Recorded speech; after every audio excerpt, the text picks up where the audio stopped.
Chapter 1. Maya Collins rushed through the glass doors of City Hall, phone pressed to her ear. The marble floors echoed with her hurried footsteps. How high is his fever now? She tucked a strand of dark hair behind her ear. 103? Did you give him the medicine in the blue cabinet? The children's Tylenol. The clerk at window 7 waved her forward impatiently. I'll be home in 30 minutes. Just keep the cool cloth on his forehead, Maya said, joining the line. If it goes any higher, call me right away. A text pinged on her screen. Jenna's message read, *, did you get to City Hall yet? Paperwork needs your signature today. Sis. Maya typed a quick reply with one thumb. * in line now. Almost done. *. Her best friend Jenna was finally marrying her boyfriend of 6 years, and Maya had agreed to be the witness for some pre-wedding paperwork. The details were fuzzy, something about a license, but Jenna had begged her to handle it during her lunch break. Next, the clerk called, barely looking up as Maya approached. Hi, I'm here to sign witness documents for Jennifer Wilcox's wedding license. The clerk, a thin man with deep circles under his eyes, shuffled through a stack of papers. Wilcox. Maya's phone rang again. The babysitter. I have to take this, she said, stepping slightly to the side. Ethan's asking for you, the babysitter said, her voice barely audible over Ethan's cries in the background. He says his head hurts really bad. Maya's chest tightened. Put him on. Mommy. Ethan's small voice was scratchy. When are you coming home? Soon, baby. I promise. Just one more errand and then. Ma'am. The clerk slid a stack of papers toward her. Sign where indicated by the yellow tabs. Maya nodded absently, attention split between her son and the task. I'll be there soon, Ethan. I promise. Let me talk to Ms. Jenny again, okay? As the babysitter came back on the line, Maya flipped to the first yellow tab and signed quickly. Ms. Jenny, can you check if there's any children's ibuprofen in the medicine cabinet? Sometimes that works better for his headaches. She flipped to the next page, signing again. No, behind the vitamins. In the blue bottle. Another page. Another signature. The clerk pointed to the final page with a bored expression. Last one here, ma'am. Full signature. Maya scrawled her full name, barely glancing at the document. Ma'am, I need your ID for verification, the clerk said, holding out his hand. Maya fumbled with her wallet one-handed, still listening to the babysitter describe Ethan's symptoms. None of this made sense. She was just a witness. Why did they need her ID? The clerk examined her license, then stamped several pages with a loud thunk. Congratulations, Mrs. Reed. He handed back her ID along with a thin blue receipt. Your certified copy will be ready in 3 business days. Maya stuffed everything into her purse, already turning toward the exit. Mrs. Who? I think there's been. Next, the clerk called, already looking past her. Maya hesitated, but Ethan's cries grew louder through the phone. Mommy, please come home. She hurried toward the exit, purse clutched under her arm. Whatever confusion had just happened would have to wait. 3 days later, Maya carried a tray of coffees to a corner table at Westside Diner, her white uniform already stained from the morning rush. Order up for table 12. Hector called from the kitchen. The bells on the front door jingled as a man in an expensive suit entered. He scanned the diner, then made eye contact with Maya and strode toward her. Maya Collins? She balanced her tray against her hip. Yes. You've been served. He handed her a thick envelope. The coffees splashed as the tray tilted in her grip. What? But the man had already turned away, leaving Maya holding the envelope and wearing a new coffee stain. Maya, those coffees aren't delivering themselves, her manager shouted. She shoved the envelope into her apron pocket and finished her shift, the mysterious papers burning against her hip. In the cramped break room 3 hours later, Maya finally tore open the envelope. Legal documents spilled onto the scratched metal table. Petition for annulment of marriage. Parties: Jackson Alexander Reed and Maya Elizabeth Collins. Maya's coffee mug froze halfway to her lips. What the hell? She flipped through the pages, each one more confusing than the last. According to these papers, she was legally married to someone named Jackson Reed. The date matched her visit to City Hall. This has to be a scam, she muttered, finding a number for the legal office. She dialed with shaking fingers. Pritchard and Associates, a crisp voice answered. Hi, I received some papers that must be a mistake. They say I'm married to someone named Jackson Reed? I've never even met anyone by that name. A long pause. One moment. After several minutes, a different voice came on the line. Miss Collins, this is Gregory Pritchard. I understand you're claiming the marriage was an error. It's not a claim. It's a fact. I'm not married to anyone. I see. His tone made it clear he didn't believe her. In that case, Mr. Reed would like to meet with you. His office, Reed Enterprises, downtown. 4 o'clock today. Maya looked at her phone. 2:30 p.m. I can't. I have to pick up my son from the babysitter at 5. Ms. Collins, the attorney's voice hardened. Considering the potential legal implications, I strongly suggest you make arrangements. Ice formed in Maya's stomach. What legal implications? Fine. I'll be there. Reed Enterprises occupied the top 10 floors of a gleaming skyscraper. Maya's reflection in the mirrored elevator doors showed a woman out of place. Waitress uniform under her only decent coat, hair hastily tied back, exhaustion etched around her eyes. The elevator opened directly into a reception area where a sleek woman with a perfect blonde bob barely glanced up. Maya Collins for Jackson Reed, Maya said, clutching her purse strap. Through those doors. The receptionist pointed without looking up. Maya pushed through heavy double doors into a vast corner office. Floor-to-ceiling windows showcased the city below. A man stood with his back to her, silhouetted against the late afternoon light, phone pressed to his ear.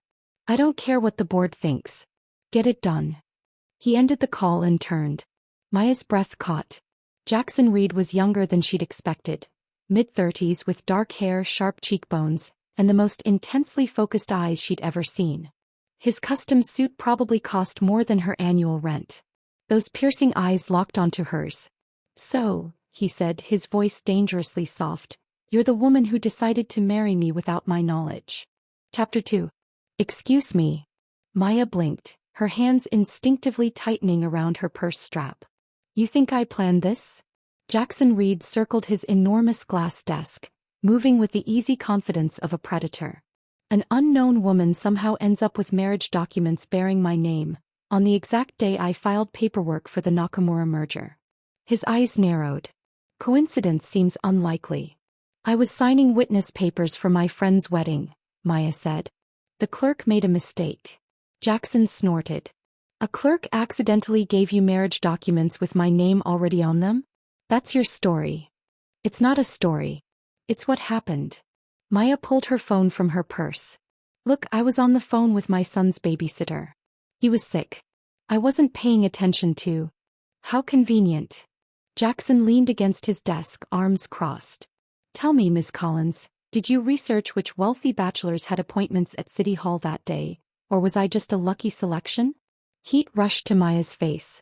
I don't know who you think you are. I know who I am, he cut in. Jackson Reed, CEO of Reed Enterprises. Net worth sufficient to make me a target for opportunists like you. Maya stepped forward, finger pointed.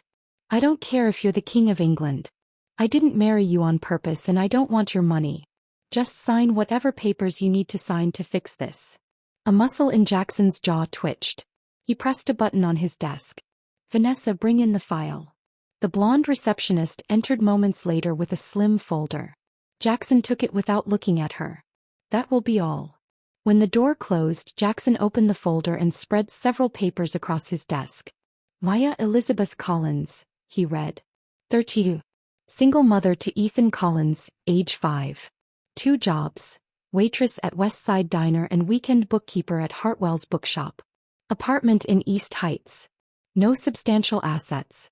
No criminal record. He looked up. At least none under your current name. Maya's blood ran cold. You investigated me? Of course I did. Jackson's voice was matter-of-fact. You're legally my wife. This is insane. Maya pressed her fingers to her temples. Listen, I don't know what happened at City Hall, but I never meant to marry anyone. I need to go home to my son. Something flickered in Jackson's expression at the mention of her son. Almost imperceptibly, his posture shifted. Your son, he repeated. Ethan. He's sick. The unexpected question caught Maya off guard. He has headaches. The doctors think they're migraines, but they're not sure. He checked her watch. And I need to pick him up in 40 minutes. Jackson studied her face as if searching for something. Whatever he saw seemed to satisfy him because his shoulders relaxed slightly. Sit down, Miss Collins. I prefer Maya. She remained standing. Maya then. He gestured to the chair again. Please. She hesitated, then perched on the edge of the chair, ready to bolt if necessary. Jackson returned to his side of the desk. Our situation is unusual. That's one word for it. I have a proposition for you. Maya laughed without humor. I'm not interested in any proposition from a man who just accused me of being a con artist. Even if it involves $2 million? The words hung in the air between them. Maya's lungs seemed to forget how to function. What? Jackson studied her reaction with unsettling intensity. I need a wife for 6 months. You need money. It's a simple exchange. Maya found her voice. You can't be serious. Reed Enterprises is pursuing a merger with Nakamura Global. Their CEO is extremely traditional, values family stability. Jackson straightened his already perfect tie. My bachelor status has been a concern. So get a girlfriend, Maya suggested. A girlfriend isn't a wife. Nakamura respects the institution of marriage. Jackson shrugged. And as it happens, I find myself with a wife. Maya stood, grabbing her purse. This is crazy. I'm leaving. $2 million, Maya. Jackson's voice stopped her. For 6 months of pretending. That's nearly $1 million per quarter. Maya's hand froze on her purse. $2 million. Enough for Ethan's treatments. Enough to open the children's bookstore she'd dreamed about since college. Enough to never worry about rent or food or medical bills again. But at what cost? What exactly would this arrangement involve? She asked, hating herself for even considering it. Jackson smiled slightly, knowing he had her attention. You and your son would move into my penthouse. Separate rooms, of course. We'd attend certain events together, present a united front to the board and to Nakamura. After 6 months, a quiet, amicable divorce. Maya's mind raced through scenarios, calculating risks and rewards with the precision that had kept her and Ethan afloat all these years. And you'd pay me $2 million for this performance? $1 million now, $1 million after the merger is complete. Jackson's gaze was unwavering. Plus expenses while you're living under my roof. Maya's phone buzzed with a text. The babysitter. Ethan asking for you. Fever backup. I need to get my son, she said. Jackson nodded. Of course. My driver can take you. I don't need your, Maya started, then recalculated. It would be faster than the bus. Fine. Thank you. Jackson handed her a business card. My private number. Think about my offer overnight. Call me tomorrow with your decision. Maya slipped the card into her pocket. I will. But I have conditions of my own. A flicker of surprise crossed Jackson's face. Such as? I keep full custody of Ethan in the divorce. All of this stays away from the press. And I want the money in an irrevocable trust. Half now, half when the merger is complete, as you said. Jackson blinked, clearly not expecting such specific terms. For the first time he looked at her with something approaching respect. Anything else?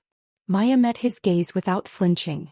If you ever speak to me again the way you did today, like I'm some gold digger or con artist, the deal is off. I keep what I've earned to that point and I walk. Jackson studied her for a long moment, then extended his hand. We have a preliminary agreement, pending your final decision tomorrow. Maya hesitated, then shook his hand. His grip was warm and firm. Something electric passed between them, so unexpected that Maya pulled her hand away quickly. I should get going. Jackson pressed another button on his desk. Vanessa, call Arthur. Have him bring the car around for Miss Collins. As Maya turned to leave, Jackson spoke again. One more thing, Maya.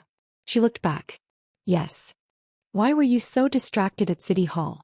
What's wrong with your son? The question seemed genuinely curious rather than accusatory. Ethan gets severe migraines. The specialists aren't sure why. The medication helps, but... He swallowed. The treatment plan they recommend isn't covered by insurance. Jackson nodded slowly. I see. He paused. My driver knows all the fastest routes in the city. You'll be home to your son soon. The unexpected kindness in his voice caught Maya off guard. Thank you, she said and meant it. As the elevator descended, Maya leaned against the wall, suddenly exhausted.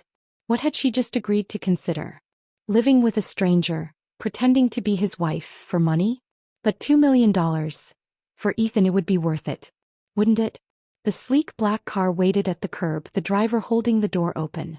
As Maya slid into the leather seat, her phone buzzed again. This time it was a text from an unknown number. I've arranged for Dr. Melissa Chin to see Ethan tomorrow at 10 a.m. She's the top pediatric neurologist on the East Coast. My assistant will text you the address. No obligation regardless of your decision about our arrangement. Dear asterisk. Maya stared at the message, something shifting in her chest. Maybe there was more to Jackson Reed than she'd thought.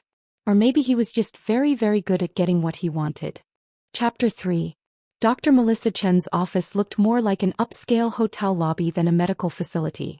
Plush chairs, soothing music, and not a torn magazine in sight. Mommy, look. Ethan pointed to a fish tank spanning an entire wall. That one looks like Nemo. Maya smiled despite her nerves. It sure does, buddy. A receptionist approached with a tablet. Mrs. Reed? Dr. Chin is ready for Ethan. Maya flinched at the name. It's Miss Collins, actually. The receptionist checked her screen. I apologize. The record show. Well, no matter. This way, please. Maya followed, holding Ethan's hand. Yesterday's appointment with Dr. Chin had been remarkably thorough. Today they were getting results. The doctor greeted them with a warm smile, high-fiving Ethan before leading them to her office. I've reviewed all of Ethan's tests, Dr. Chin said, bringing up images on a large screen. The good news is there's no structural abnormality causing the migraines. Maya let out a breath she hadn't realized she was holding. However, Dr. Chin continued, his particular pattern suggests a neurochemical imbalance that standard medications don't address well. I'd like to try a specialized treatment protocol. What kind of protocol? Maya asked. Dr. Chin explained a combination of medication, therapy, and monitoring that made Maya's heart sink further with each word. The cost would be astronomical. I understand this is a lot to process, Dr. Chin said gently. Especially considering insurance limitations. How did you know about the insurance issues? Maya asked. Dr. Chin looked surprised. Mr. Reed explained the situation when he arranged the consultation. Maya's phone buzzed in her pocket. A text from Jackson. Decision? She stared at the screen, then at her son playing with a model brain on the doctor's desk, blissfully unaware of adult concerns like money and marriage deals. Ethan, honey, can you count all the fish in that picture for me? Maya pointed to a marine life poster. While Ethan counted, Maya lowered her voice. Dr. Chin, what's the prognosis with this treatment? Excellent. Most children show 80 to 90% reduction in episodes within 6 months. 6 months. The exact length of Jackson's proposed arrangement. Maya sent a text. Asterisk yes. But we formalize everything in writing first.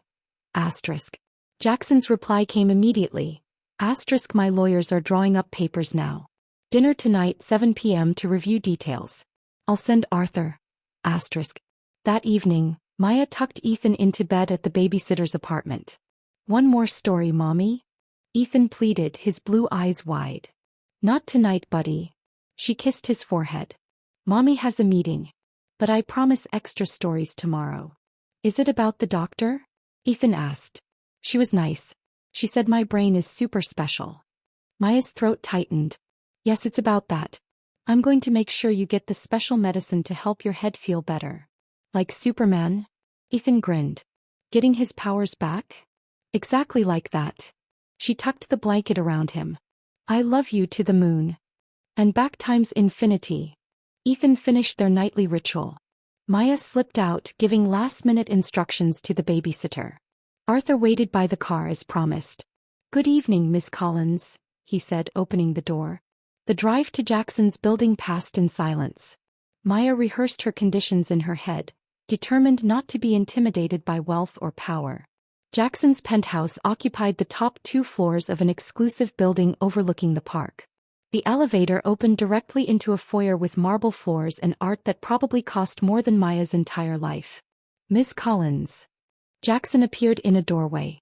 Instead of his usual suit, he wore dark jeans and a charcoal sweater that somehow made him look even more imposing. "Please come in." He led her to a dining room where legal documents were arranged beside fine china and crystal glasses.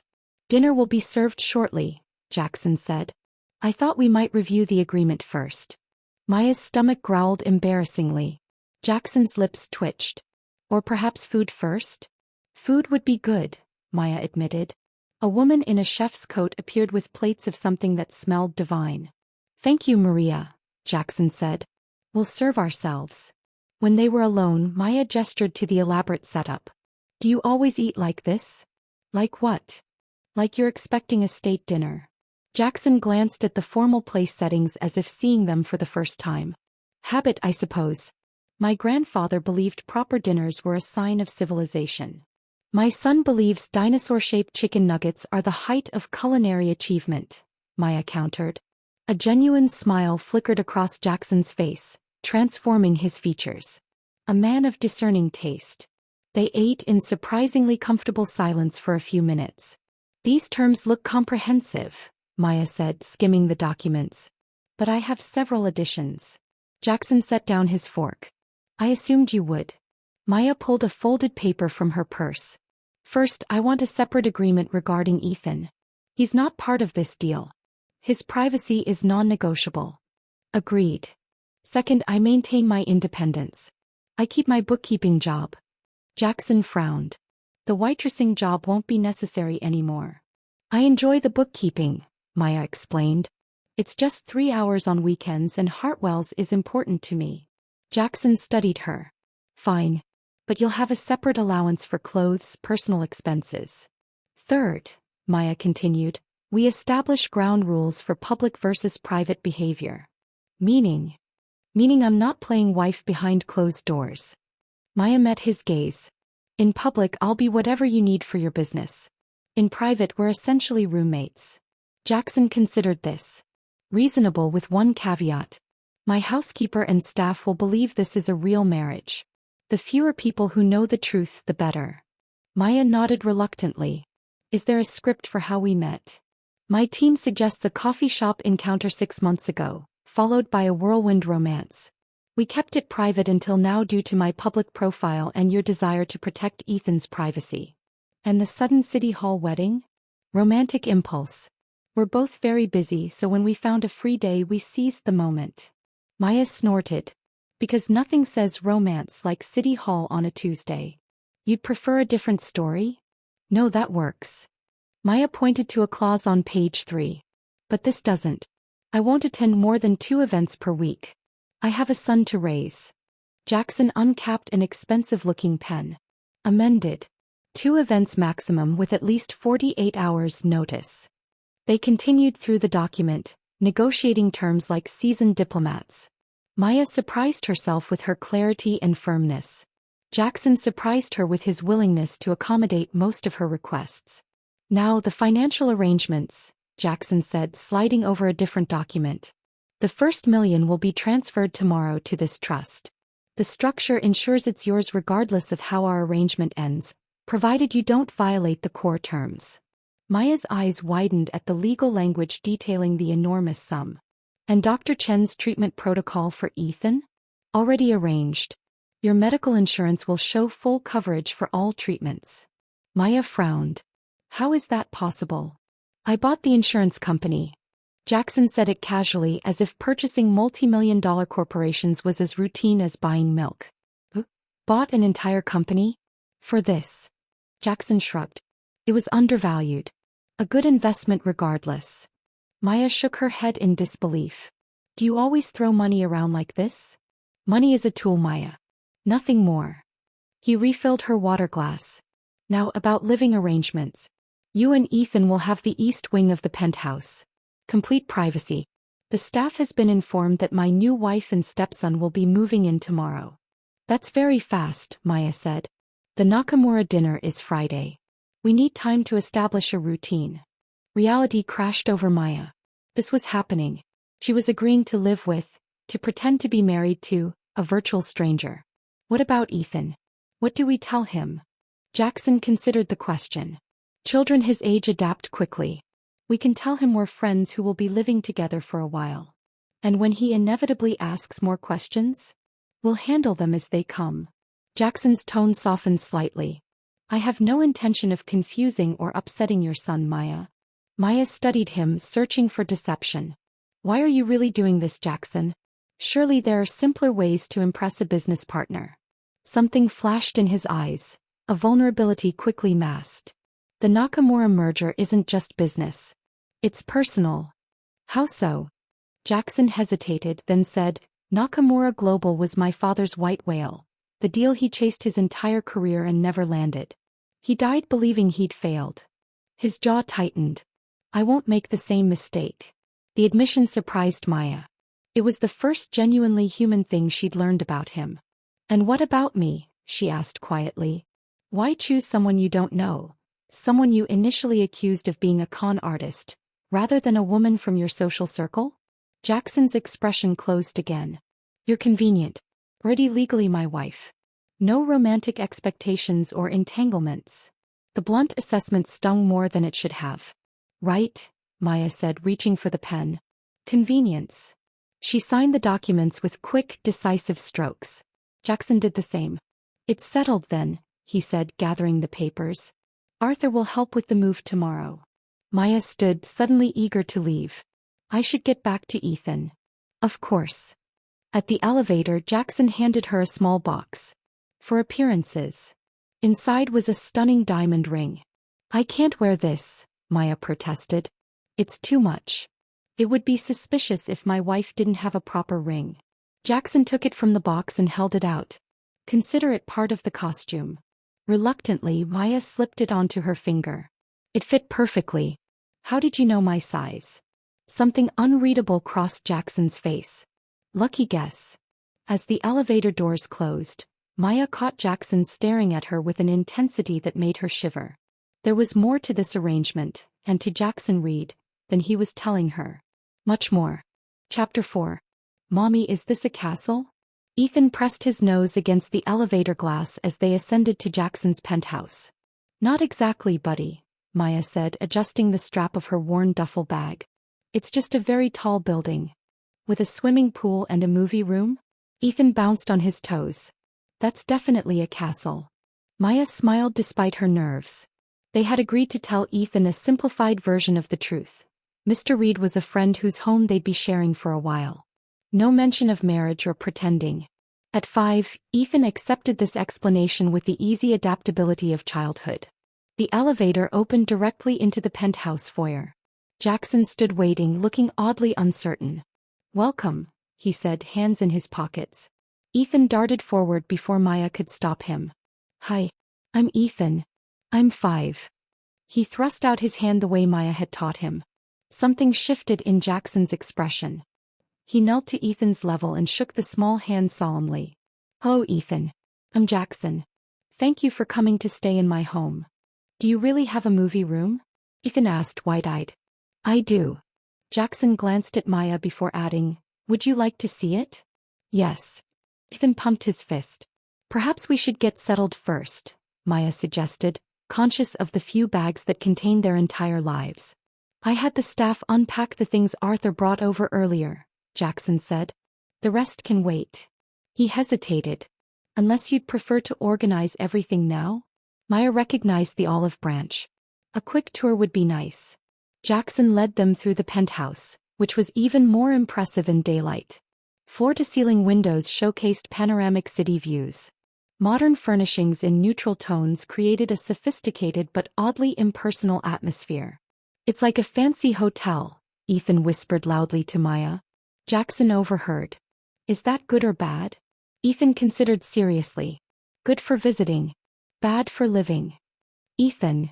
Maya chided, but Jackson waved her off. Why bad for living? He asked the boy. No toys. No pictures. No mess. Ethan counted on his fingers. Houses need messes to be real houses. Jackson blinked, clearly processing this 5-year-old wisdom. I see.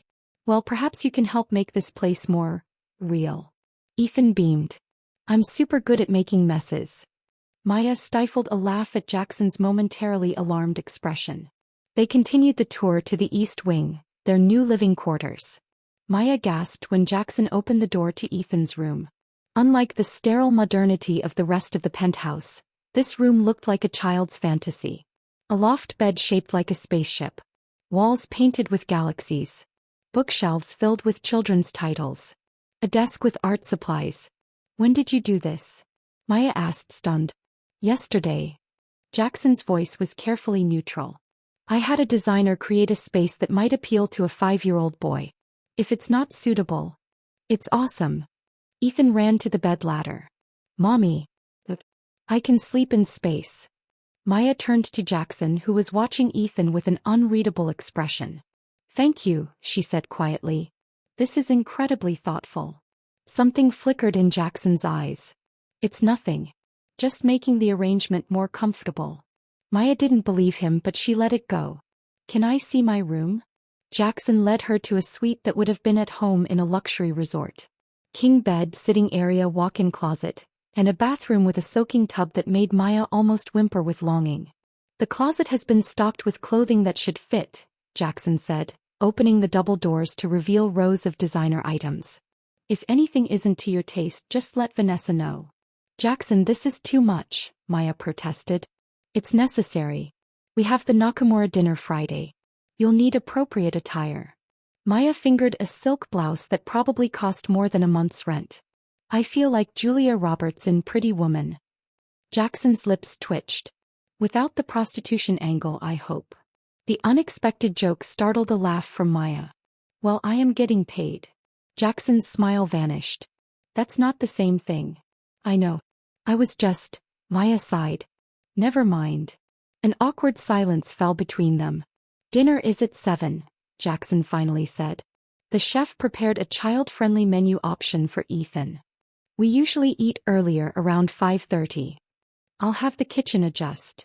You don't need to change your schedule for us, Maya said. Jackson checked his watch. I have calls until 7 anyway. The divide between their worlds yawned ever wider. 5:30 then. Jackson nodded and turned to leave. Jackson. Maya called after him. Whose books are those in Ethan's room? They look well read. He paused, shoulders tensing slightly. Wine. From childhood. Before Maya could respond, he was gone. Maya spent the afternoon helping Ethan explore his new room while surreptitiously examining the books. Classic children's titles. Many with inscription dates matching Jackson's childhood years. Some had small notes in childish handwriting, or pages marked with ancient post-its. Why would Jackson Reed, who claimed to want a marriage of convenience with a woman he barely knew, give her son his own cherished childhood books? At 5:30 they made their way to the dining room. Jackson was already seated, typing on a tablet. Sorry, he said, putting it away. Work emergency. Is it always an emergency? Maya asked, helping Ethan into a booster seat that definitely hadn't been there that morning. Often enough. Jackson set his phone face down. How was your afternoon? I found dinosaurs in my closet. Ethan announced before Maya could answer. And space books. And Mr. Jackson has a robot that cleans floors. A Roomba, Maya translated, seeing Jackson's confusion. Ah. Jackson nodded. Yes, that would seem like a robot. A woman in chef's whites appeared with their food. Perfectly seared salmon for the adults and dinosaur-shaped chicken nuggets for Ethan. Maya raised an eyebrow at Jackson, who shrugged. You mentioned his culinary preferences. Ethan gasped with delight. T-Rex nuggets. Mommy, look. I see them, buddy. What do we say to Mr. Jackson? Thank you. Ethan said, already grabbing a nugget with his fingers. Ethan, utensils please, Maya reminded him. Jackson watched their interaction with curious intensity, as if observing an unfamiliar species. Do you have kids? Ethan asked Jackson through a mouthful of dinosaur. Ethan, don't talk with food in your mouth, Maya said automatically. Jackson set down his fork. No, I don't have children. Why not? Ethan pressed. Kids are awesome. I suppose I never found the right situation, Jackson replied carefully.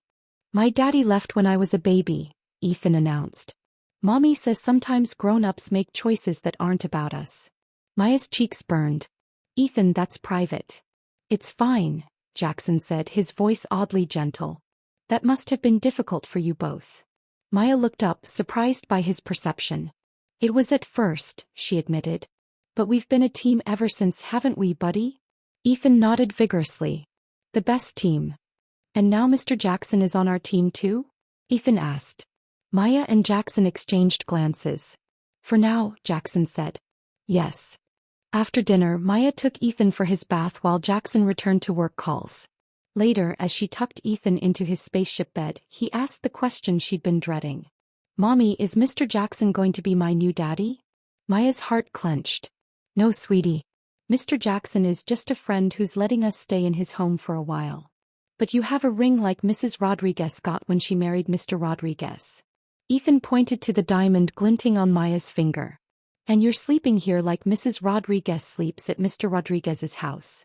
Maya silently cursed children's observational skills. It's complicated, buddy. But Mr. Jackson and I are just friends. He looks at you funny, Ethan said sleepily. Like he knows you. Maya froze. What do you mean? But Ethan was already drifting off, leaving Maya with his cryptic observation. After ensuring Ethan was asleep, Maya wandered to the kitchen for tea. To her surprise, Jackson sat at the counter, a glass of amber liquid in hand. Is that whiskey? She asked. 18-year-old Macallan. He held up the glass. Care to join me? Maya hesitated, then nodded. Sure. Jackson poured her a measure. Ethan settled in okay? Yes, though he's full of questions. Maya sipped the whiskey, letting it warm her from inside. Thank you again for his room. It's perfect. Children should have spaces that inspire imagination, Jackson said almost to himself. Did yours? Something dark crossed his face. Not exactly. Maya waited, but he didn't elaborate. Jackson, she ventured, why did you give Ethan your childhood books? He stared into his glass. They were gathering dust in storage. They don't look like they were in storage. They look cherished. Jackson's jaw tightened. What do you want me to say, Maya? That I'm secretly sentimental about where the wild things are? I just want to understand what I've gotten us into, Maya said. 1 minute you're accusing me of being a con artist, the next you're creating a dream bedroom for my son with your own childhood books. Jackson drained his glass. Don't read too much into it. This arrangement works better if Ethan is comfortable. Is that all it is? The arrangement. His eyes met hers, unreadable in the dim kitchen light. What else would it be? Maya didn't have an answer. We should discuss Friday's dinner, Jackson said, changing the subject. Nakamura is bringing his wife and daughter. They'll expect to hear about our relationship. I've memorized our backstory, Maya assured him. Coffee shop 6 months ago, whirlwind romance. Good. Vanessa scheduled hair and makeup for you starting at 5.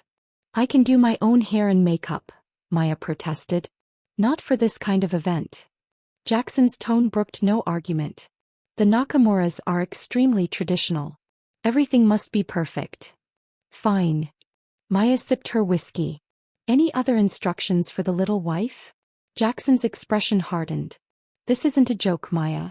This merger means everything to my company. And your father's legacy, Maya said quietly.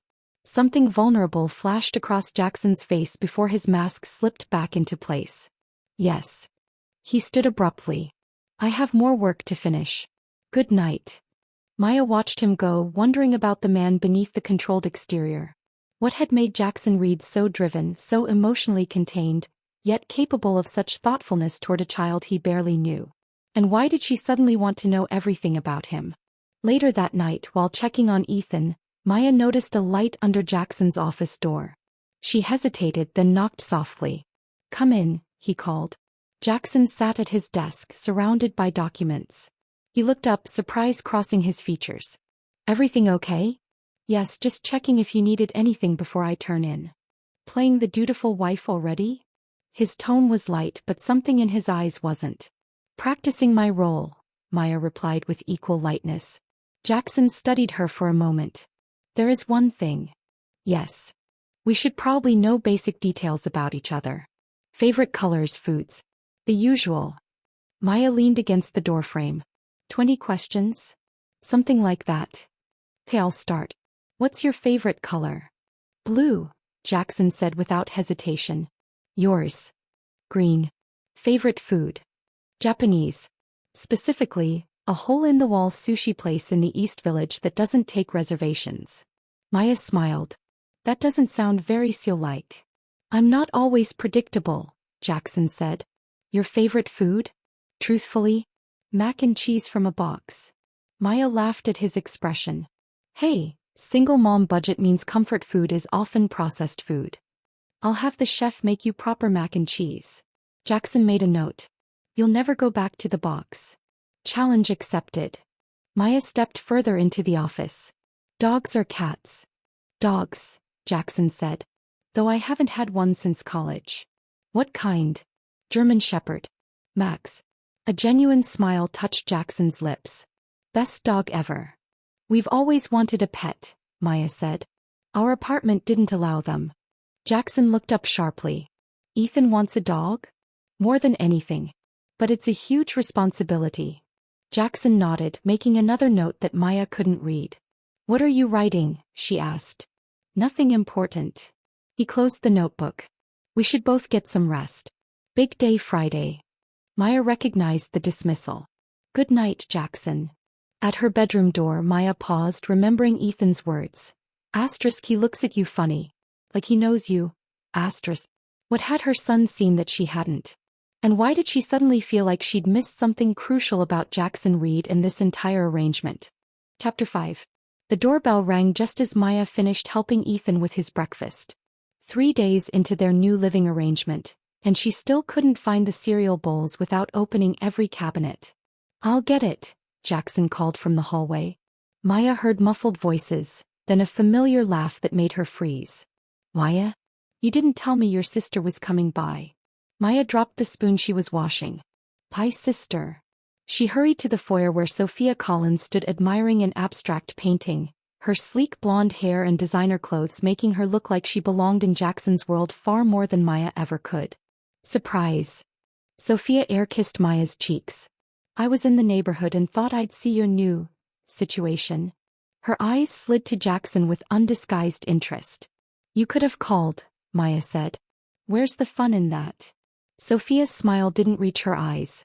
Besides, I've been dying to meet your husband. When you texted about your sudden marriage, I couldn't believe my baby sister caught someone like Jackson Reed. Maya winced at her sister's transparent fishing. They'd agreed to text family the marriage story to maintain appearances, but Maya had deliberately kept details vague. Jackson stepped forward smoothly. It's a pleasure to meet you, Sophia. Maya's told me so much about you. Has she now? Sophia arched a perfectly shaped eyebrow. All good things, I hope? Aunt Sophia. Ethan came running, face still sticky with syrup. There's my favorite nephew. Sophia bent to hug him, careful to keep his sticky face away from her cream-colored blouse. How are you liking your new castle? It's awesome. I have a spaceship bed and Mr. Jackson has a pool and robots. Sophia straightened, studying Jackson with new interest. You certainly know how to impress a 5-year-old. Ethan is easy to please, Jackson said. Maya, didn't you mention Ethan has his doctor's appointment this morning? Maya silently thanked him for the escape route. Yes, we should get ready. Sophia, I wish you'd called ahead. Today isn't great for a visit. Oh, don't mind me. Sophia waved dismissively. I can wait. Or perhaps Jackson can keep me company while you're gone. Jackson's phone buzzed. He checked it, frowning. Unfortunately, I have an emergency meeting. Rain check perhaps. Definitely. Sophia's smile was predatory. Maya ushered Ethan toward his room. Let's get you cleaned up, buddy. But I want to show Aunt Sophia my spaceship bed. Later, okay? We can't be late for Dr. Chin. When they returned to the living room 15 minutes later, Sophia was examining the family photos that had mysteriously appeared on the shelves the day before. Carefully staged pictures of Maya, Jackson, and Ethan that a professional photographer had seamlessly edited to create the illusion of a shared history. Quite the whirlwind romance, Sophia commented, picking up a candid shot of Maya and Jackson at a fabricated beach picnic. 6 months from meeting to marriage? That's not like you, Maya. You've always been so careful. The subtle emphasis made Maya's skin prickle. Sometimes you just know. Emamoom. Sophia replaced the photo.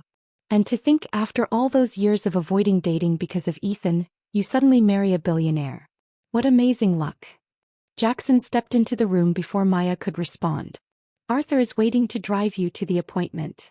He handed Maya a sleek credit card. For anything Ethan needs. Jackson, I don't. We discussed this. His voice was firm but his eyes conveyed a silent message. Play the part. Thank you, Maya relented, taking the card. Can we get ice cream after? Ethan asked hopefully. Jackson knelt to Ethan's level. If Dr. Chin says it's okay, then absolutely. Ethan grinned. Promise. Promise. Jackson stuck out his pinky. Ethan wrapped his smaller one around it, completing the solemn vow. The casual tenderness of the gesture caught Maya off guard. It seemed so genuine, so unnervingly natural. You're good with him, Sophia observed as Maya and Ethan headed for the elevator. Almost like you've had practice. Jackson's expression revealed nothing. Ethan makes it easy. We'll be back in a couple hours, Maya said quickly. As the elevator doors closed, she caught Sophia's calculating gaze shifting between her and Jackson. I like Mr. Jackson, Ethan announced as they rode down. He doesn't talk to me like I'm a baby. Maya smoothed his hair. I'm glad, buddy. Does Aunt Sophia like him too? She was looking at him funny. Your aunt is just curious about our new friend, Maya said carefully. She was looking at him like Sally Jenkins looks at the cupcakes at lunch. Ethan demonstrated a comically exaggerated hungry stare. Maya stifled a laugh. Let's focus on your appointment, okay? 3 hours later, they returned with positive news from Dr. Chin and ice cream evidence on Ethan's shirt. The penthouse was quiet. Mr. Jackson? Ethan called. We're back. Dr. Chin said my brain is doing better. No answer. He must be in his meeting still, Maya said. Why don't you go play in your room while I start dinner? Can I use the iPad Mr. Jackson got me? For 30 minutes, Maya agreed. Then books. As Ethan scampered off, Maya heard voices from Jackson's office. One deep and controlled, the other lilting and feminine. She moved closer, not intending to eavesdrop until she heard her own name. Maya has always been so practical, Sophia was saying. This sudden marriage seems unlike her. Sometimes people surprise you, Jackson replied neutrally. Or they have ulterior motives. Sophia's voice hardened. Let's be honest, Jackson. My sister was a struggling single mom one day and married to a billionaire the next. Doesn't that strike you as suspicious? Maya's breath caught. She should walk away, announce her presence, anything but listen to her sister try to poison her fake husband against her. I fail to see what concern it is of yours, Jackson said coolly. Family looks out for family, Sophia countered. And I know things about my sister you don't. Such as the fact that she's been looking for Ethan's father for years. A wealthy man she met at a charity event. Had a one-night stand with. Ring any bells? Maya's stomach dropped. How did Sophia know about that night? She'd never told anyone the full details. I'm well aware of my wife's past, Jackson said, his voice giving nothing away. Are you? Sophia's tone was smug. Did she tell you she deliberately got pregnant that night? That's quite an accusation. It's the truth. Maya wanted security. A wealthy baby daddy was her ticket. Maya's hands clenched into fists. The vicious lie made her blood boil. She'd had no idea she was pregnant until weeks after that night, and she'd never sought out Ethan's father, despite her sister's constant urging.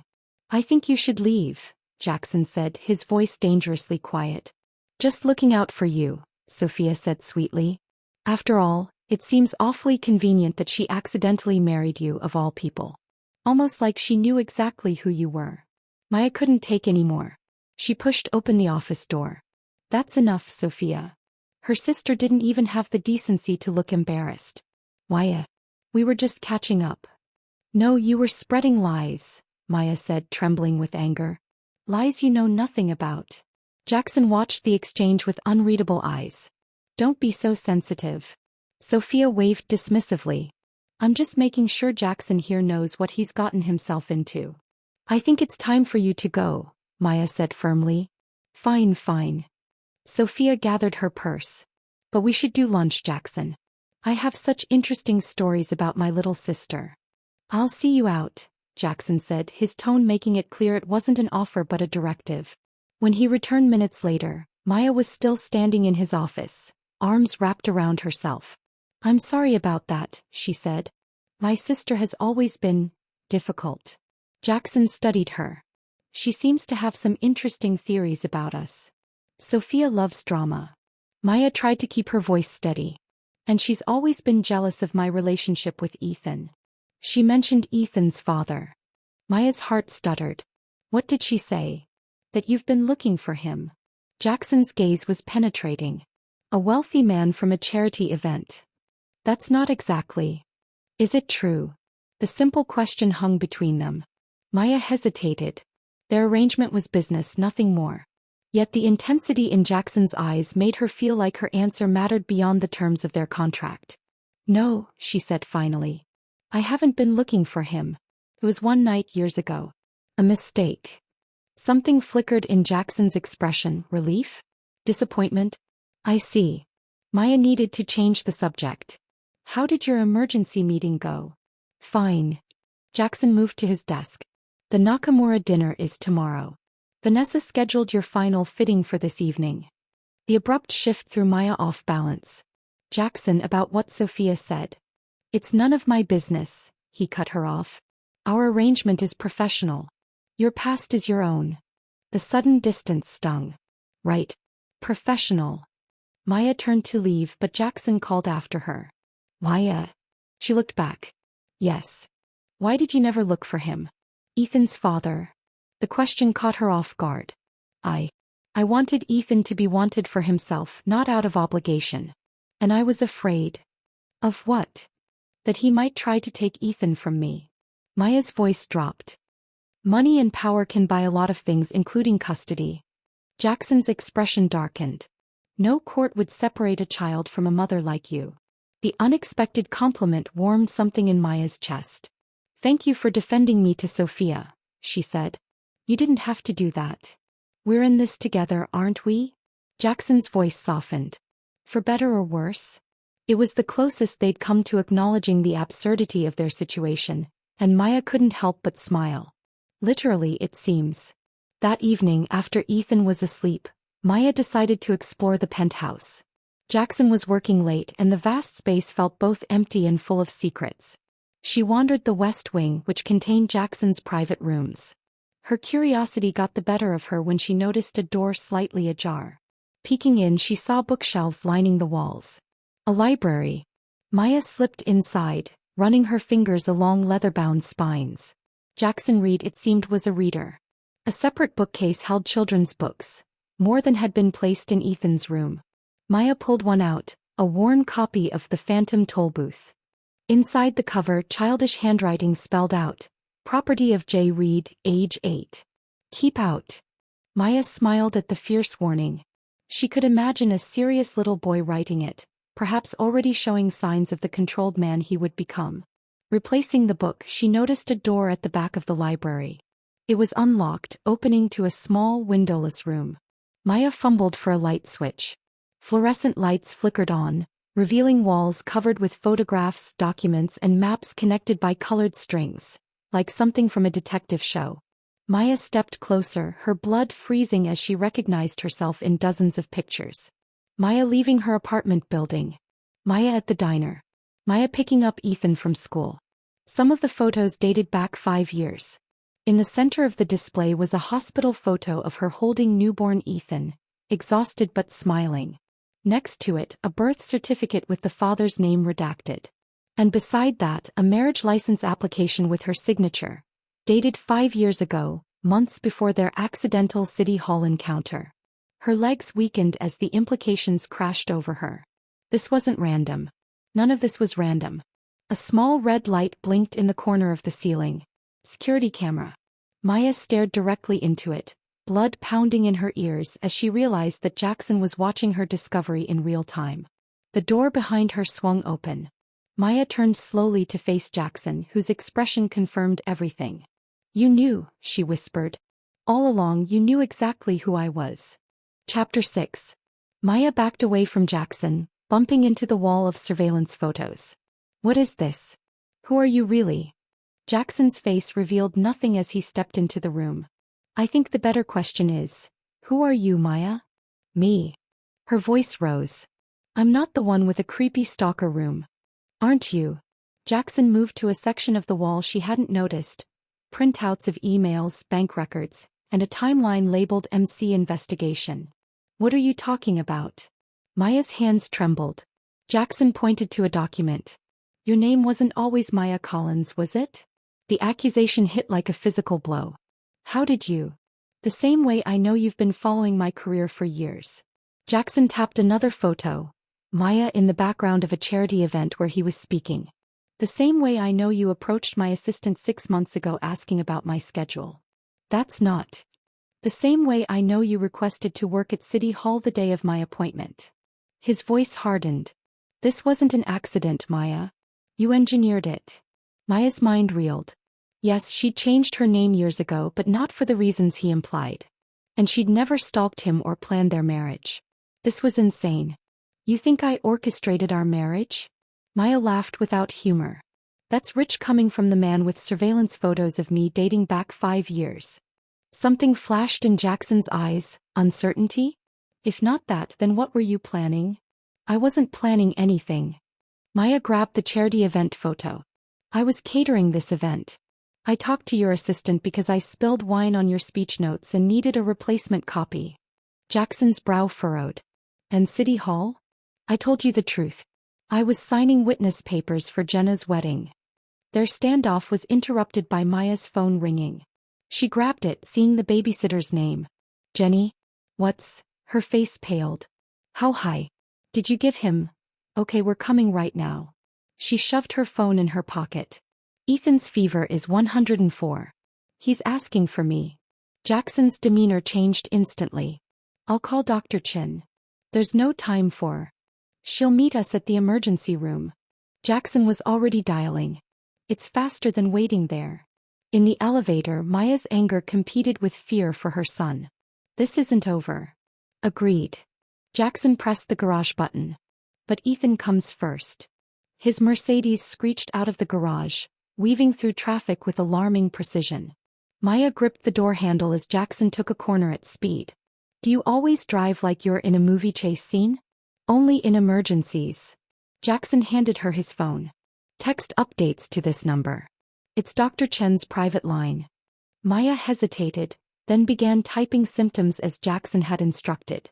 5 minutes later, they rushed into the babysitter's apartment. Ethan lay curled on the couch, face flushed, eyes glassy with fever.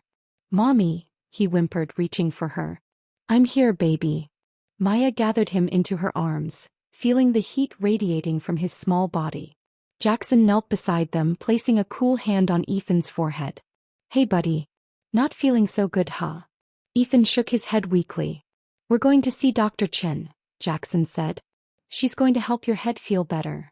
The nice doctor? Ethan asked. That's right, Jackson confirmed. But first, can you tell me exactly where your head hurts? Is it behind your eyes?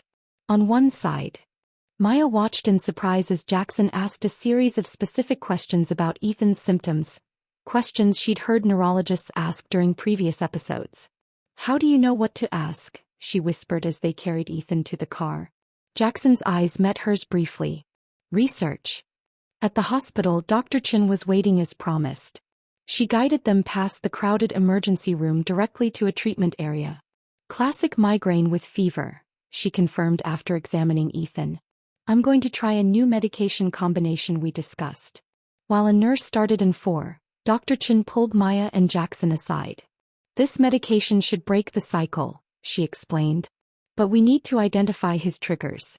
Has anything changed in his routine? Diet? Stress? Before Maya could answer, Jackson spoke. New environment, different food, emotional adjustment to our living arrangement. He listed off potential triggers with clinical precision. I've been tracking possible correlations since they moved in. Dr. Chin nodded approvingly. Excellent. We'll compare your observations with the neurological readings. When the doctor left, Maya stared at Jackson. You've been tracking correlations? I told you I researched his condition. Research is reading WebMD. You're talking like a specialist. Jackson's jaw tightened. I wanted to help. Why? Maya pressed. Why go to these lengths for a child you barely know? Before Jackson could answer, Ethan called out from the bed. They moved to his side, conversation suspended but not forgotten. Hours later, Ethan's fever broke. The new medication had worked miraculously. Dr. Chin confirmed he could go home. Sleep is the best thing now, she advised. I'll check in tomorrow. In the car, Ethan dozed against Maya's shoulder. The silence between the adults was heavy with unspoken questions. Thank you, Maya finally said. For getting Dr. Chin. For knowing what to ask. Jackson nodded, eyes on the road. We should talk. After he's settled.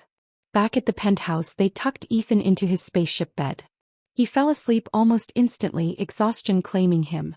In the hallway outside his room, Maya faced Jackson. Explain the surveillance room. Not here. Jackson led her to the kitchen where he poured them both water. I'm waiting, Maya said. Jackson took a deep breath. 5 years ago, I met a woman at a charity event.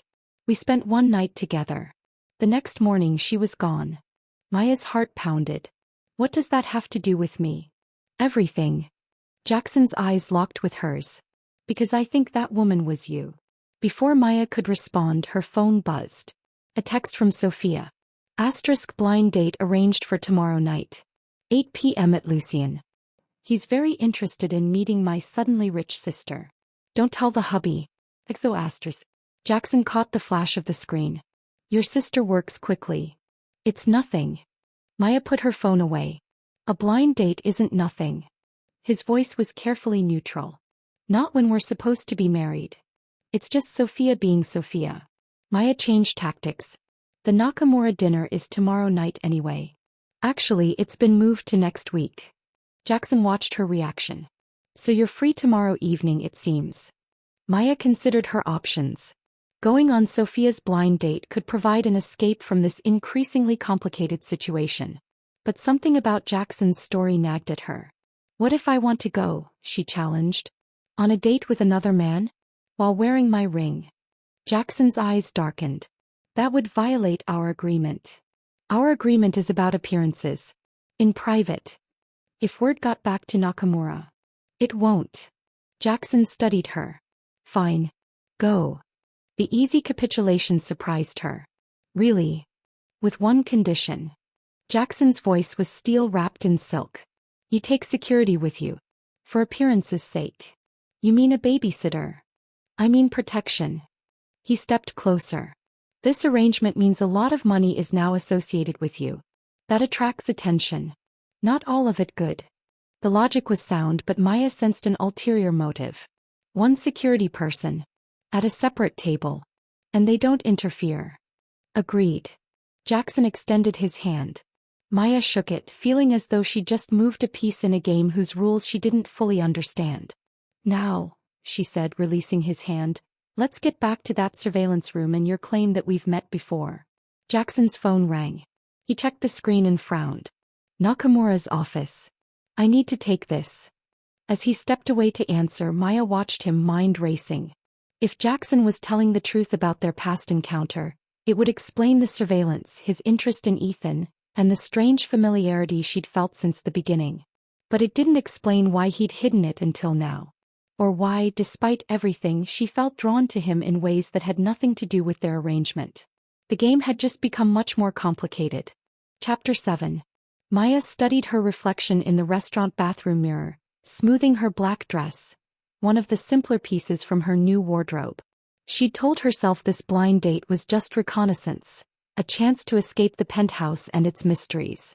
So why did her stomach knot with something like guilt? Get it together, she whispered to her reflection. This isn't a real marriage.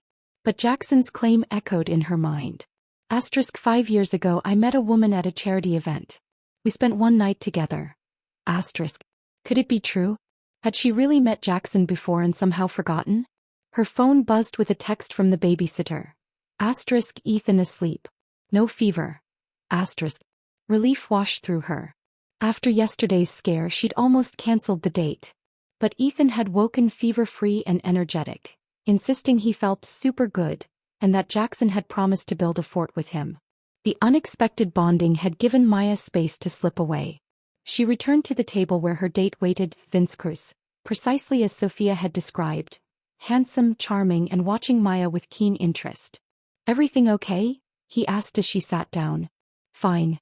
Just checking on my son." Vince's smile didn't quite reach his eyes. "Sophia mentioned you have a 5-year-old. That must be challenging." "It's the greatest joy of my life," Maya replied, studying him. Vince looked familiar, though she couldn't place why. "And now you're married to Jackson Reed." Vince swirled his wine. "That must be quite a change of circumstances." Maya took a careful sip of water. "Life is full of surprises." "Indeed." Vince leaned forward. "Tell me, how did you and Reed meet? The gossip columns seem remarkably silent on your whirlwind romance." "We're private people." Maya deflected. "What about you? How do you know my sister?"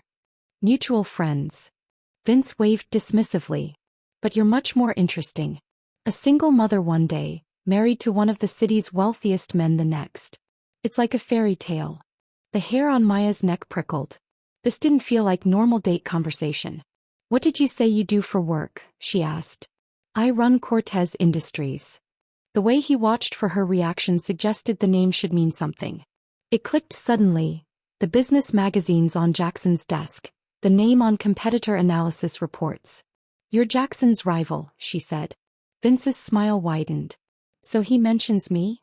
"Your company logo looked familiar." Maya kept her voice casual, though her mind raced. Why would Sophia set her up with Jackson's business rival? "Reed and I have overlapping interests." Vince leaned closer. "Including, it seems, an appreciation for beautiful, intelligent women." Maya resisted the urge to roll her eyes. "Mr. Cortez." "Vince, please." "Vince," she corrected. "If you invited me here to gain information about my husband, you're wasting both our time." He laughed. "Direct. I like that." His eyes hardened slightly. "But I think we both know your marriage isn't what it appears." Maya kept her expression neutral. "I'm not sure what you mean." "No.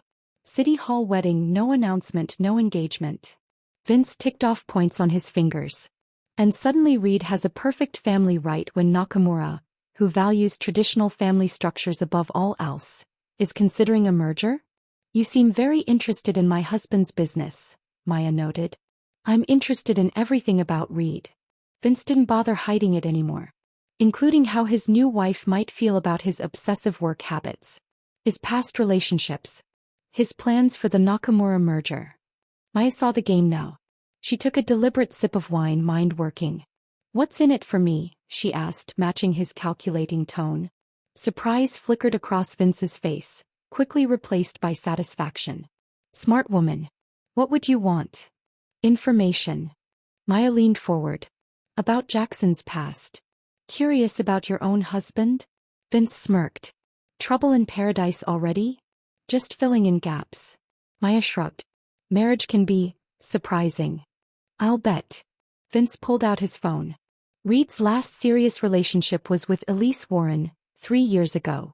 It ended badly when she discovered his tendency towards surveillance. Maya's breath caught. Surveillance. Reed likes to know everything about everyone in his orbit. Vince showed her a photo of a tearful blonde woman. Elise found cameras in her apartment. Tracking software on her phone. The surveillance room flashed in Maya's mind. Why would he do that? Control. Paranoia. Vince put his phone away. His father was the same way. Trust issues run in the family. Maya filed this information away. "What about the Nakamura merger? Why is it so important to him?" Vince studied her with newfound respect. "You really don't know, do you? Reed's father spent decades trying to partner with Nakamura. Died bitter and broken when they chose a different American partner." "Jackson's father died?" Maya hadn't known. "Heart attack, right after losing the Nakamura deal to my father's company." Vince's smile turned cruel. "Some say the stress killed him." Maya felt sick. No wonder Jackson was so driven to secure this merger. "That's why you're here," she realized. "You're worried Jackson will succeed where his father failed." "I'm exploring all angles," Vince admitted. "Including Reed's mysterious new wife." Maya's phone buzzed with a text. Not the babysitter this time, but Jackson's security chief, positioned at the bar. Asterisk emergency at home. Need to leave now. Asterisk. Maya looked up sharply, fear clutching her heart. What's happened? The security man approached. Ma'am, there's a situation with your son. Mr. Reed asked me to bring you home immediately.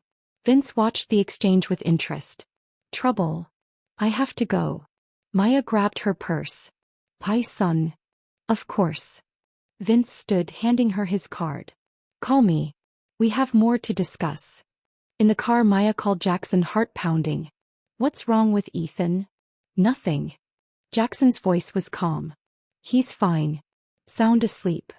Relief flooded her, quickly followed by anger. Then why the emergency text? Your date was going too well, Jackson said simply. I needed to end it. You were watching?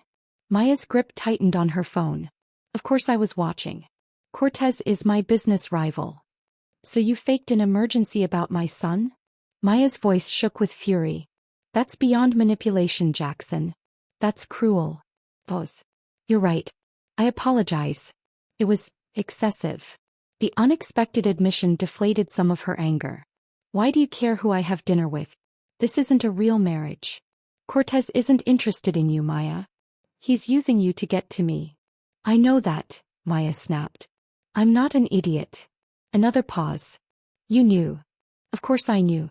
Why do you think I agreed to have dinner with him? She could almost hear Jackson's mind recalibrating. You were gathering intelligence, while feeding him just enough misinformation to keep him interested. Maya smiled grimly. I can play games too, Jackson. The car pulled into the garage beneath the penthouse. We need to talk, Jackson said. About everything. Yes, we do. Maya ended the call. Upstairs, Jackson waited in the living room, still dressed in business attire despite the late hour. He looked tense, controlled, until he saw her. Something in his expression shifted. You look beautiful, he said quietly. The unexpected compliment caught Maya off guard. Thank you. Did you learn anything useful from Cortez? Maya sat across from him, kicking off her heels. He mentioned your ex, Elise Warren. Said she found surveillance equipment in her apartment. Jackson's jaw tightened. Cortez doesn't know what he's talking about. So you didn't spy on her? It wasn't like that. Jackson ran a hand through his hair, the first genuinely agitated gesture she'd seen from him. Elise was selling company information to competitors. I needed proof. And what's your excuse for spying on me? For 5 years. Maya challenged. Jackson met her gaze directly. You know why? No, I don't. You made a claim last night, that we met before, but conveniently got interrupted before explaining. It wasn't convenient. Jackson stood pacing. I needed to verify some details before continuing that conversation. Verify what? Either we met or we didn't. Jackson stopped, turning to face her. Do you remember a charity gala at the Metropolis Hotel 5 years ago? For children's cancer research. Maya frowned, thinking back. Vaguely. I was working catering jobs back then. You weren't just catering. You filled in for a server who got sick. Handed out champagne during the speeches. The memory surfaced slowly. A glittering ballroom, wealthy donors, Maya in a borrowed uniform. Maybe, she conceded. What does this have to do with anything? Jackson moved closer, his gaze intense. You spilled champagne on a man in a gray suit. Apologized profusely. He said it wasn't a problem. Maya's heart skipped. She did remember that, her mortification, the ruined suit, the man's unexpected kindness. That was you. Yes. Jackson's voice softened. We talked afterward. You were funny. Real in a room full of fake people. We ended up having drinks at the hotel bar. Maya shook her head slowly. I don't remember that part. You wouldn't. A muscle ticked in Jackson's jaw. You were using a different name then. Caroline, you said. And you had red hair. The name hit Maya like a physical blow. Caroline, her first name before she changed it. The red hair she dyed brown after leaving her hometown. How did you know that name? She whispered. You told me. Jackson's eyes never left hers. Along with the fact that you were hiding from someone. That you'd changed your identity. Memories flickered at the edges of Maya's consciousness. fragments of conversation, the warm buzz of champagne, a gray-suited stranger with kind eyes. We spent the night together, Jackson continued, his voice dropping. And in the morning you were gone. No note. No contact information. Maya stared at him, the implications sinking in. If what he said was true then. Ethan, she breathed. Jackson nodded once, his expression unreadable. I believe so. Yes. Maya stood abruptly, needing distance. No. This is crazy. You're making this up. Am I? Jackson moved to a side table, pulling out a small box. You left this in the hotel room. He opened it, revealing a delicate silver bracelet with a small book charm. Maya's legs weakened. The bracelet had been her mother's, her only keepsake after her death. She'd worn it always until... I thought I lost it, she whispered. I tried to find you. Jackson's voice held an emotion she couldn't identify. But Caroline disappeared. No employee records. No contact information. Maya's mind spun with implications. If Jackson was Ethan's father, if he'd been searching for her all these years, then the accidental marriage, the surveillance. You engineered the City Hall mix-up, she realized. You arranged for me to sign those marriage documents. Jackson didn't deny it. I needed to know for sure. About you. About Ethan. So you manipulated me into marrying you? Maya's voice rose. Instead of just talking to me like a normal person? Would you have believed me? Jackson challenged. A stranger claiming to be your child's father after 5 years? We'll never know, will we? Because you chose manipulation instead of honesty. They stood facing each other, the truth between them like a live wire. I want a DNA test, Maya said finally. Already done. Jackson's gaze was steady. The results came yesterday. And 99.8% probability that I'm Ethan's father. Maya's world tilted on its axis. Everything she thought she knew about Jackson, about their arrangement, about her own past, shifted irrevocably. You had no right, she whispered. He's my son too. Jackson's voice was quiet but unyielding. The weight of it all, the lies, the manipulation, the shocking truth, crashed over Maya. She moved toward the hallway on unsteady legs. Where are you going? Jackson asked. To check on my son. Maya emphasized the pronoun deliberately. And to figure out what the hell I'm going to do next. As she turned away, Jackson spoke again, his voice stripped of its usual control. Maya. The raw emotion in that single word stopped her. I never stopped looking for you. She didn't turn back. Couldn't. Not when her entire reality had just been upended. Not when, despite everything, something deep within her responded to the longing in his voice. Chapter 8. Maya barely spoke to Jackson for 3 days after his revelation.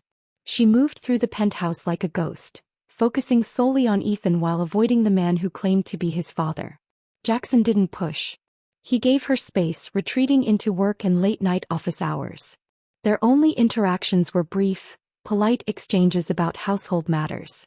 The Nakamura dinner is tonight, Jackson reminded her over breakfast, while Ethan happily demolished a stack of pancakes. Car leaves at 6. Maya nodded stiffly. I'll be ready. Wear the blue dress, he suggested. Nakamura's wife appreciates tradition. Under normal circumstances, Maya might have bristled at being told what to wear. Now she simply nodded again. Can I come to the party? Ethan asked, syrup dripping down his chin. Not this time, buddy, Jackson answered before Maya could. But Mrs. Patel will be here with that space movie you wanted to see. The one with the robots? Ethan's eyes widened. That's the one. Jackson passed him a napkin. You've got a syrup beard going on there. Ethan giggled, wiping his face. You're funny, Mr. Jackson. Maya watched their easy interaction, confusion swirling inside her. She still couldn't reconcile the manipulative man who had engineered their marriage with the one who remembered Ethan's favorite movies and cut his pancakes into perfect triangles. Later, as her hair and makeup team worked their magic, Maya examined the blue dress Jackson had suggested. It was stunning, classic and elegant without being showy. Exactly what a traditional businessman's wife might wear. The wife of Ethan's father. Maya closed her eyes, trying to process the bombshell Jackson had dropped. If he was telling the truth, and the bracelet suggested he was, then their night together had resulted in Ethan. The timing fit. But why couldn't she remember him clearly? She recalled the charity event, the spilled champagne, even flirting with a handsome stranger afterward. But the details were hazy, lost in the fog of a time when she'd been desperate and afraid, living under a false name while hiding from her past. A gentle knock interrupted her thoughts. "Come in," she called, expecting the makeup artist. Instead, Jackson entered, already dressed in a tuxedo that made him look even more imposing. He stopped short when he saw her. "You look beautiful," he said quietly. Maya smoothed the silk fabric. "Thank you for choosing it. It's perfect for the occasion." "I need to brief you on the Nakamuras before we leave," Jackson said, all business again. "Hiro is traditional but progressive. His wife Aiko values family above all else. Their daughter May will also attend." Maya nodded. "I've memorized the talking points your team prepared. There's one more thing." Jackson hesitated. "Hiro appreciates genuine connections. He'll see through anything forced or fake."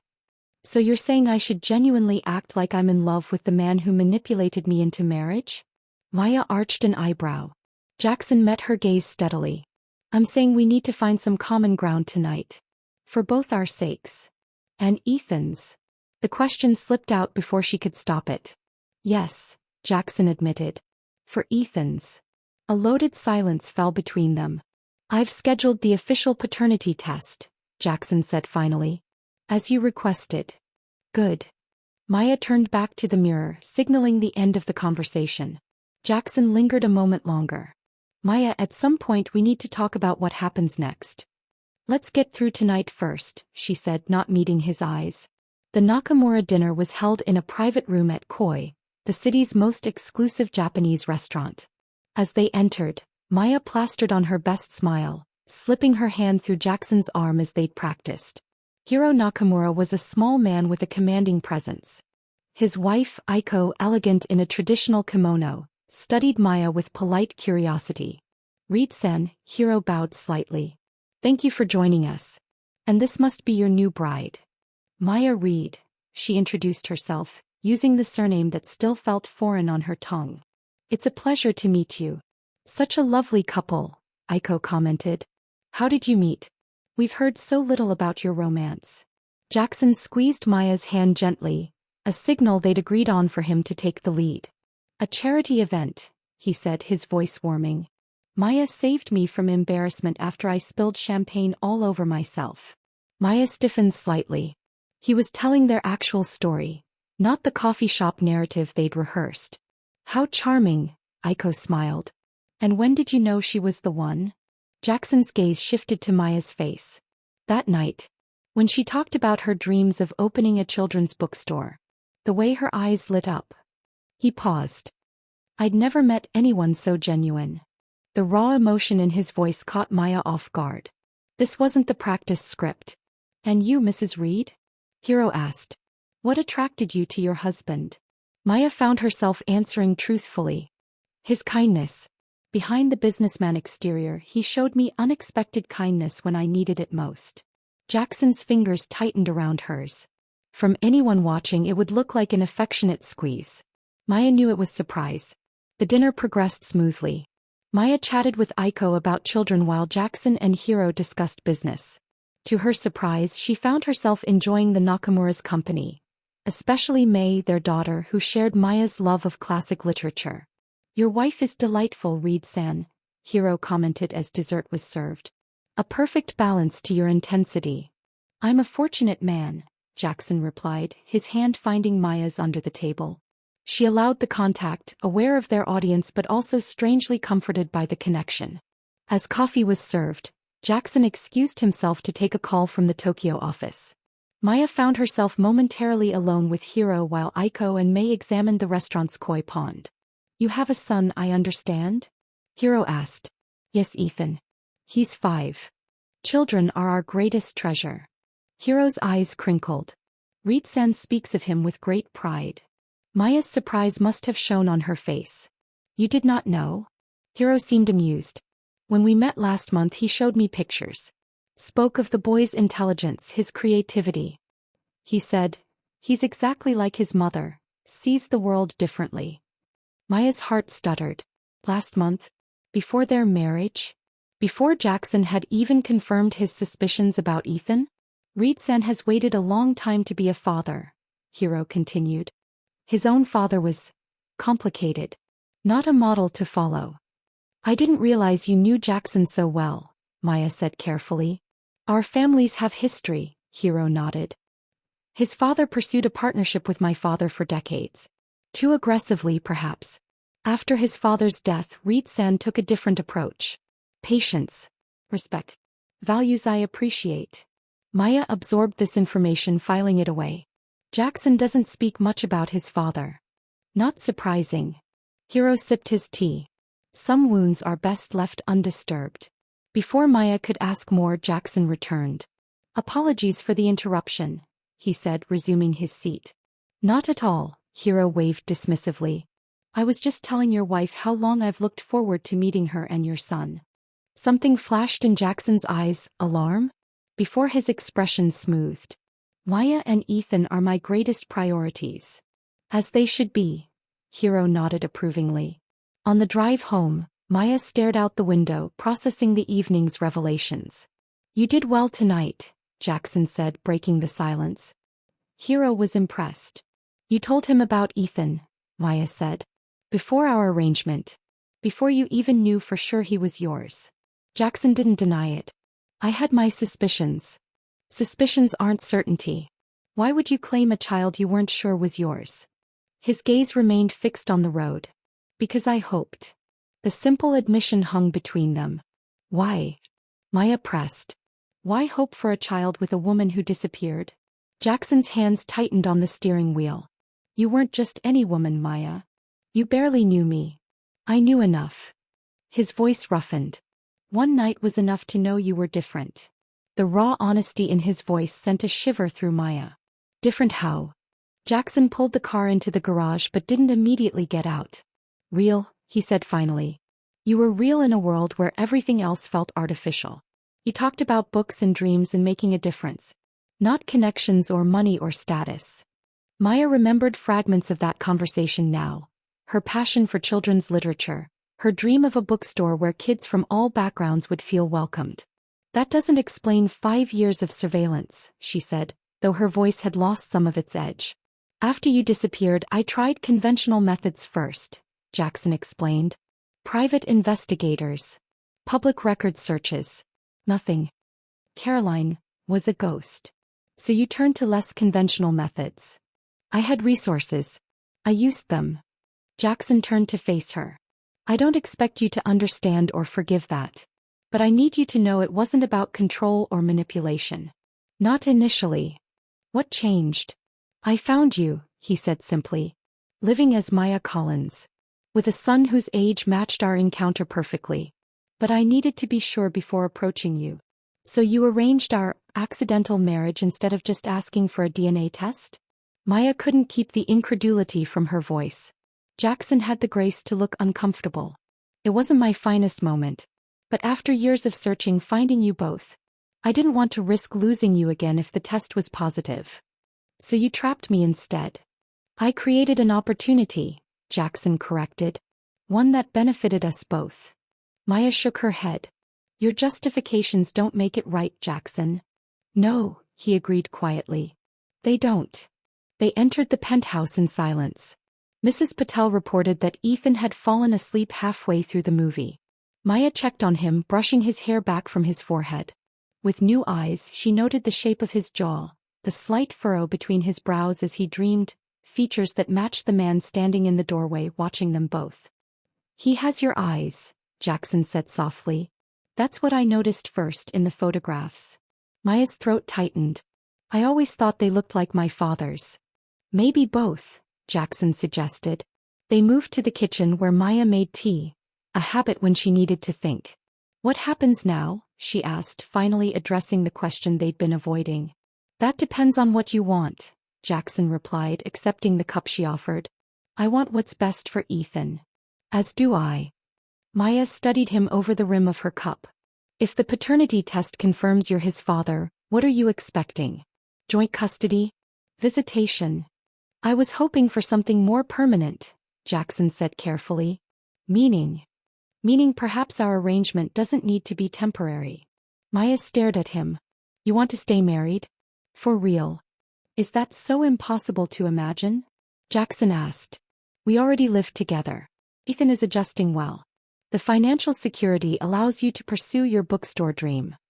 Those are practical considerations, Maya pointed out. Marriage should be about more than convenience. Like love. Jackson's gaze was steady. That would be ideal, yes. But we could start with respect. Partnership. See where it leads. Maya set down her cup, needing distance. This is too much too fast. I understand, Jackson said, though disappointment flickered across his features. Take all the time you need. As Maya turned to leave, the house phone rang. Jackson answered, his expression changing as he listened. Put them through, he ordered, then covered the mouthpiece. It's Nakamura's office. Something about the merger terms. Maya nodded, continuing toward the hallway.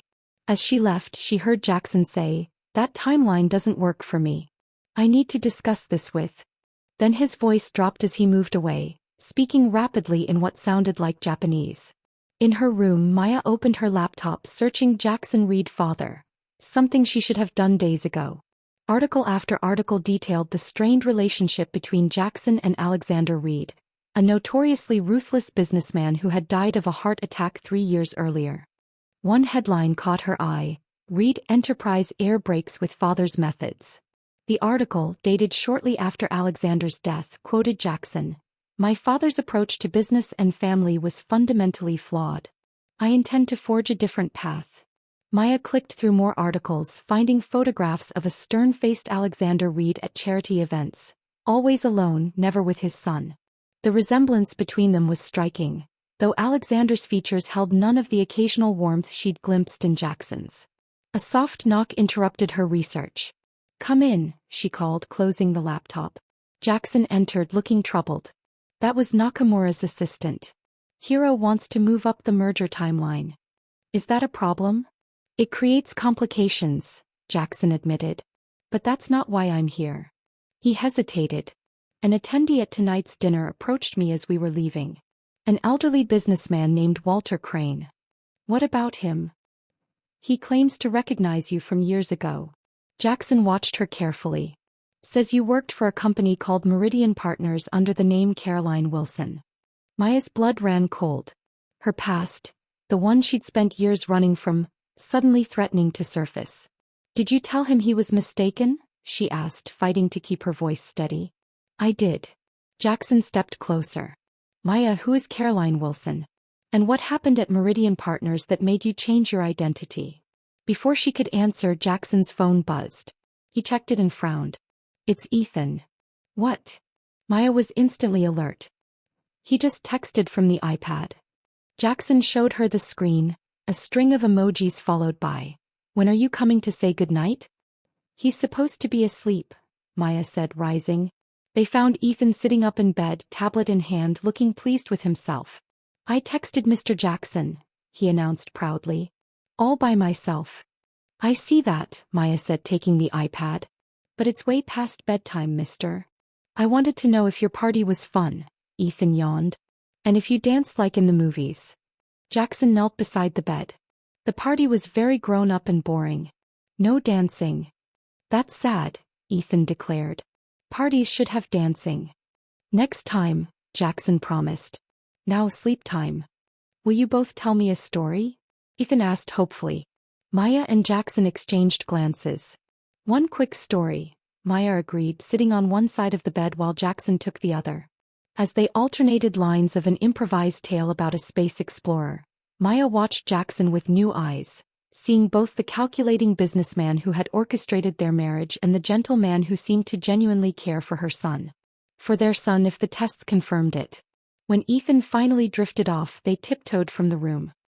He gets his love of stories from you, Jackson said softly. Maybe, Maya acknowledged. But that stubborn determination to stay awake? That's all you. Jackson's smile lit his eyes, transforming his face. In that moment, Maya could easily imagine being drawn to him that night 5 years ago. We still need to finish our conversation, Jackson said as they reached her bedroom door. Maya nodded. Tomorrow. I need time to think. Of course. Jackson stepped back, maintaining a respectful distance. Good night, Maya. Good night, Jackson. As she closed her door, Maya wondered which version of the man she had just bid goodnight to, the manipulator who had engineered their marriage, or the searcher who had spent 5 years looking for the woman who disappeared with his heart. And why, despite everything, was she starting to care about the answer? Chapter 9. Maya woke to the sound of hushed voices outside her door. The digital clock read 6:17 a.m. Keep searching, Jackson was saying. I need everything on Meridian Partners and anyone connected to Caroline Wilson. Sir, if she's hiding from someone, a man's voice began. That's exactly my concern, Davis. Jackson's voice hardened. If someone is looking for her, I need to know who and why. Maya slipped out of bed, pressing her ear to the door. We did find something concerning, Davis continued. Meridian's CFO Robert Chambers disappeared 6 years ago.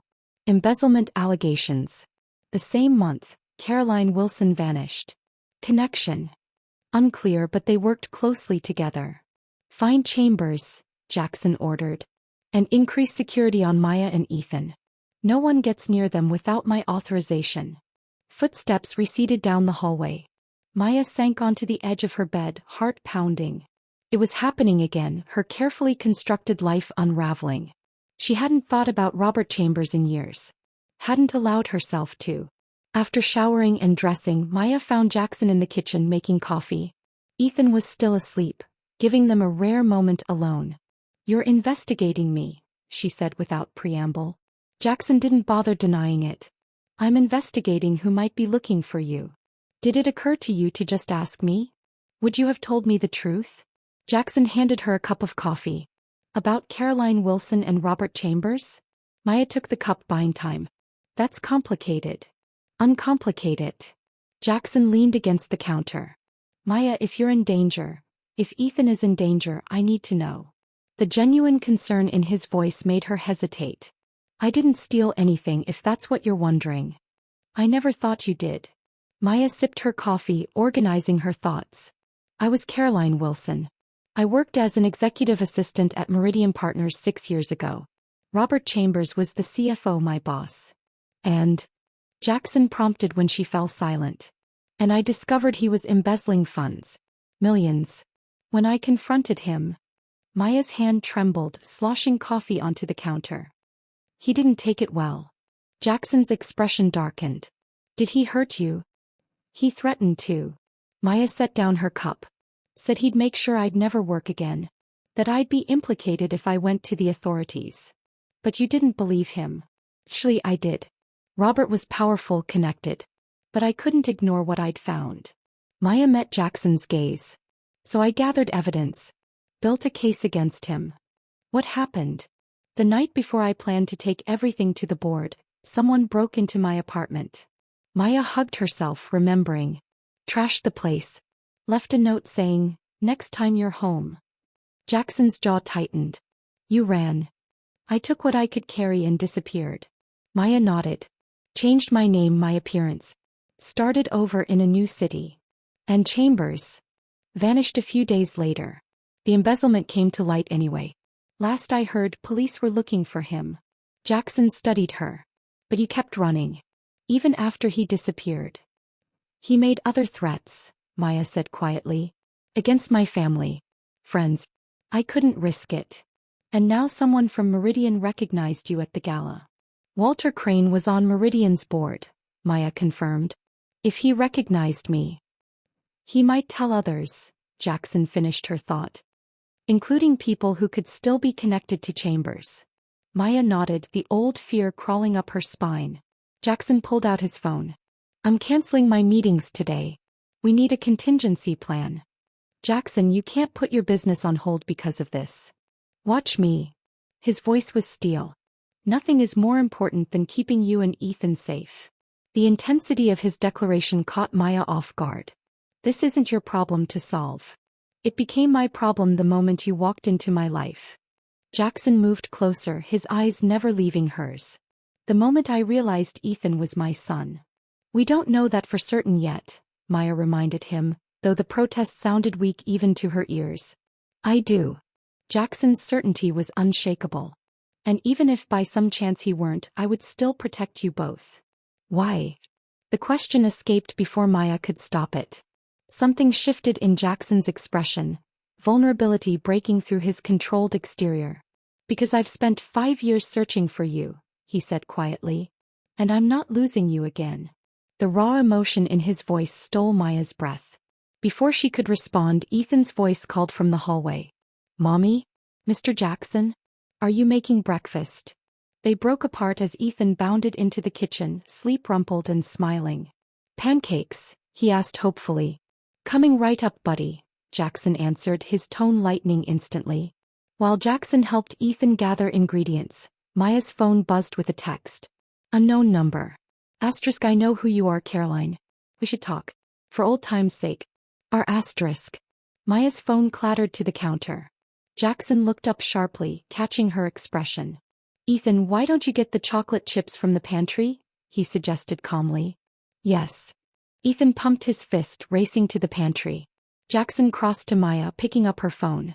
His face hardened as he read the message. R for Robert, Maya whispered. He found me. Jackson's arm went around her shoulders, steadying her. He's not getting anywhere near you or Ethan. You don't understand. Robert is calculating. Vindictive. So am I when necessary. Jackson's voice was cold in a way she hadn't heard before. Davis, he called. The security chief appeared so quickly Maya suspected he'd been nearby all along. Sir. Jackson handed him Maya's phone. Trace this. Full security protocol alpha, effective immediately. No one enters or leaves without clearance. Already implementing, sir. Davis took the phone. Mrs. Reed's sister called twice this morning. Should we put her on the approved list? Maya and Jackson exchanged glances. Not yet, Maya decided. I need to think about that. After Davis left, Jackson guided Maya to the living room couch, away from Ethan's earshot. Tell me everything about Chambers, he said. Every detail you remember. Maya described Robert Chambers, his appearance, habits, known associates. The more she spoke, the more details surfaced from her carefully buried past. He had a temper, she concluded. Controlled in public, explosive in private. And he held grudges. Obsessively. Why target you specifically? Jackson pressed. You were his assistant. Surely others at Meridian had access to the same information. Maya hesitated. Our relationship was complicated. Understanding dawned in Jackson's eyes. You were involved with him. Briefly, Maya admitted. I ended it when I realized how controlling he was. A month later, I discovered the embezzlement. So it's personal as well as professional. Jackson's expression darkened further. All the more reason to take this threat seriously. I need to leave, Maya said suddenly. Take Ethan somewhere he can't find us. Running didn't solve the problem 6 years ago, Jackson pointed out. It won't now. What's the alternative? Wait for him to make good on his threats. The alternative is confronting the problem, Jackson said firmly. With resources Chambers can't match. Your money against his vendetta? Maya shook her head. Some things can't be solved with wealth, Jackson. Not just money. Jackson took her hands. Connections, security, legal leverage. And most importantly, you're not alone this time. Maya looked toward the kitchen where Ethan was carefully arranging chocolate chips on the counter. I can't risk Ethan, she whispered. Neither can I. Jackson squeezed her hands. Trust me, Maya. Please. The plea, so unlike his usual confident directives, caught her off guard. For the first time, Maya truly considered the possibility of not facing her problems alone. What's your plan? She asked finally. Relief flickered in Jackson's eyes. First we secure you both. Then we find Chambers before he finds you. He's evaded police for years. Police don't have my resources or motivation. Jackson's phone buzzed. He checked it, frowning. Davis traced the text. Sent from a burner phone near Central Park. That doesn't help much. It's a start. Jackson stood. I need to make some calls. Will you be okay for a few minutes? Maya nodded, though uncertainty gnawed at her. As Jackson left, she joined Ethan in the kitchen, trying to maintain normalcy despite her racing thoughts. Mommy, look. I made a chocolate chip smiley face. Ethan proudly displayed his creation. That's wonderful, sweetie. Maya forced a smile. Very artistic. Mr. Jackson said I'm creative like you, Ethan reported, carefully adding more chips. And stubborn like him. The casual comment, further evidence of the growing bond between Ethan and Jackson, made Maya's chest tighten. Just as she was beginning to consider Jackson as more than a manipulative businessman, just as Ethan was connecting with him, Robert had reappeared, threatening everything. Jackson returned 20 minutes later, his expression grim but determined. I've arranged for additional security, he announced. And I've contacted someone who specializes in situations like this. A bodyguard? Maya asked. More like a specialist in making problems disappear. At Maya's alarmed look, Jackson added, legally. Mostly. That's not reassuring. It's not meant to be. Jackson checked his watch. She'll be here in an hour.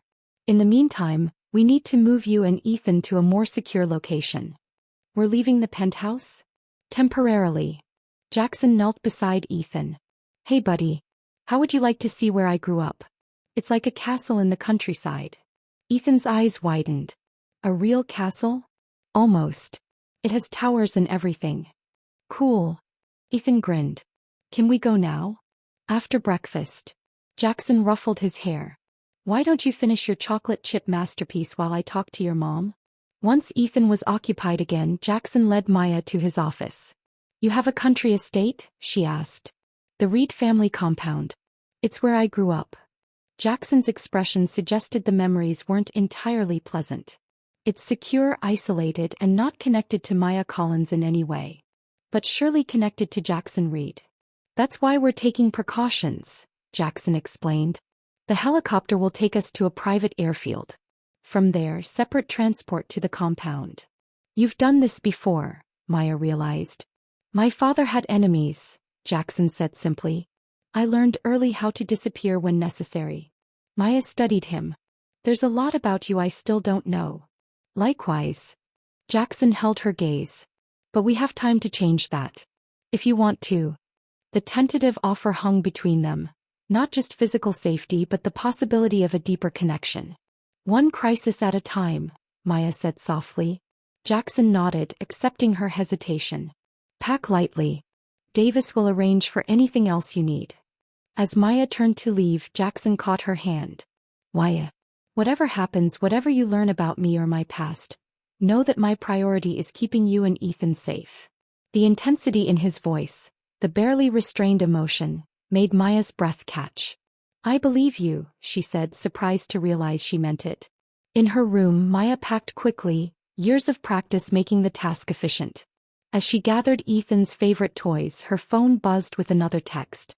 Asterisk running again, Caroline? With Reed's brat? We have unfinished business. See you soon. Our asterisk. Ice flooded Maya's veins. The message confirmed her worst fears. Robert knew about Ethan. Knew about Jackson. She sprinted to Ethan's room, needing to see him to verify he was safe. He sat with Jackson at his small table, both focused on a complex Lego creation. Look, Mommy. Ethan pointed. We're building a rocket ship. It's wonderful, sweetie. Maya struggled to keep her voice steady. How about you finish up while I talk to Mr. Jackson for a minute? In the hallway, she showed Jackson the text. He knows about Ethan, she whispered. About us. Jackson's expression hardened. Davis, he called. The security chief appeared instantly. Full lockdown, Jackson ordered. And move up the extraction timeline. I want wheels up in 30 minutes. Yes, sir. As Davis hurried away, Jackson pulled Maya close, one hand cradling the back of her head. He won't get near either of you, he promised, his breath warm against her hair. I won't let him. Maya allowed herself to lean into his strength just for a moment. I'm scared, Jackson. I know. His arms tightened around her. But we'll face this together. The simple declaration, we together, penetrated Maya's fear. 4 years she'd handled everything alone. Ethan's birth, his health issues, building a life from nothing. The idea of having a partner, someone to share the burden, was both terrifying and oddly comforting. In that moment, held against Jackson's solid chest, Maya made a decision. Whatever secrets still lay between them, whatever manipulations had brought them to this point, they were now facing a common enemy. And maybe, just maybe, they could find a way forward together. If they survived Robert Chambers first. Chapter 10. Sophia Collins checked her reflection in the elevator mirror, adjusting her designer blouse. The top floor of the Apex building housed Cortez Industries, Jackson Reed's biggest competitor. Miss Collins, the receptionist greeted her. Mr. Cortez is expecting you. Sophia smiled coolly. I'm sure he is. Vince Cortez's office offered a view rivaling Jackson's, perhaps deliberately so. He stood as Sophia entered, his predatory smile matching hers. You're late, he noted, gesturing to a chair. Traffic. Sophia remained standing. Do you have what I asked for? Vince opened a desk drawer and removed a USB drive. Everything I could find on our mutual friend Jackson Reed. Including. He paused dramatically. His connection to your sister's previous identity. Sophia's perfectly shaped eyebrows rose. Caroline Wilson? The very same. Vince twirled the drive between his fingers. Seems Reed has been tracking her for years. Interesting. Sophia finally sat, crossing her legs elegantly. And what about the child? Preliminary DNA results indicate Reed is indeed the father. Vince leaned forward. Which makes your sister's convenient accidental marriage all the more suspicious. Maya always was calculating, Sophia mused. Though I didn't think she had something this elaborate in her. Perhaps she had help. Vince slid the drive across the desk. My sources say Robert Chambers has resurfaced. And he's looking for your sister. Sophia went still. Chambers? Are you certain? Very. Vince studied her reaction. You know him. I know of him. Sophia chose her words carefully. Maya worked for him before Ethan was born. She never shared details, but I gathered it ended badly. Badly is an understatement. Embezzlement, fraud, possible violence. Vince poured 2 glasses of scotch. But most interestingly, some evidence suggests your sister might have been his accomplice before she turned on him. Sophia accepted the drink. Maya? An accomplice in financial fraud? Please. She can barely balance her checkbook. Perhaps that's the image she wanted to project. Vince sipped his scotch. People are rarely what they seem. Take Reed for instance. Cold, calculating businessman on the surface. Underneath, a man who spent 5 years obsessively searching for a one-night stand. Love makes fools of us all, Sophia commented dryly. Is it love, though? Vince's eyes glinted. Or something else. Reed's father was notoriously possessive. Perhaps the son inherited more than just business acumen. You seem remarkably well-informed about Jackson's personal life. Know thy enemy. Vince raised his glass in a mock toast. Which brings me to our arrangement. You provide insider information on Reed's merger plans. I ensure you're compensated appropriately. And what about Maya and Ethan? Sophia asked casually. What happens to them when this all falls apart? That depends. Vince studied her. Do you care? Professionally speaking, of course I care. Sophia examined her manicure. Family appearances and all that. Of course. Vince's smile didn't reach his eyes. Rest assured, I have no intention of harming your sister or her son. I simply want what Reed has, professionally speaking. The Nakamura merger. Among other things. Vince refilled their glasses. Now what can you tell me about Reed's movements today? My sources say there was unusual activity at his penthouse this morning. Sophia frowned. Maya isn't answering my calls. That's not like her. Interesting timing given Chambers' reappearance. Vince checked his phone as it buzzed. Seems our friends are on the move. Reed's helicopter left the private helipad 30 minutes ago. Where would they go? Sophia wondered aloud. I have my suspicions. Vince showed her a map. Reed owns a family compound upstate. Isolated, secure. Perfect for hiding something, or someone. Or running from someone, Sophia added. Indeed. Vince studied her. How far are you willing to go with this, Sophia? Things get complicated. Sophia met his gaze unflinchingly. I've never backed down from complications. The question is, what's really in this for me? Beyond money. Smart woman. Vince leaned back. How about a position at Cortez Industries after the dust settles? Senior VP of External Relations. Corner office, 7 figures. Tempting. Sophia swirled her scotch. But I was thinking of something more substantial. Such as a seat on your board. Sophia's smile was razor-sharp. I didn't spend years watching my sister play it safe to settle for anything less. Vince laughed, genuine amusement in his eyes. You really aren't like your sister, are you? Maya always took the moral high ground. Sophia's voice hardened. Look where that got her. Waiting tables, barely surviving until she lucked into marriage with a billionaire. While you had to work twice as hard for half the recognition, Vince guessed, hitting a nerve. Something like that. Sophia finished her drink. So, do we have a deal? We do. Vince extended his hand. Welcome to the winning side, Miss Collins. As they shook, neither noticed the small red light blinking beneath Vince's desk, a surveillance bug placed weeks earlier by Jackson's security team. Miles away, Jackson watched the live feed on his tablet, Maya leaning close beside him. They sat in the wood-paneled study of the Reed compound, a vast stone mansion surrounded by acres of forest and a state-of-the-art security system. I can't believe it, Maya whispered. Sophia is working with Vince? And apparently knows more about Robert Chambers than she let on, Jackson added grimly. On screen, Sophia and Vince continued plotting, unaware of their audience.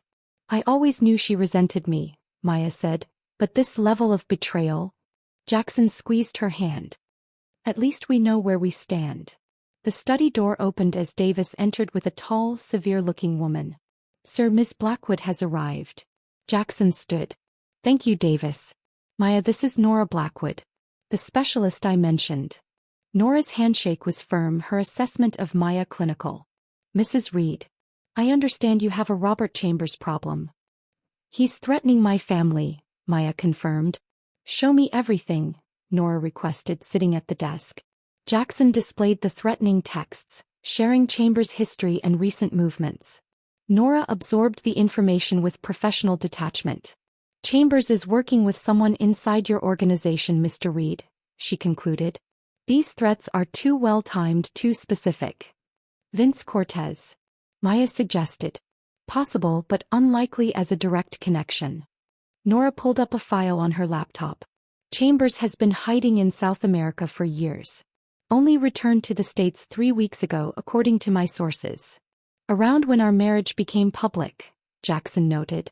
Precisely. Nora pointed to her screen. And look at this. Phone records show calls between a burner phone associated with Chambers and a number registered to someone on your staff, Mr. Reed. Jackson leaned closer. That's Vanessa's number. My executive assistant. The one who helped arrange our marriage paperwork, Maya added, the implications sinking in. She has access to your schedule, your security protocols, your personal life. Nora's expression was grim. The perfect inside person. Jackson's jaw tightened. Bring her in, he ordered Davis. Quietly. There's something else, Nora continued. Financial transfers from an offshore account linked to Chambers. The beneficiary? Sophia Collins. Maya felt the ground shift beneath her. Sophia has been taking money from Robert? For how long? Years, Nora said simply. Since shortly after you disappeared, Caroline. The use of her former name made Maya flinch. I don't understand, she said. Why would Robert pay my sister? Information most likely, Jackson suggested. If he couldn't find you directly. He'd use someone who could, Maya finished, nausea rising. My own sister sold me out. Family makes the best betrayers, Nora commented dispassionately.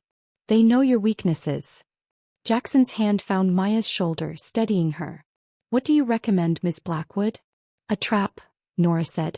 Using what they expect against them. Meaning? They believe you're hiding here, protected by your security. Nora gestured to the compound around them. Let them continue thinking that while we move you to a location they'd never suspect. And draw them out how? Jackson asked. With the one thing they all want. Nora looked at Maya. Her. Absolutely not, Jackson said immediately. Maya isn't bait. Not actually, Nora clarified. But they don't need to know that. As Nora outlined her plan, Maya felt a strange calm settling over her. After years of running, of hiding, she was finally facing her past, with resources and allies she never had before. "It could work," she said when Nora finished. Jackson looked at her in surprise. "Maya, it's dangerous." "So is continuing to run." Maya met his concerned gaze. "Robert won't stop. Neither will Sophia apparently. Or Vince. We need to end this, Jackson. For Ethan's sake." At the mention of their son, Jackson's resistance faltered. "Where is he now?" "Exploring the greenhouse with Mrs. Patel," Maya said. "She said something about frogs." Despite the tension, Jackson smiled slightly. "I used to catch frogs there as a boy.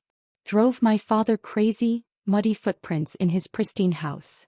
The glimpse into Jackson's childhood, so rarely shared, distracted Maya momentarily from their crisis. "You never talk about growing up here," she observed. Something shadowed Jackson's expression. "It wasn't always pleasant." "Your father," Maya guessed. Jackson nodded once. "Alexander Reed demanded perfection. Accepted nothing less. That must have been difficult for a child." "It made me resilient," Jackson said, his tone suggesting the subject was closed. Nora cleared her throat. "If we're implementing this plan, we need to move quickly. Chambers isn't the type to wait patiently."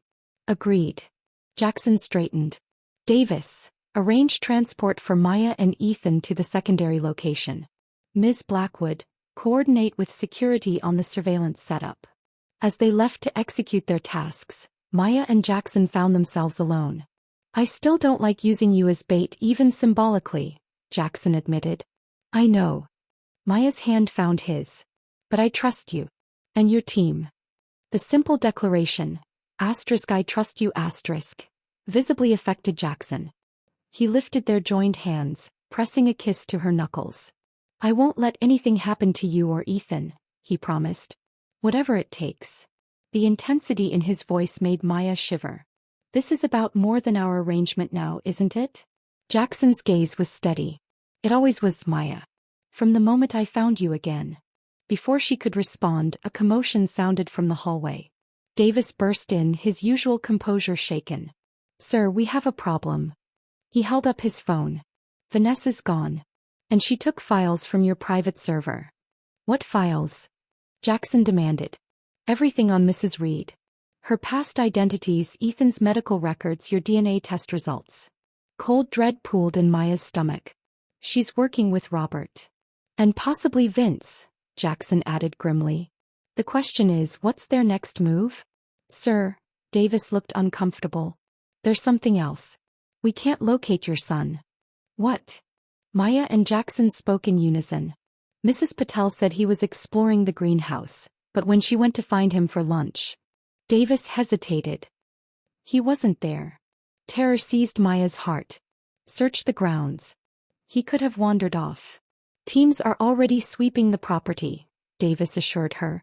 "But given the timing with Vanessa's disappearance." He didn't need to finish. The implication was clear. "Find my son," Jackson said, his voice deadly quiet. "Whatever it takes. Whatever it costs. Find him." As security teams mobilized, Maya's phone pinged with a new message. "Unknown number. Missing something, Caroline? He has your eyes. And Reed's chin. Quite the family resemblance. Let's talk. Alone. Instructions to follow. Tell Reed and you'll never see the boy again. R**. Maya showed Jackson the text, her hands shaking so badly he had to steady them. "He has Ethan," she whispered, terror strangling her voice. Jackson's face transformed, cold fury unlike anything Maya had seen before. "Not for long," he promised, already dialing. "Nora? Change of plans. Chambers has made his move. And now he's going to regret it." He looked at Maya, raw determination in his eyes. "We're getting our son back. Today. Our son." In that moment of crisis, the words felt right. Natural. As if they'd always been a family. Not just an arrangement of convenience, but something real and vital. And now that family was under attack. "What do we do?" Maya asked, finding strength in Jackson's certainty. "We play their game," Jackson said grimly. "But by our rules." As they rapidly formulated a new plan, Maya realized something had fundamentally shifted between them. The crisis had stripped away pretense, leaving only what mattered: their shared love for Ethan and their growing feelings for each other. They were no longer a fake married couple bound by a business arrangement. They were partners in the truest sense, united against a common enemy, fighting for their family. And God help anyone who stood in their way. Chapter 11. Maya's hands shook as she fastened the small transmitter to her bra strap. The device, no bigger than a button, was their lifeline. Testing. Nora's voice came through the nearly invisible earpiece. Confirm audio. I hear you, Maya whispered. In the adjacent room, Jackson paced while security teams prepared vehicles. His face had hardened into something unrecognizable since Robert's text. All business facades stripped away, revealing the raw determination beneath. The tracker is active, Davis reported, monitoring a tablet. Signal is strong. Jackson nodded curtly. Run through it once more. Maya meets Chambers at the location he specified, Nora recited. We maintain distance but keep visual contact. Strike team is positioned to extract Ethan the moment we confirm his location. And if he doesn't bring Ethan? Maya asked, voicing her deepest fear. He will, Jackson said with certainty. Ethan is his leverage. Another text arrived. Coordinates for an abandoned warehouse at the edge of the industrial district. And a warning. Asterisk, come alone. No police, no Reed, no security. Well, no. Asterisk. He's watching us, Maya realized. Somehow. Nora nodded. Almost certainly. Which is why you'll appear to leave alone while we... A phone rang, Jackson's private line. He checked the display, eyes narrowing. Sophia, he said, putting it on speaker. Jackson. Sophia's voice was tense. Is Maya with you? I've been trying to reach her all day. Jackson shot Maya a look. Play along. She's resting, he replied. It's been a difficult day. What's happened? Genuine concern or excellent acting? Maya couldn't tell. Ethan's missing, Jackson said bluntly. A sharp intake of breath. Missing? How? Someone took him from the grounds of my family estate. We have reason to believe it's connected to Maya's past. Silence stretched for several seconds. Robert Chambers? Jackson's jaw tightened. You know that name. Sophia hesitated. Maya mentioned him once. Years ago. Did she mention he was dangerous? That he threatened her? Jackson's voice was dangerously calm. Or did those details come up during your meetings with Vince Cortez? Another pause. You know about that. I know everything, Sophia. Jackson's words were ice. Including the offshore payments from Chambers to your account. It's not what you think, Sophia said quickly. Robert approached me years ago, yes. Wanted information about Maya. I fed him just enough to keep him paying, but never enough to find her. Yet here we are, Jackson countered. With my son missing and Chambers making demands. Your son. Surprise colored Sophia's voice. So it's true. Ethan is yours. Did you tell Chambers that? Maya broke in, unable to contain herself any longer. Maya. Sophia's voice shifted. I swear I didn't. I was playing both sides, Robert and Vince. Neither got anything useful from me. Except our location today, Jackson pointed out. That wasn't me, Sophia insisted. But I might know who it was. Maya and Jackson exchanged glances. We're listening, Jackson said. Vanessa, your assistant. She contacted me this morning, asking about Maya's routines with Ethan. I thought it was for security purposes. And you shared that information. Some of it, Sophia admitted. Look, I've done things I'm not proud of. But I would never put Ethan in danger. Yet here we are, Maya repeated Jackson's words, bitter anger rising. Let me help, Sophia pleaded. I know things about Robert, habits, weaknesses. Why would we trust you now? Maya demanded. Because despite everything, he's my nephew. Sophia's voice cracked slightly. And because I know where they're keeping him. Jackson straightened. How? Robert has a partner. Gerald Hayes. They work together at Meridian. Sophia paused. He owns the warehouse listed in those coordinates. But they won't have Ethan there. It's a trap. Where then? Jackson demanded. Hayes has a boathouse. 10 miles north of the warehouse. Near the old shipping channel. Nora was already typing, pulling up satellite images. Confirmed. Isolated location. Difficult access by land. If you're playing us, Sophia. Maya began. I'm not, Sophia cut in. Vanessa talked too much this morning. Mentioned contingency plans, secondary locations. The boathouse came up. Jackson studied the satellite images. We'll need to split resources. Maya still goes to the warehouse, they'll expect that. But our main force targets the boathouse. I'm coming with you, Sophia said. To the boathouse. Absolutely not, Jackson and Maya responded in unison. You need me, Sophia insisted. Hayes knows me. I can create a distraction. Nora looked up from her tablet. She's not wrong. A familiar face might buy crucial seconds. Fine, Jackson conceded. But you're with me at all times. One suspicious move. I understand. Sophia sounded relieved. Text me the meetup location. I'll be there in 30 minutes. As the call ended, Maya turned to Jackson. Can we trust her? Not remotely, he replied. But we can use her.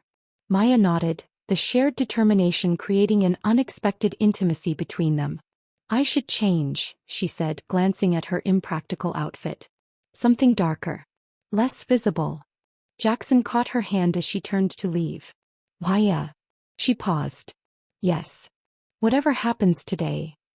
He seemed to struggle for words, unusual for a man who always knew exactly what to say. Just come back to me. Both of you.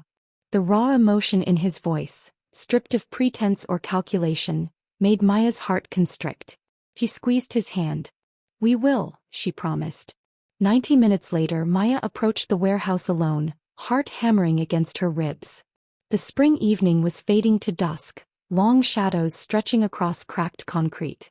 In position, Nora's voice whispered in her ear. Cameras show no movement inside, but thermal is picking up one heat signature near the east entrance. Maya nodded slightly, knowing the team was watching through binoculars from various positions. The warehouse door creaked as she pulled it open. Inside, dim light filtered through grimy windows, illuminating rusted machinery and fallen ceiling tiles. Caroline. A man stepped from the shadows. You're looking well. Robert Chambers hadn't aged gracefully. Once handsome in a polished corporate way, he now appeared haggard, his expensive suit hanging loosely on his frame. But his eyes, cold, calculating, were exactly as Maya remembered. Where's my son? She demanded. Robert smiled thinly. Safe. For now. Assuming you're alone. I am. Maya forced herself to meet his gaze. You said you wanted to talk. So talk. Always so direct. Robert circled her slowly. That's what attracted me to you initially. No games, no pretense. Until the end, of course. The end came when I discovered you were stealing millions, Maya countered. From a children's cancer charity, among others. Robert waved dismissively. Business. Nothing personal. It was personal to me, Maya said. Which is why I was gathering evidence against you. Evidence you never got to use. Robert's smile widened. And now, all these years later, you've landed on your feet. Married to Jackson Reed, of all people. Maya's pulse quickened. What do you want, Robert? Originally, revenge. He shrugged. You cost me my reputation, my career. Made me a fugitive. I spent years imagining how I'd repay you. And now I see opportunity. Robert pulled out his phone. Reed is worth billions. I imagine he'd pay handsomely for his wife and child. Extortion. Maya raised an eyebrow. That's your grand scheme? 20 million. Offshore account. Non-traceable. Robert's voice hardened. Consider it compensation for my years in exile. And if I refuse? Robert showed her his phone screen. A photo of Ethan asleep on a small bed, a newspaper with today's date beside him. Maya's knees nearly buckled. If you've hurt him. He's fine, Robert cut her off. Sedated but unharmed. My associate is watching him at a secure location. The boathouse, Maya said before she could stop herself. Robert stiffened. What did you say? Maya realized her mistake immediately. Sophia's information was correct. Ethan was at the boathouse. But now she tipped their hand. Gerald Hayes, Maya continued, trying to recover. That's your associate, isn't it? At the boathouse near the old shipping channel.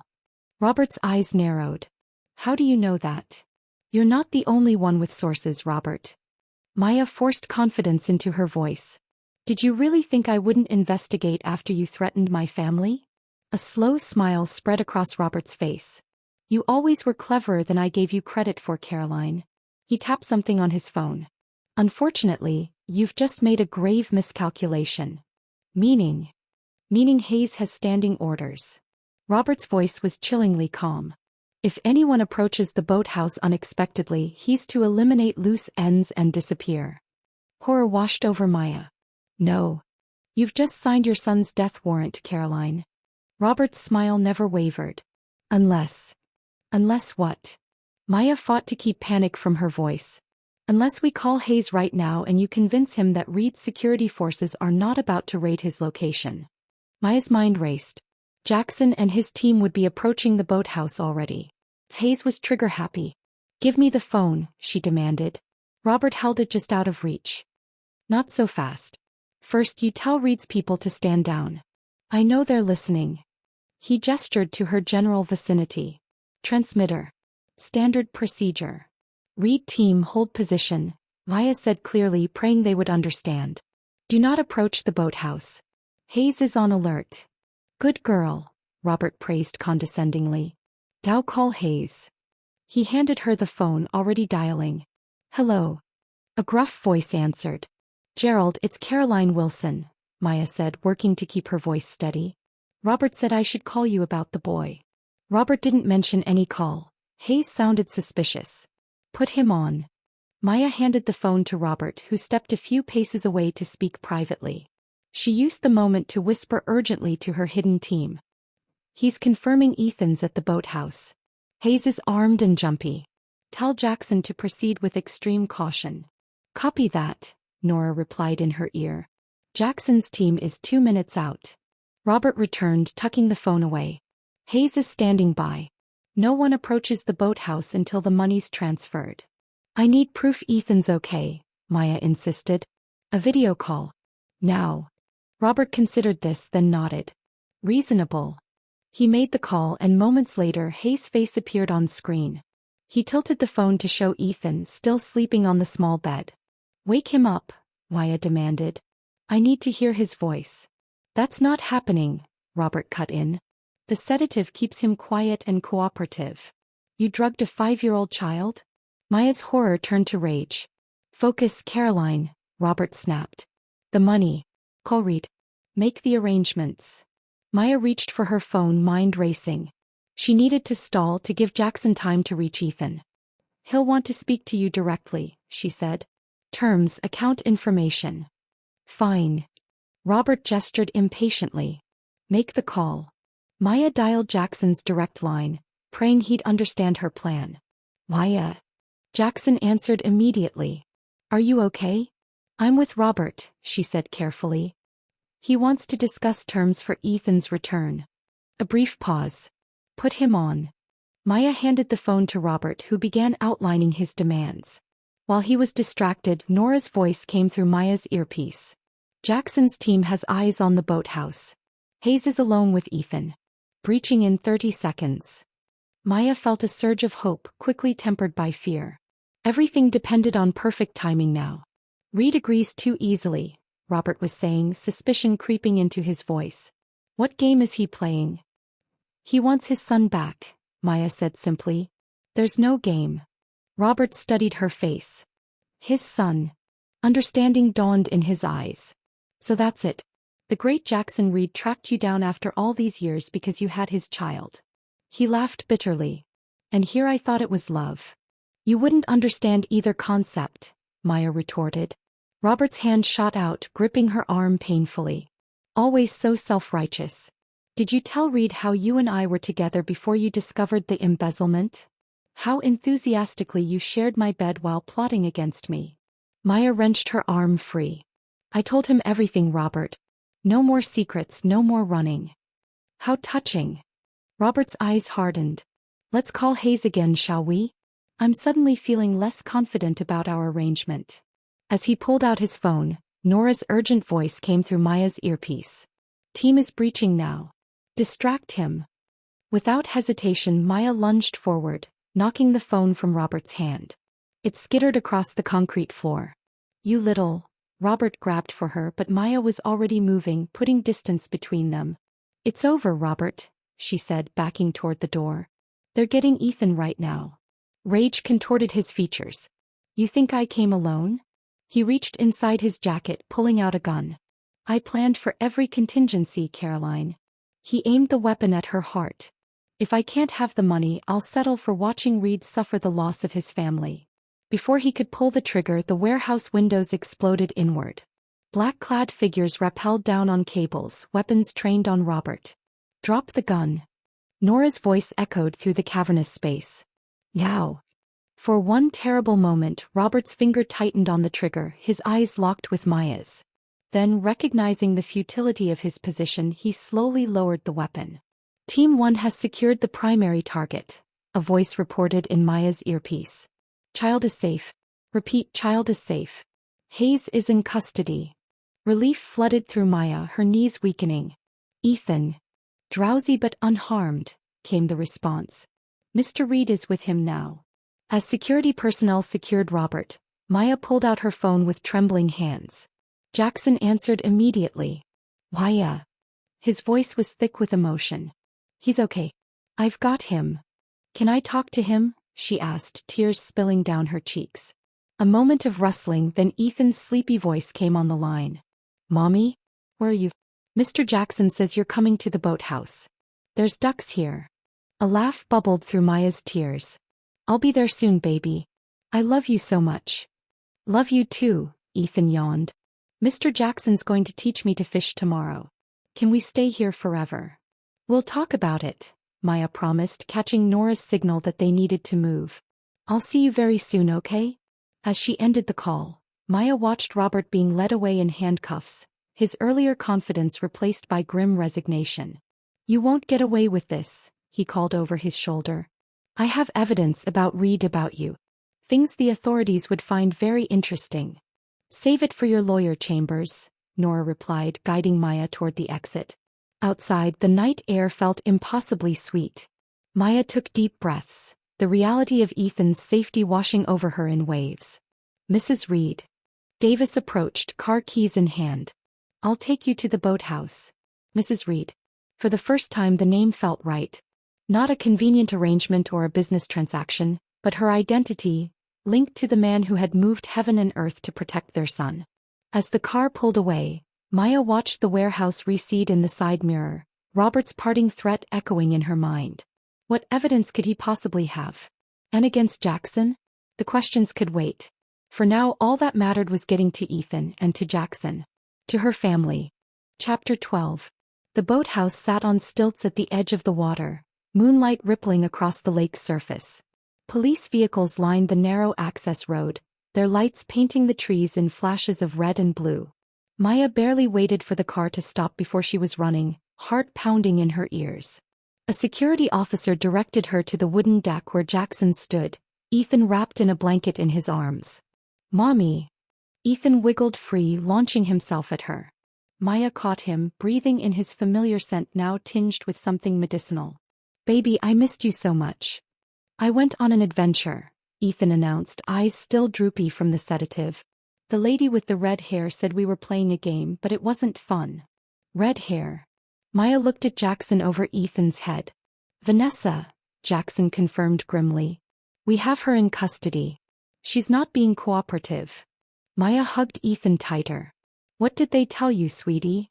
That you and Mr. Jackson sent them to take me on a special trip, Ethan yawned. But I knew it wasn't real because you always tell me about trips before. You're such a smart boy, Jackson said, ruffling Ethan's hair. The paramedics approached, explaining they needed to examine Ethan. Maya reluctantly released him to the medical team, watching anxiously as they checked his vitals. Hayes had a medical background, Jackson explained quietly. The sedative was properly dosed. They say he'll be fine after a good night's sleep. Thank God, Maya breathed, suddenly aware of how close they'd come to disaster. And Robert. In custody. Along with Hayes and Vanessa. Jackson's jaw tightened. Vince was picked up at his office. Sophia. Where is she? Maya looked around, giving her statement to the police. Jackson's expression was unreadable. He did help Maya. The boathouse information was accurate. After years of selling information about me to Robert, Maya reminded him. I'm not feeling particularly forgiving at the moment. Jackson nodded, respecting her position. The official story is a failed kidnapping attempt. No connection to your past identity or Meridian partners. And the real story? Is ours, Jackson said firmly. Yours to share or keep private as you choose. The consideration, so different from his earlier manipulations, touched Maya deeply. Thank you, she said simply. Jackson's hand found hers, their fingers intertwining naturally. When Chambers had a gun on you. His voice roughened. I've never been so terrified. How did you know? Body camera on one of Nora's team. Jackson's grip tightened. I watched it happen in real time, unable to do anything. But you did do something, Maya reminded him. You saved Ethan. That's what matters. A detective approached, notebook in hand. Mrs. Reed? We need your statement when you're ready. Maya nodded. Give me a few minutes with my son first? Of course.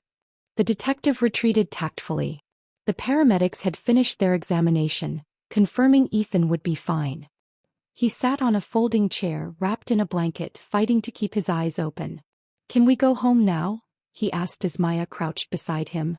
Soon, baby, she promised, smoothing his hair. To the castle or the sky house? Ethan's words slurred slightly with exhaustion. Maya looked up at Jackson, the question implicit. Wherever you feel safest, he said. The penthouse, Maya decided. It has better security. Jackson nodded. I'll make the arrangements. As he stepped away to make calls, a familiar figure approached. Sophia, escorted by a police officer. Maya, she began, her usual poise absent. I know you probably don't want to talk to me. You're right, I don't. Maya stood, positioning herself between Sophia and Ethan. I just wanted to say I'm sorry, Sophia pressed. What I did. What you did was sell information about your sister and nephew to a dangerous man for years. Maya cut in, keeping her voice low so Ethan wouldn't hear. There's no apologizing for that. I never gave him anything that would actually lead him to you, Sophia insisted. I was stringing him along, keeping him paying. While also selling information to Vince Cortez about Jackson, Maya added coldly. Playing all sides against the middle. Very clever. Sophia flinched. I made mistakes. Terrible ones. But today I helped find Ethan. That counts for something, doesn't it? Maya studied her sister. The woman who had always been jealous of her, always felt entitled to more than she had. It counts for something with the police, she conceded. But not with me. Not yet. Maya, please.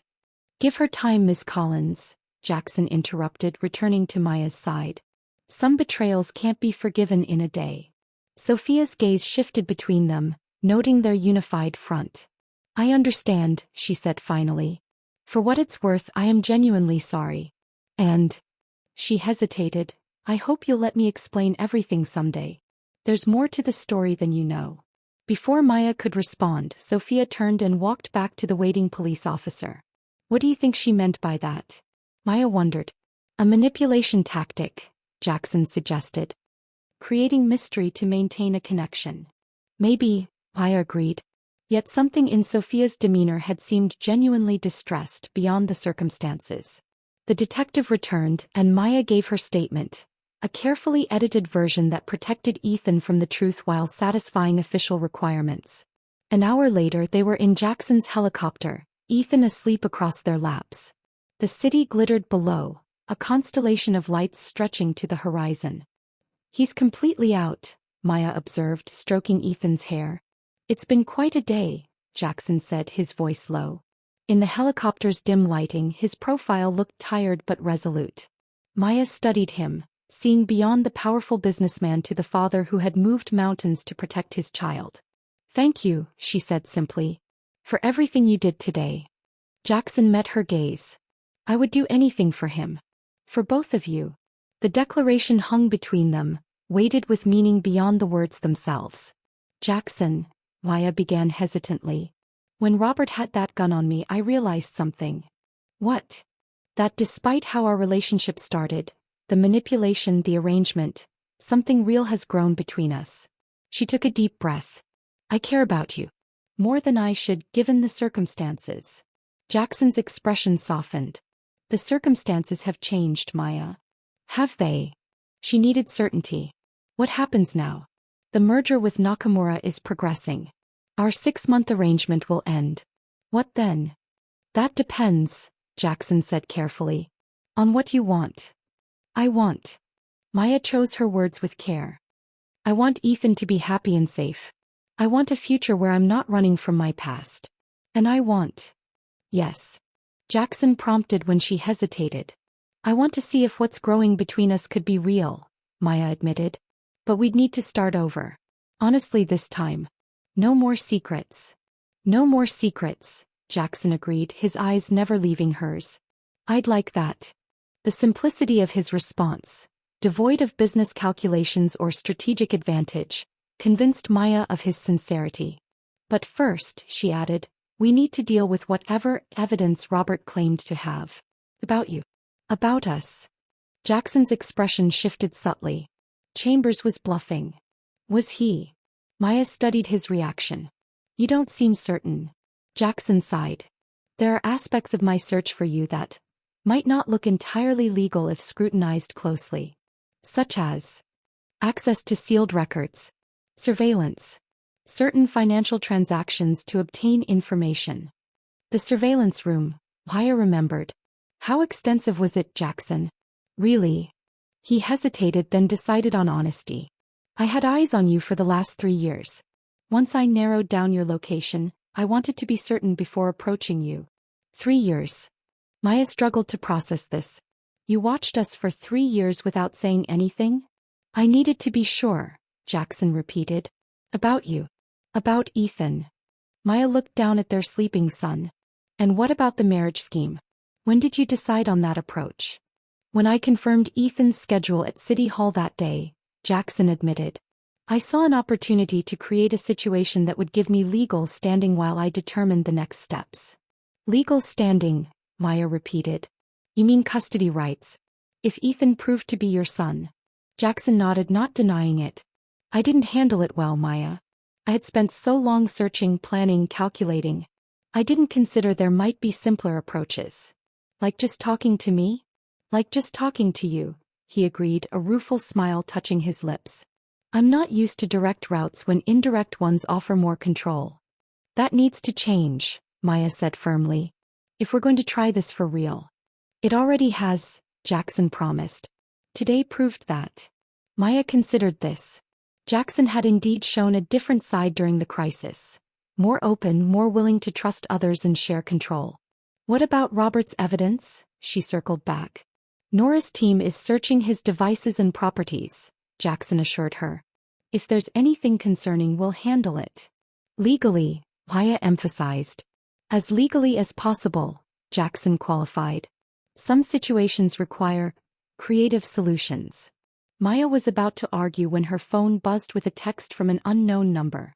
Asterisk, the fight isn't over. Robert had a failsafe. Everything goes public if he doesn't check in every 24 hours.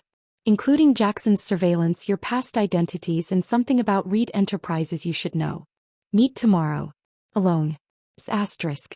Maya showed Jackson the message. Sophia, he said grimly. Still playing angles. Or actually trying to help, Maya suggested. What's the something about Reed Enterprises she's referring to? Jackson's expression closed slightly. Likely nothing. A bluff to get your attention. Maya's instincts flared. You're not telling me everything. Not here, Jackson said, glancing meaningfully at Ethan. When we're home. The helicopter began its descent toward the penthouse landing pad. As the city grew closer, Maya felt the weight of unfinished business pressing down. Robert's evidence.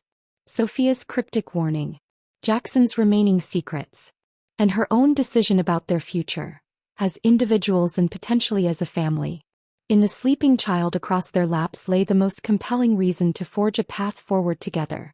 But only if that path was built on truth. Promise me something, Maya said as the helicopter touched down. Anything, Jackson replied without hesitation. Whatever you're still hiding, whatever you think might change things between us, tell me tonight. All of it. Jackson held her gaze for a long moment. I promise. As they carried Ethan inside, Maya felt the curious sensation of standing on a precipice. Whatever Jackson revealed tonight would either forge their bond stronger or break it beyond repair. Either way, there would be no more hiding. No more running. For the first time in years, Maya was ready to face the full truth, wherever it led. Chapter 13. Maya tucked the blanket around Ethan, watching the steady rise and fall of his chest. After everything he'd been through, he looked peaceful, blissfully unaware of the adult complications swirling around him. Sleep tight, my brave boy, she whispered, kissing his forehead. In the hallway, Jackson waited, his usual commanding presence subdued. How is he? Dead to the world, Maya said. The doctor said he probably won't remember most of today. Small mercies, Jackson nodded. Are you ready to talk? Maya took a deep breath. As I'll ever be. He led her to his study, a room she'd rarely entered. Unlike the rest of the penthouse, this space felt personal. Books lined dark wooden shelves. Family photos, old ones featuring a stern-faced man Maya recognized as Alexander Reed, sat in silver frames. A chess set with carved stone pieces occupied one corner, a game apparently in progress. Jackson poured 2 glasses of scotch, handing one to Maya. You might need this, he said. Maya accepted the glass, apprehension building. That bad, huh? Instead of answering, Jackson opened a desk drawer and removed a folder labeled simply MC. The DNA results came back yesterday, he began, extracting a document. Confirming what I already knew, Ethan is my son. Maya nodded. We expected that. What you don't know is why I was so certain. Jackson slid the paper across the desk. Look at the genetic markers. Maya scanned the document, medical terminology swimming before her eyes. I don't understand. What am I looking for? The paternal family connection section, Jackson directed. 3rd paragraph.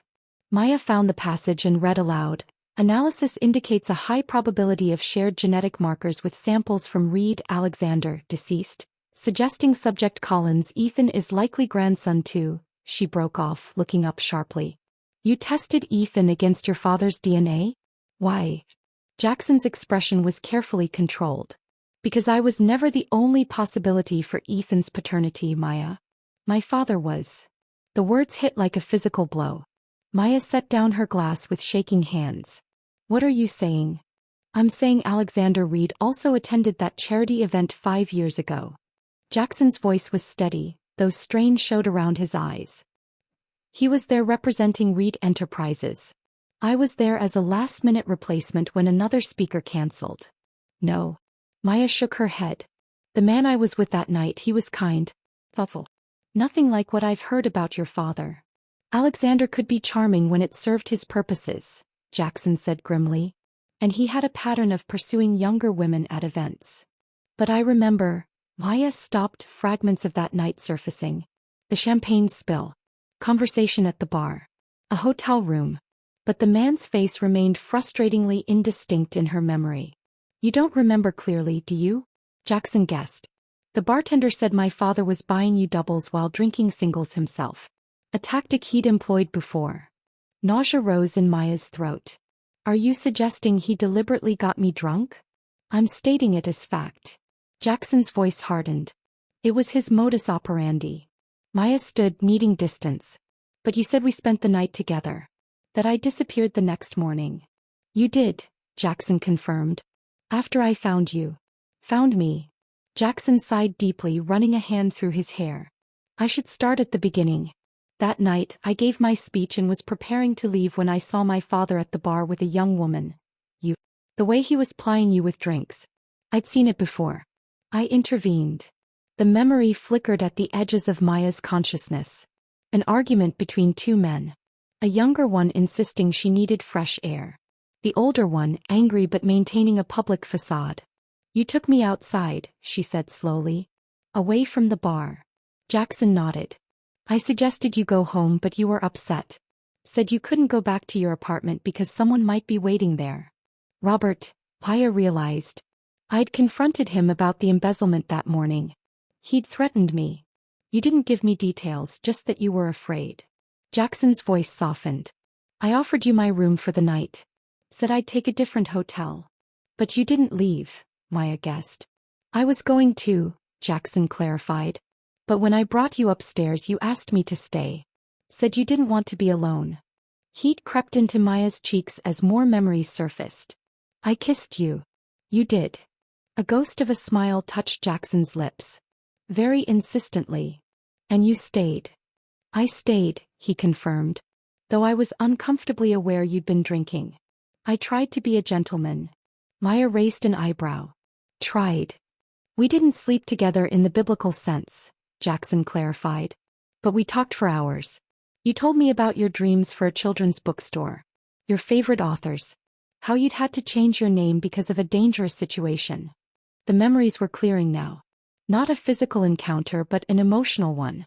Confessions whispered in the dark to a kind stranger. We fell asleep talking, Maya remembered. And when I woke up early the next morning I panicked. Realized I'd shared too much with someone connected to your father, who I knew was on Meridian's board. Jackson nodded. You left while I was showering. By the time I realized you were gone, you'd disappeared completely. Maya paced the study processing these revelations. So Ethan is definitely my son, not my father's, Jackson finished. Though I had to be sure, which is why I ran the comparison. Relief flooded through Maya, followed quickly by confusion. But why didn't you tell me this immediately? Why the elaborate scheme to marry me? Jackson's expression darkened. Because of what happened next. What do you mean? 3 days after you disappeared, my father called me to his office. Jackson's voice took on a distant quality. He'd hired investigators to find the redhead from the gala. Said she'd stolen something valuable from him.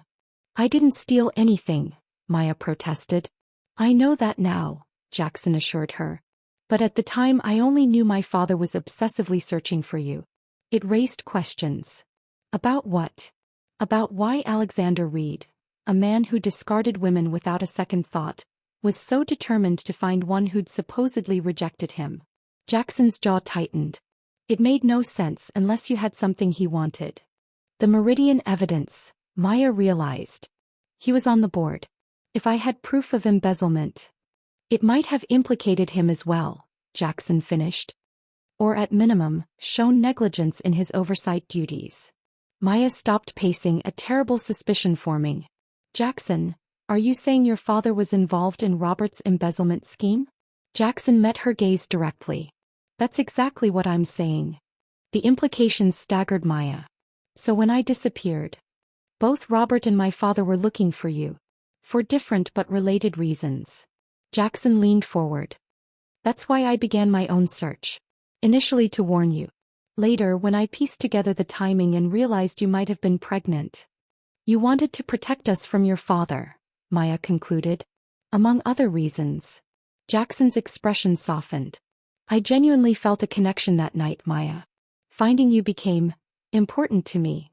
Maya studied him, seeing beyond the powerful businessman to the man who had spent years searching for her. First out of concern, then perhaps something deeper. So the surveillance, the manipulation, the marriage scheme were as much about protecting you from my father's associates as they were about confirming Ethan's paternity, Jackson admitted. Though I handled it all badly. Your father died 3 years ago, Maya pointed out. Why maintain the deception? Because his partners didn't, Jackson said grimly. Robert Chambers might have been the face of the embezzlement, but he wasn't the mastermind. That distinction belongs to Gerald Hayes and a group of Meridian board members, including my father. The same Hayes who helped kidnap Ethan today, Maya noted. Exactly. Jackson opened another folder.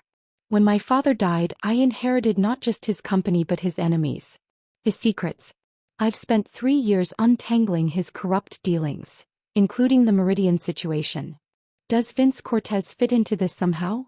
Peripherally. Jackson nodded. His father was another board member implicated in the scheme.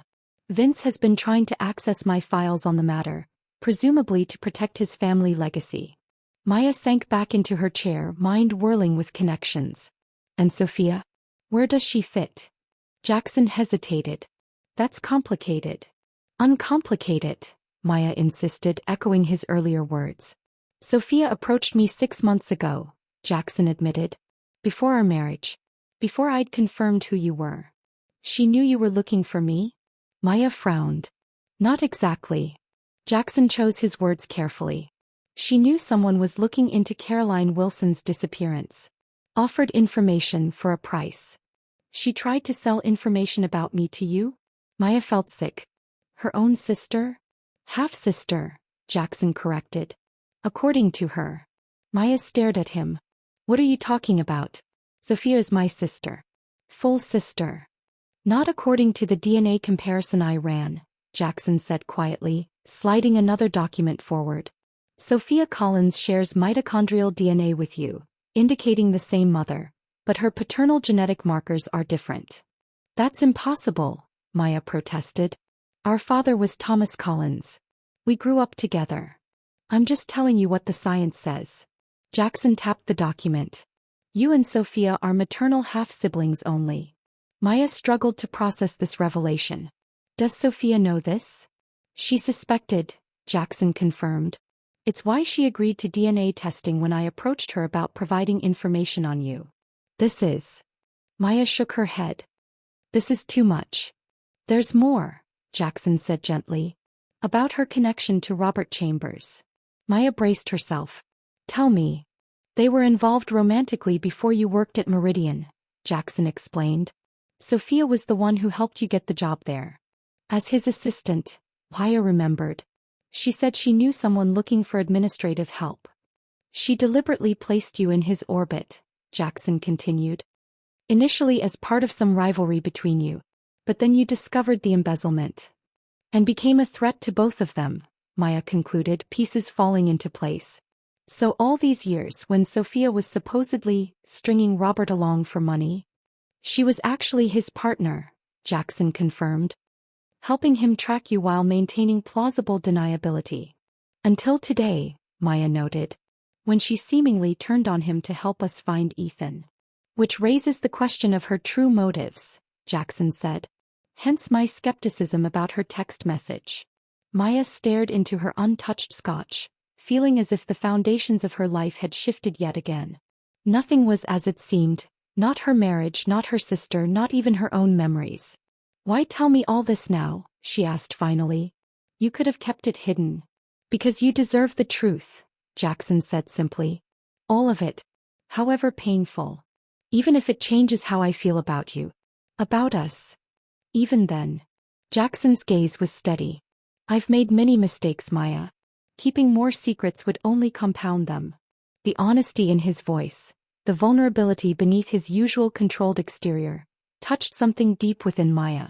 So what now? She asked softly. Now we decide what happens next, Jackson replied. Together. If that's what you want. Maya studied the man across from her. The man who had manipulated his way into her life, yet had also moved heaven and earth to protect her and Ethan. I need time, she said finally.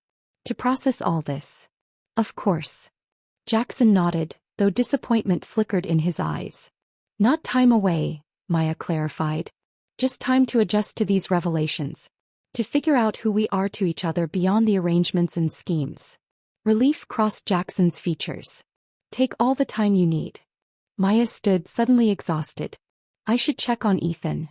Maya. Jackson caught her hand as she passed. There's one more thing you should know. She paused. What is it? The Nakamura merger goes through next week, he said. Our 6-month arrangement will have served its purpose. I remember, Maya nodded.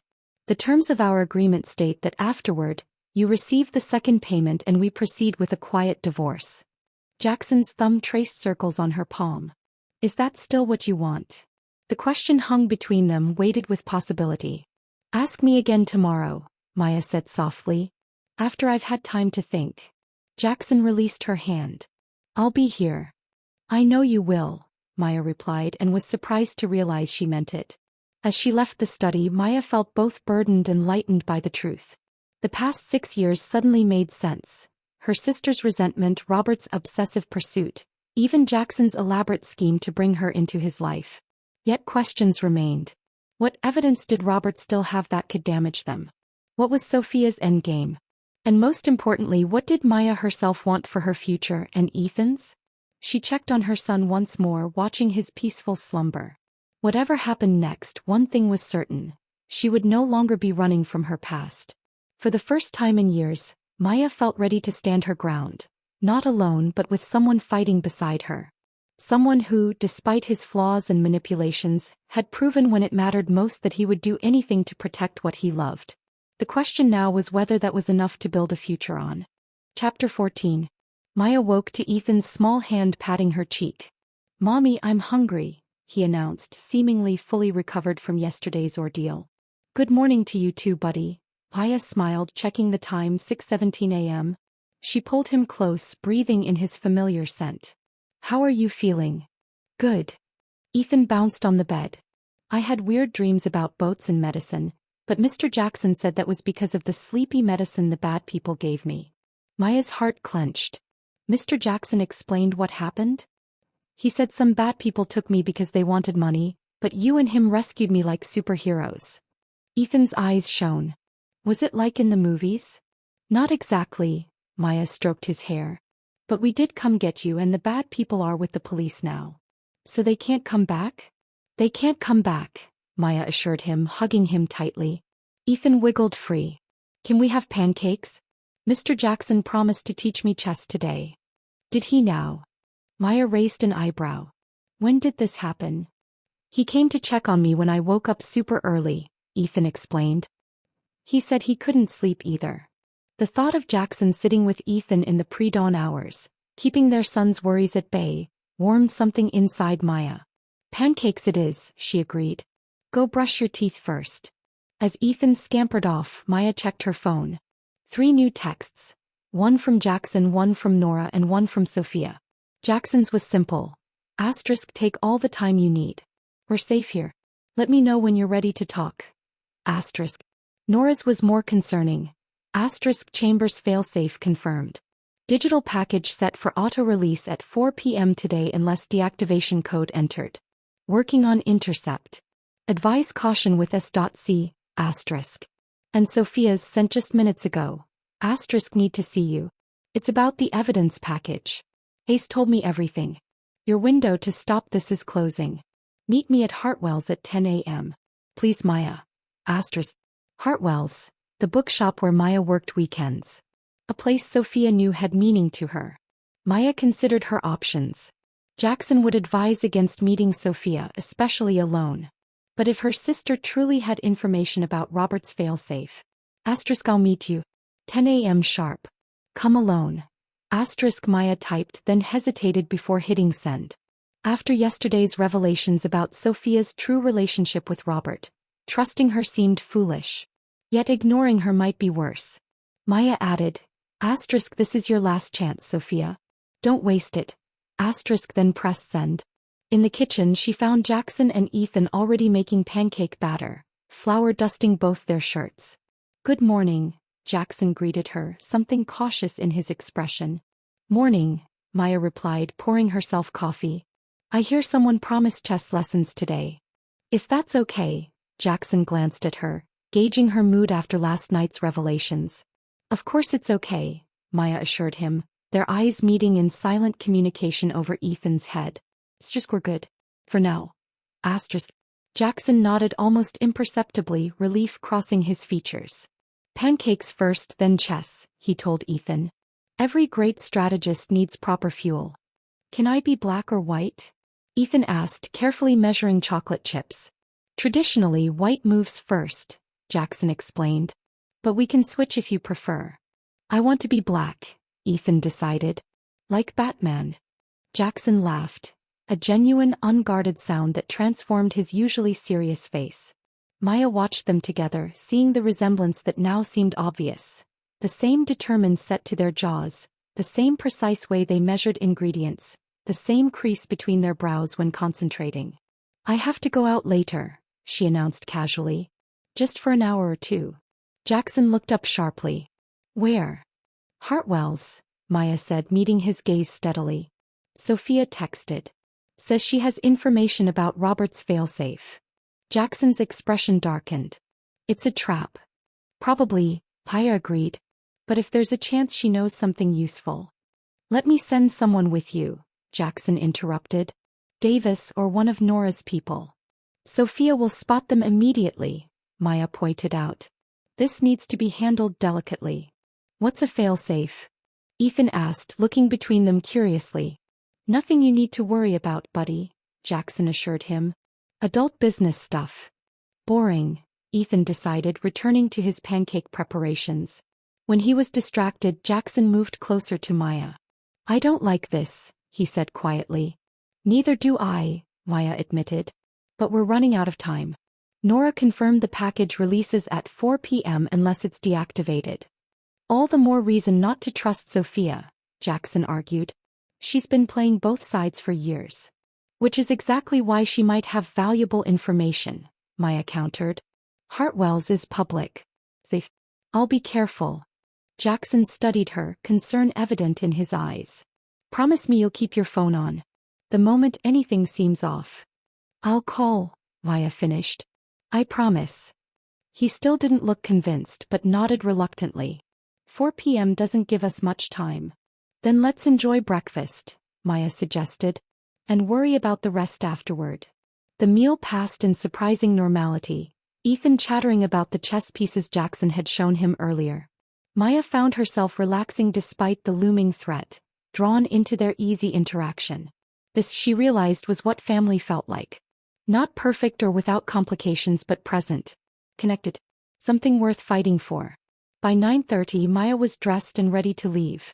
Jackson insisted on having Arthur drive her, though he agreed to have the car wait around the corner from Hartwell's. I'll be back before Ethan finishes his chess lesson, Maya assured him. Jackson caught her hand before she could leave. Maya. Whatever Sophia says, whatever she offers, remember who she's been working with. I know exactly who my sister is, Maya replied, a new steeliness in her voice. Better than she realizes. Something in her tone made Jackson study her more closely.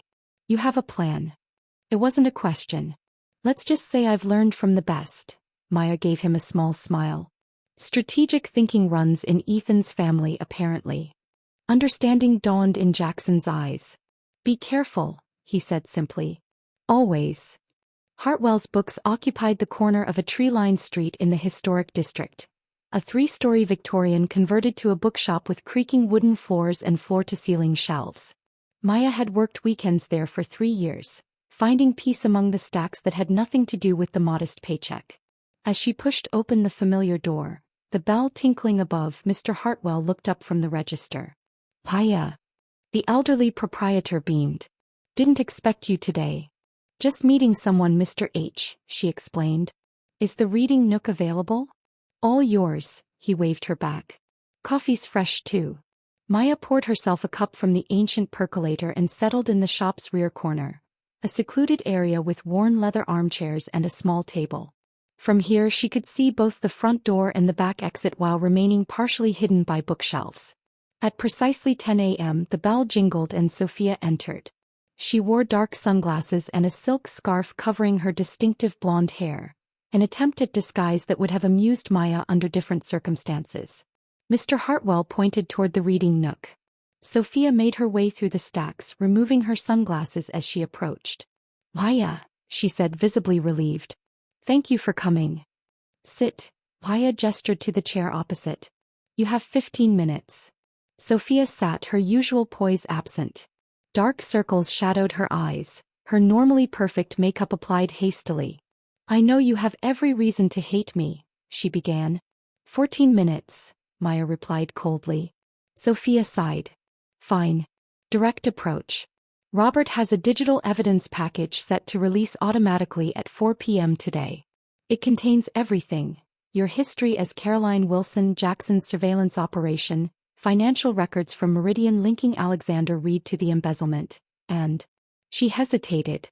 And... Maya prompted. And DNA tests, Sophia finished. Showing that you and I are half-sisters. That Thomas Collins wasn't my biological father. Maya kept her expression neutral. I know about the DNA test. Jackson told me everything last night. Surprise flickered across Sophia's features. Everything. About your relationship with Robert. About how you deliberately placed me at Meridian. About how you've been helping him track me for years. Maya's voice remained steady. So you're Robert's failsafe. His insurance policy. It's not that simple, Sophia protested. Then explain it, Maya challenged. 12 minutes. Sophia glanced around, then leaned closer. Robert didn't just have evidence about you and Jackson. He had evidence about me too. Things that would destroy my life, my career. Such as financial fraud, Sophia admitted. When you disappeared and the embezzlement was discovered, Robert needed a scapegoat. He doctored documents to implicate me as his accomplice. Were you? Maya asked directly. Not in the embezzlement, Sophia insisted. But I did know about it. I looked the other way because... She faltered. Because you were sleeping with him, Maya finished. Sophia flinched. It was more than that. I thought he loved me. Until he met me, Maya guessed, pieces falling into place. Your own sister. Half-sister, Sophia corrected automatically. Though I didn't know that then. So you placed me in his path, what? As a test of his loyalty. Something like that, Sophia admitted. When he became obsessed with you, I was devastated. Then furious. Furious enough to help him track me down after I exposed him, Maya noted. Even knowing I was pregnant and vulnerable. I didn't know you were pregnant at first, Sophia protested. By the time I found out, I was already compromised. Robert had evidence against me. I couldn't back out. Maya studied her sister's face, looking for deception. And now? What's changed? Ethan, Sophia said simply. When they took him yesterday. Her composure cracked. I never signed up for harming a child, Maya. Especially not my nephew. Yet you waited until today to come forward with information about the failsafe, Maya pointed out. I needed leverage of my own first, Sophia explained. Last night after the police released me, I went to see Gerald Hayes in custody. Convinced him to give me the deactivation code for Robert's evidence package. And he just handed it over? Maya's skepticism was evident. Not exactly, Sophia admitted. I had something he wanted more than revenge. Which was? Evidence clearing him of the kidnapping charges, Sophia said.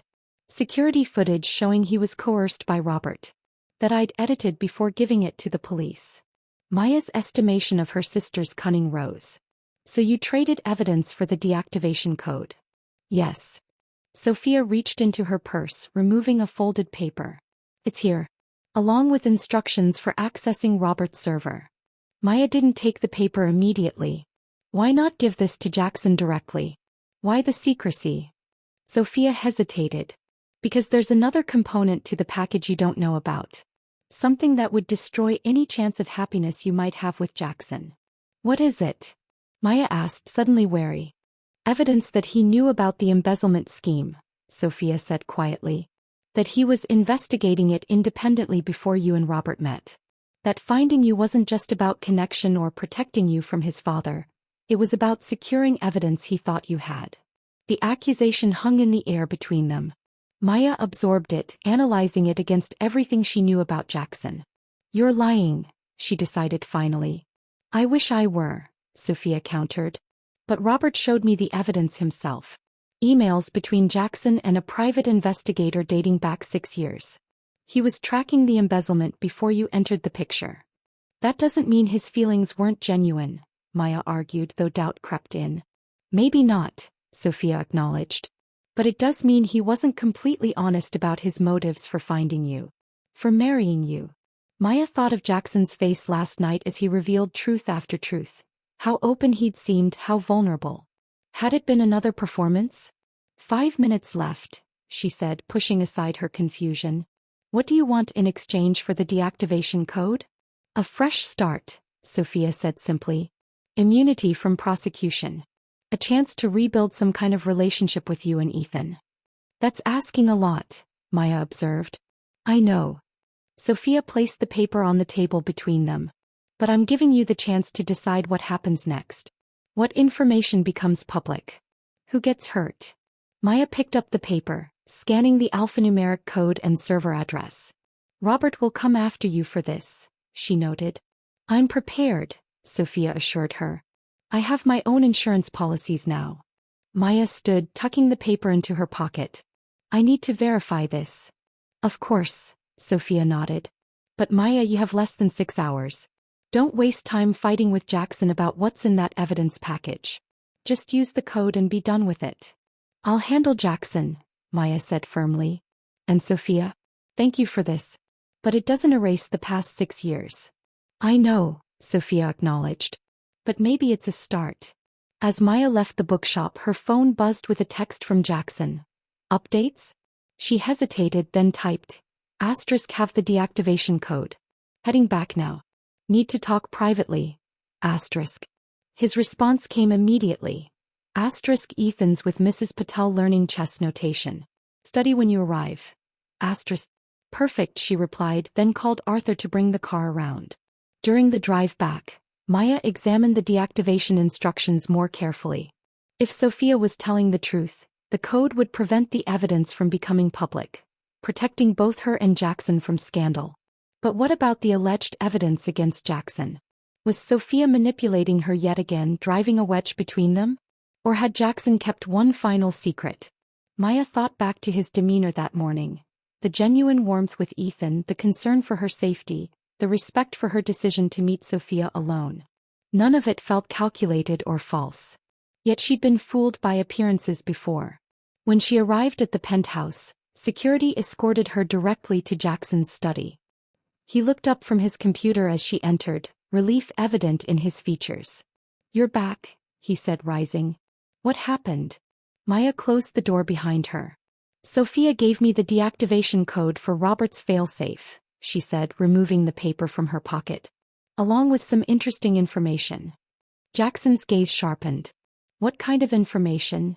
She claims the evidence package contains proof that you were investigating the Meridian embezzlement before we met, Maya said, watching his reaction closely.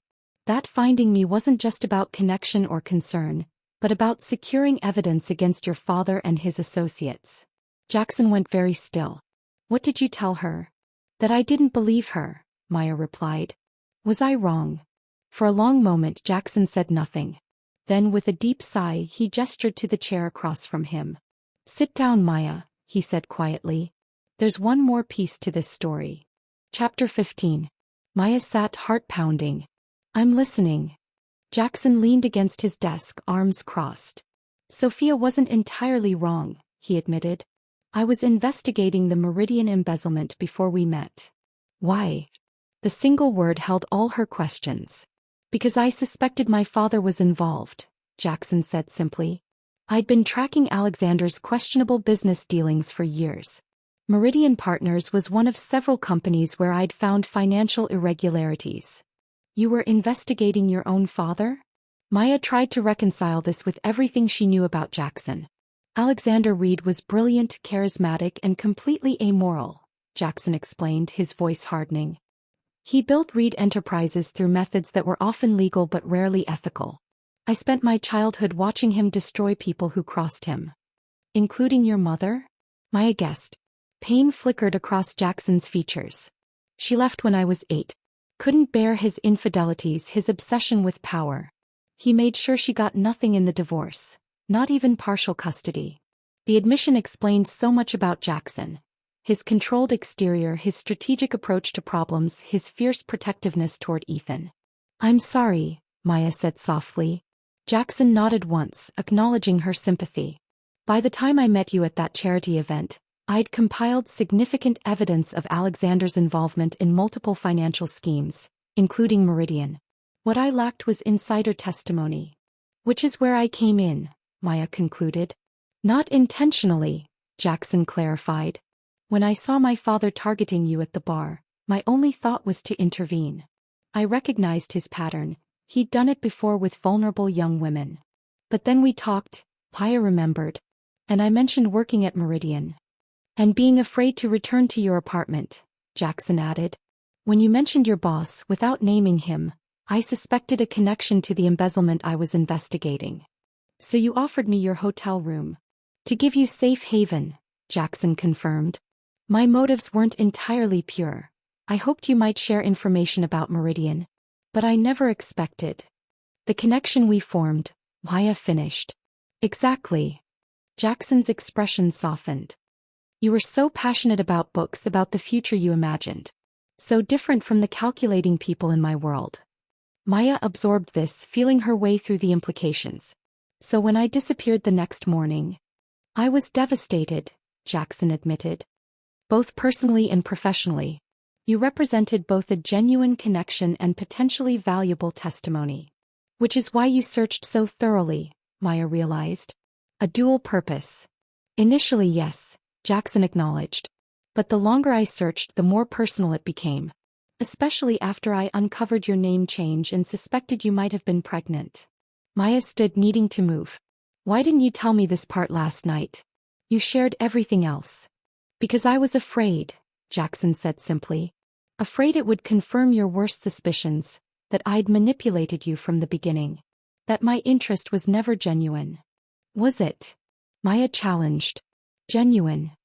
Yes. Jackson met her gaze directly. I've made many mistakes, Maya.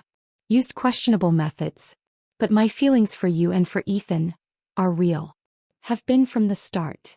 The raw honesty in his voice was compelling. Maya wanted to believe him, had already started to, despite everything. So what's in Robert's evidence package? She asked.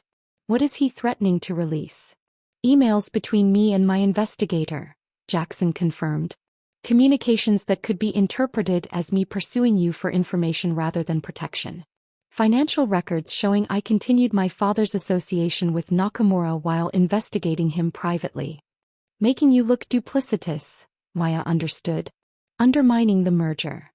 And our relationship, Jackson added quietly. Robert knows that revealing my original investigative motives might be the one thing you couldn't forgive. Maya considered this. You've been remarkably forthcoming now. Why not earlier? After you discovered the surveillance room, everything accelerated, Jackson explained. Then Ethan was kidnapped and priorities shifted. There never seemed to be the right moment.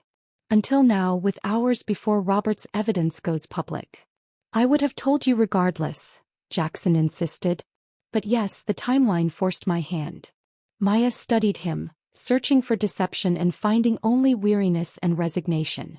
I believe you, she decided finally. Relief crossed Jackson's features. Thank you. Don't thank me yet, Maya cautioned. We still need to deal with Robert's failsafe. Jackson nodded, instantly back to business. Nora's team has been trying to access his server, but the encryption is significant. We have the deactivation code, Maya reminded him, indicating Sophia's paper. But I want to see the evidence package first, all of it, before deciding whether to use it.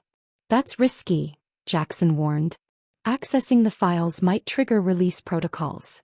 It's a risk I'm willing to take, Maya insisted. After everything that's happened, I need to see the truth for myself. Jackson studied her, then nodded. I respect that. Let me call Nora. Within 30 minutes, Nora's tech team had established a secure connection to Robert's server using the credentials Sophia provided. Maya and Jackson sat side by side, watching as the technician navigated through encrypted folders. We're in, the young woman announced. The failsafe is scheduled to send files to 17 news outlets and law enforcement agencies at exactly 4 p.m. Timer is active. Can we view the files without triggering early release? Jackson asked. Yes, but carefully, the tech warned. I'll mirror the content to this secure terminal. Don't attempt to delete or modify anything. Maya watched as folders appeared on screen, labeled with clinical precision, Collins/Wilson, Reed Surveillance, Meridian Financials, DNA Evidence. Open the Reed Investigation folder first, Maya requested. The technician complied. Dozens of emails appeared spanning 6 years. Maya skimmed them, seeing Jackson's methodical pursuit of evidence against his father, his discovery of Caroline Wilson's role at Meridian, his growing concern when she disappeared. One email stood out, dated 3 weeks after their hotel encounter. Subject: Wilson case update. Hammond. Continue priority search for Caroline Wilson. Asset value has increased significantly. Beyond potential testimony. Meridian/A.R. Involvement personal factors now relevant. Locate with extreme discretion. No contact until authorized. Additional resources approved as needed. Jr. Personal factors, Maya said softly. What did that mean? I'd realized I was genuinely concerned for your safety, Jackson explained. That finding you had become more than just an investigation. The next folder, Read Surveillance, contained detailed reports on Maya's movements over 3 years, including photographs of her with Ethan. Seeing their lives documented so clinically made her stomach turn, though she recognized the protective intent behind the monitoring. Meridian Financials held the smoking gun, spreadsheets and bank records clearly showing Alexander Reed's involvement in the embezzlement scheme, alongside Robert Chambers, Gerald Hayes and several board members. Finally, they opened DNA evidence, containing not only Ethan's paternity results but also the genetic comparison between Maya and Sophia. Half-sisters, Maya confirmed, seeing the scientific proof. Maternal match only. Do you know who Sophia's biological father might be? Jackson asked carefully. Maya shook her head. Our mother never mentioned any infidelity.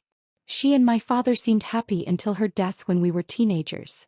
There's another file here, the technician noted, clicking on a document labeled Parentage under C. The genetic profile that appeared made Jackson inhale sharply. What is it? Maya asked, not understanding the technical data. Paternal genetic markers, Jackson said slowly.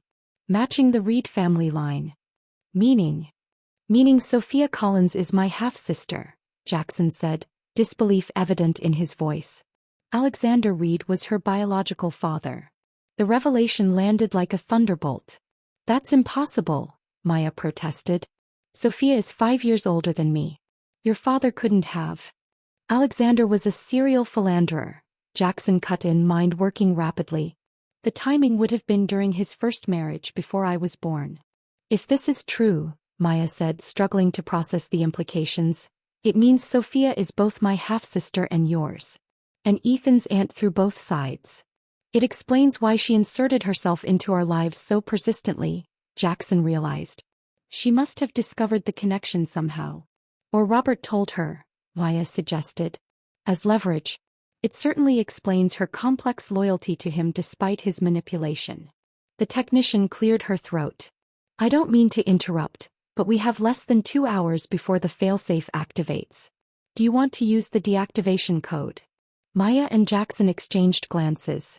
If we deactivate it, all this evidence disappears, Maya noted. Including proof of your father's crimes. Of Robert's involvement. Of Sophia's true parentage. But if we don't, your past as Caroline Wilson becomes public, Jackson countered.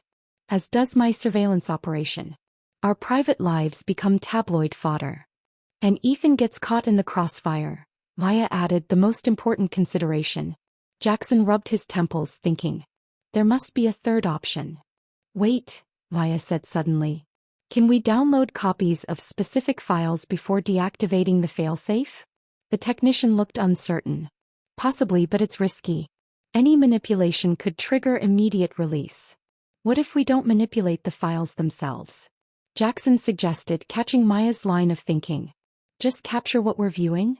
Screen recording software, the technician nodded. That might work. We'd be creating new files, not touching the originals. Do it, Jackson ordered. Focus on the Meridian financials and relevant emails. Skip the surveillance records and anything related to Maya's past identity. As the technician worked, Maya turned to Jackson. You're willing to let evidence against your father go public? Potentially damaging Reed Enterprises. The company will survive, Jackson said firmly. I've spent years preparing for this possibility, restructuring to isolate the damage. And the Nakamura merger? Jackson's expression hardened with determination. Hiro respects honesty above all. If I approach him directly with what we've found before it becomes public, he might appreciate your integrity, Maya finished. It's a calculated risk, Jackson acknowledged. But one worth taking. The technician signaled completion of the recording process. Files secured. 68 minutes until failsafe activation. Use the deactivation code, Maya decided. But first, Can you copy the DNA evidence regarding Sophia? She deserves to know the truth regardless of her actions. The technician nodded, capturing the relevant files. Deactivation sequence initiated, she announced moments later, entering Sophia's code. Confirmation required. Jackson looked to Maya. Your call. Maya took a deep breath and nodded. Confirm. The technician pressed enter. After 10 seconds, a message appeared. Failsafe deactivated. Files secured. Relief flooded the room. Send the secured files to my private server, Jackson instructed. Then wipe this terminal. What now? Maya asked as the technician complied. Now I call Nakamura, Jackson said grimly. Before anyone else can reach him. And I need to talk to Sophia, Maya added. About everything we've discovered. Are you sure that's wise? Jackson asked, concerned. She's proven untrustworthy. She's also family, Maya pointed out. In more ways than we realized. And she did help us get the deactivation code. Jackson considered this. Have her come here. Where we can control the environment. Agreed. Maya pulled out her phone to text her sister. Before she could, the study door burst open. Davis rushed in, his usual composure shattered. Sir, we have a situation, he announced breathlessly. Robert Chambers has escaped custody. What? Jackson and Maya exclaimed simultaneously. Transit from courthouse to detention facility, Davis explained rapidly. Ambush. 2 officers down. Chambers and an unidentified accomplice fled in a black SUV. Lock down the penthouse, Jackson ordered. Where's Ethan? With Mrs. Patel in the game room, Davis confirmed. Security is with them. How did this happen? Maya demanded. When? 20 minutes ago, Davis said grimly. Police just issued the alert. Jackson was already moving. Double the security detail on Ethan. Maya, stay here where it's safe while we... Sir, Davis interrupted, checking his vibrating phone. There's more. Miss Collins was found unconscious in her apartment. Signs of struggle. She's been taken to Manhattan General. Sophia. Maya went cold. Is she okay? Conscious but injured, Davis reported. Police are with her now.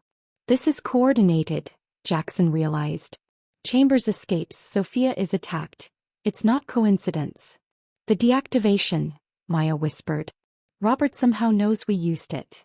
Which means he has nothing left to lose, Jackson concluded grimly. And every reason to seek revenge.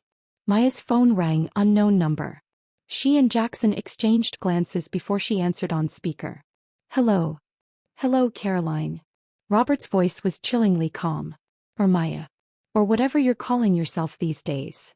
What do you want, Robert? Maya kept her voice steady. Such a direct question, he chuckled. What I want is simple. Revenge. You and Reed deactivated my insurance policy. Very clever.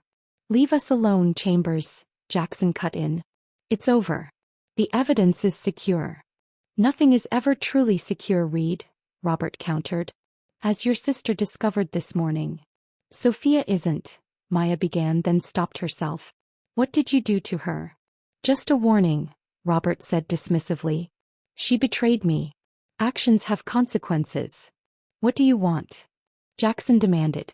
A trade, Robert replied. The evidence you secured from my server in exchange for something you value. We're not interested, Jackson said firmly. Oh, I think you will be, Robert's voice took on a sinister edge. When you discover what's missing. Maya's blood ran cold. Ethan, she whispered. Check the game room, Robert suggested. I'll wait. Jackson was already at the door, shouting for Davis. Maya followed, heart in her throat. They sprinted down the hallway to the game room, security personnel converging from all directions. Inside, they found an unconscious Mrs. Patel on the floor and 2 security guards zip-tied to chairs. No sign of Ethan. No, no, no, Maya moaned, checking behind furniture and closets. Jackson knelt beside Mrs. Patel, checking her pulse. She's alive. Get medical up here now, he ordered a guard. Maya grabbed the phone, still connected. Where is my son? She demanded. Safe for now, Robert replied calmly. And he'll stay that way if you follow instructions precisely. If you hurt him, Maya began. Threats are pointless, Caroline, Robert cut her off. You're not in a position to make demands. Jackson took the phone. What do you want, Chambers? The evidence files you copied. All of them. Plus 5 million in untraceable cryptocurrency. Robert named a meeting location. An abandoned factory at the city's edge. Come alone. Both of you. No police, no security, no heroics. You have 3 hours. The line went dead. Maya turned to Jackson, terror and fury battling in her eyes. He has Ethan. Not for long, Jackson promised, his voice deadly calm. Davis, get Nora up here. Now. As security and medical personnel flooded the penthouse, Maya and Jackson retreated to the study to plan. Nora arrived within minutes, her expression grim. Chambers is desperate, she assessed. Which makes him unpredictable. And dangerous, Maya added. We can't give him what he wants, Jackson said firmly. The moment he has the evidence and money, we lose all leverage. But we can't risk Ethan, Maya countered. We won't, Jackson assured her. Nora, options? The security specialist outlined several approaches, none without significant risk. The factory location is problematic, she concluded. Too many entry points, poor visibility, unknown number of hostiles. We need to change the variables, Jackson decided. Force Chambers to adapt to our terms. How? Maya asked. By giving him something he wants more than money or evidence, Jackson said slowly, an idea forming. Himself. His reputation. Explain, Nora prompted. The evidence we secured doesn't just implicate my father, Jackson pointed out. It proves Chambers wasn't just embezzling, he was the fall guy for a larger conspiracy. He spent years as a fugitive while the real masterminds walked free. Hayes and the board members, Maya realized. Exactly, Jackson nodded. What if we offer Chambers the chance to clear his name? To reveal the truth about who was really behind the Meridian scandal? You think he'd trade Ethan for that? Maya sounded skeptical. Not directly, Jackson admitted. But it might get us a meeting on more favorable terms. One where we control more variables. It's worth attempting, Nora agreed. But we'll need backup plans. Multiple contingencies. As they strategized, Maya felt a strange calm settling over her. The terror remained, but beneath it lay determination and clarity. Whatever happened in the coming hours would define her future. Their future, irrevocably. I need to call Sophia, she said suddenly. She might have information about Robert's accomplices, his methods. Jackson nodded. Davis, get Manhattan General on the line. Secure connection to Sophia Collins' room. While Jackson and Nora continued planning, Maya took the call in a corner of the study. Maya. Sophia's voice was weak. Thank God. Robert has. Ethan, Maya finished. I know. I tried to stop them, Sophia said, voice breaking. There were 2 of them. One I didn't recognize. Vanessa. Maya guessed. No. Sophia coughed painfully. A man. Military bearing. They talked about a factory. We know where, Maya assured her. Sophia, listen, we discovered something in Robert's files. About your biological father. A long pause. You know. You knew. Maya couldn't hide her surprise. About Alexander Reed? Mom told me before she died, Sophia admitted. Made me promise never to tell anyone, especially you. Said it would only cause pain. Is that why you helped Robert track me? Because you resented me? Partly, Sophia acknowledged. But it was more complicated. When I discovered Jackson was Alexander's son, my half-brother, and that he was searching for you, it felt like fate. A chance to bring all the threads together. By manipulating us, Maya noted. By creating opportunities, Sophia countered, echoing Jackson's earlier justification. I never intended for anyone to get hurt. Yet here we are, Maya said, watching Jackson and Nora huddled over building schematics. I want to help, Sophia insisted. To make this right. How? Maya asked bluntly. Robert will expect a transaction exchange, Ethan for the evidence and money, Sophia explained. But he'll have a failsafe. An insurance policy. What kind of insurance policy? Distance, Sophia said. He won't bring Ethan to the exchange. He'll have him elsewhere with instructions to a third party. This aligned with what Nora had predicted. Do you know who the third party might be? Maya pressed. If I had to guess. Gerald Hayes' son, Sophia suggested. Former military. Loyal to his father. Blames you and Jackson for everything. Maya relayed this information to Jackson and Nora, who immediately began running background checks on Hayes' son. Ask her where Robert would take a child, Nora suggested. Somewhere he considers safe. Maya did, and Sophia's answer sparked immediate recognition. The boathouse, Sophia said. Not the same one as yesterday, there's another. On the North Shore, more isolated. Robert mentioned it once. Said it was his insurance policy location. Maya thanked her sister and ended the call, sharing the new information with the team. It fits, Nora confirmed. Satellite imagery shows a structure matching the description. Isolated, single-access road, excellent visibility of approaching vehicles. Perfect for a hideout, Jackson noted. Or a trap. So what do we do? Maya asked, desperation creeping into her voice. We can't risk a direct assault if Ethan's there. Jackson took her hands, his grip warm and steady. We don't have to. What do you mean? I mean, Jackson said, determination hardening his features, it's time we used Robert's playbook against him. A trap within a trap. Chapter 16. Sunrise painted the hospital room in hues of gold. Maya sat beside Ethan's bed, watching his peaceful sleep, his small hand clutched in hers. The doctors had assured her he was fine. No lasting effects from the sedative Robert's accomplice had administered, but she couldn't bring herself to leave his side. A soft knock announced Jackson's arrival. He looked exhausted, his normally impeccable appearance rumpled from the night's events. How is he? He asked quietly. Sleeping soundly, Maya replied. Doctor says we can take him home this afternoon. Jackson nodded, relief evident in his features. And you? How are you holding up? I'm okay, Maya managed a small smile. Better now that it's over. Is it, though? Jackson's voice held a note of uncertainty rarely present in his confident demeanor. Before Maya could answer, Ethan stirred, his eyes fluttering open. Mommy. Then spotting Jackson, his face brightened. Mr. Jackson. Did you beat the bad guys? Jackson moved to the bedside, smoothing Ethan's hair. We sure did, buddy. They can't hurt you anymore. I wasn't scared, Ethan announced proudly. Well, maybe a little. But I remembered what you told me about being brave. You were braver than anyone, Jackson assured him. The bravest person I know. Ethan beamed at the praise. Can we go home now? I'm hungry. Maya laughed, the sound almost startling after so much tension. The doctor needs to check you first, but soon.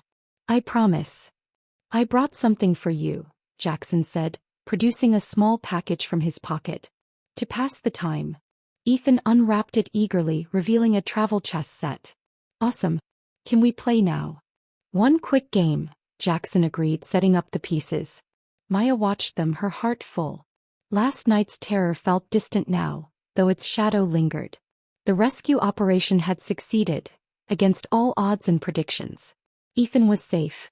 Robert and his accomplice were back in custody, this time under heavy guard with no possibility of bail. But the cost had been significant. While Ethan focused on the chess game, Maya slipped into the hallway for a moment of privacy. Leaning against the wall, she closed her eyes, memories of the previous night washing over her. Jackson's plan had been brilliant and terrifying. They'd agreed to Robert's exchange terms, but with strategic modifications, splitting up to approach from different directions, each carrying decoy evidence files. Meanwhile, Nora's team had used Sophia's intelligence to locate the second boathouse, confirming Ethan's presence through thermal imaging. The extraction had been flawless. As Jackson confronted Robert at the factory, purposely drawing out negotiations, Maya had accompanied a tactical team to the boathouse. They'd caught Hayes' son by surprise, securing Ethan before the man could execute his contingency orders. But at the factory things had gone sideways. Robert, realizing he'd been outmaneuvered, had pulled a gun.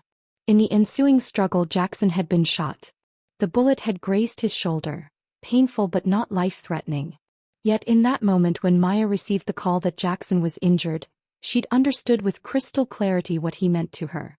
Not an arrangement. Not a convenient business partner, but someone essential to her life, to their life together. Maya. Jackson's voice pulled her from her thoughts. He'd followed her into the hallway, closing Ethan's door softly behind him. Sorry, she said. Just needed a minute. Understandable. Jackson stood beside her, careful to maintain a respectful distance. Ethan's challenging me to a rematch later. He's a quick study. Like his father, Maya said softly. Jackson's eyes found hers, hope and uncertainty battling in his gaze. Maya, about what happens next. Let's not discuss that here, she interrupted. Not until Ethan's home and settled. Of course, Jackson nodded. Though there is one pressing matter we should address. The Nakamura merger, Maya guessed. Yes. Jackson's expression tightened. The evidence we secured, about my father's involvement in the Meridian scheme, I've shared it with Hiro. How did he take it?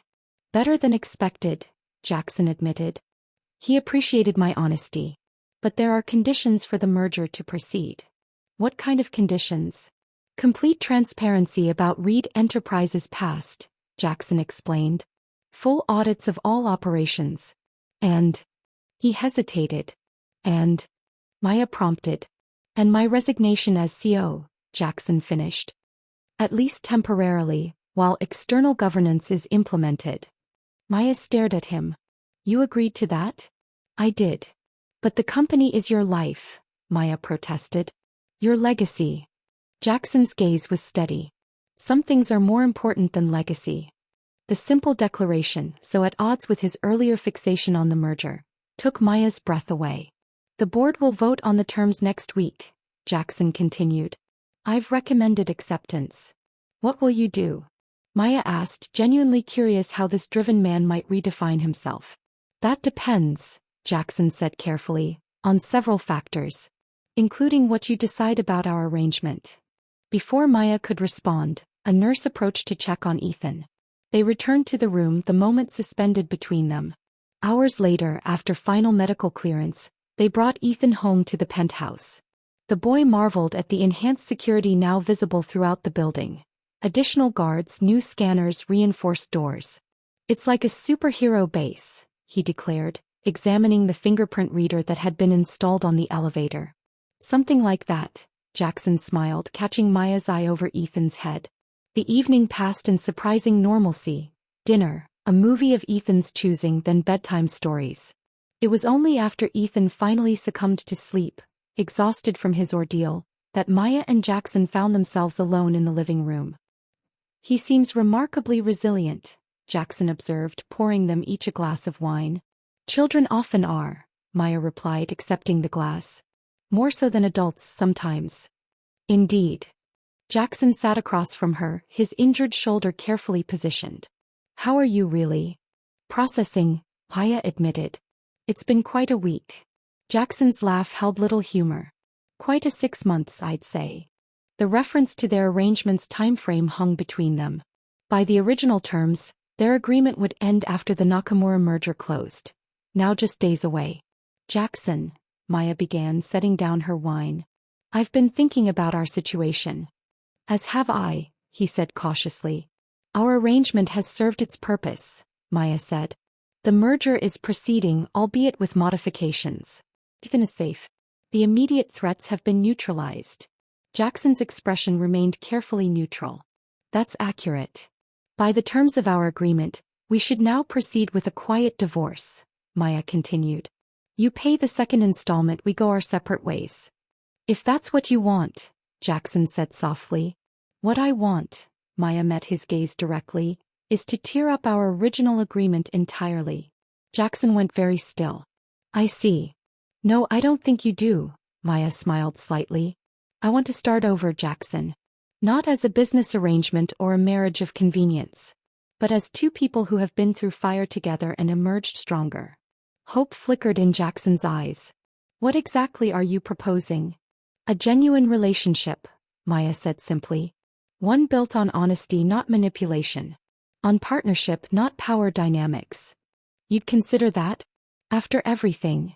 I'm not just considering it. Maya moved to sit beside him. I'm choosing it. If you are. Jackson's hand found hers, their fingers intertwining naturally. I chose it the moment I realized Chambers had taken Ethan, he admitted. When I understood there was nothing I wouldn't sacrifice to keep you both safe. Including Reed Enterprises, Maya noted. That's quite a shift from the man who orchestrated our marriage for business purposes. People change, Jackson said softly. When they have reason to. And what's your reason? Maya asked, though she suspected she knew the answer. You, Jackson said simply. You and Ethan. The family I never thought I'd have. The naked honesty in his voice, so different from the calculated businessman who had first proposed their arrangement, moved something deep within Maya. We should do this properly, she suggested. Date. Get to know each other without secrets or agendas. While remaining married? Jackson clarified. For now, Maya nodded. For Ethan's stability. And because despite its unorthodox beginning, I've grown rather attached to being Maya Reed. A genuine smile lit Jackson's face, transforming his features. I'm rather attached to it too. Maya leaned forward, closing the distance between them. Then it settled. We start over. New terms, new understanding. I'd like that, Jackson's voice dropped to a whisper. Very much. Their lips met in a gentle kiss, their first genuine one, unmarred by manipulation or pretense. When they separated, Maya saw something she'd never witnessed in Jackson before. Perfect, unguarded happiness. What about your bookstore dream? He asked suddenly. With everything that's happened, we haven't discussed it. It's still my dream, Maya confirmed, though it might need to wait until things settle down. Or not. Jackson reached for his tablet on the coffee table, pulling up a document. I took the liberty of having some preliminary designs drawn up. For a children's bookstore in that vacant Victorian on Maple Street. Maya stared at the renderings in amazement. Cozy reading nooks, a puppet theater shelf-sized for small hands. You did this? When? Between crises, Jackson admitted with a self-deprecating smile. Consider it a peace offering. Or a first-date gift if you prefer. It's perfect, Maya whispered, genuinely touched. But I want to build it myself, Jackson. With my own funds, my own vision. I expected nothing less, he assured her. This is just a starting point. The rest is entirely yours to create. The distinction mattered. His recognition of her independence, her agency. It represented everything that had changed between them. Thank you, she said simply. As the evening deepened into night, they remained talking, making plans, sharing hopes, reconstructing what had been built on deception into something founded on truth. Later, at her bedroom door, Jackson hesitated. I should let you rest. Probably, Maya agreed, though reluctance colored her voice. Maya, Jackson's expression grew serious. Whatever happens between us, however this evolves, I want you to know something. What's that? Finding you and Ethan, it didn't just change my life. It saved it. The admission clearly cost him something in vulnerability. I was becoming my father, cold, calculating, isolated. You changed that trajectory. Maya touched his cheek gently. And you gave me the courage to stop running. To face my past instead of hiding from it. Quite the team, Jackson murmured. The best team, Maya echoed Ethan's favorite phrase. As Jackson turned to leave, Maya caught his hand. Stay, she said simply. Just to sleep. I don't want to be alone tonight. The invitation, honest, vulnerable, freely given, seemed to mean everything to Jackson. He nodded, words momentarily beyond him. That night, lying beside him in the darkness, Maya felt pieces of her life finally settling into place. The path forward wasn't clear or certain, but for the first time in years she wasn't facing it alone. Whatever came next, custody arrangements, business restructuring, family complications, they would navigate it together. Not as a convenient arrangement. Not as a strategic alliance. But as partners who had chosen each other, eyes wide open, with all cards finally on the table. Chapter 17. 2 weeks after Ethan's rescue, a semblance of normalcy had returned to their lives. The penthouse felt different now, warmer, less like a showcase and more like a home. Toys scattered across formerly pristine surfaces. Family photos, real ones this time, adorned shelves. Even Jackson's study had been invaded by Ethan's artwork, colorful drawings now proudly displayed beside financial reports. Maya sipped her morning coffee, watching the city come alive through the panoramic windows. Jackson had left early for a board meeting. The vote on Nakamura's merger conditions was today. Despite his outward calm, she'd felt his tension as he dressed, the weight of legacy and redemption heavy on his shoulders. "Morning, Mommy." Ethan bounded into the kitchen still in pajamas. "Is today library day?" "It is," Maya confirmed. "And after that we're meeting Aunt Sophia for lunch." Ethan's face brightened. "At the hospital again?" "No, sweetheart. Aunt Sophia's better now. We're meeting at the park cafe." Since the kidnapping, Maya had cautiously reopened communication with her sister. Sophia had been released from the hospital a week ago, her injuries healing but her emotional wounds still raw. Their conversations remained tentative, weighted with history and betrayal. Yet Maya couldn't ignore the genetic reality Jackson had uncovered. Sophia was family twice over.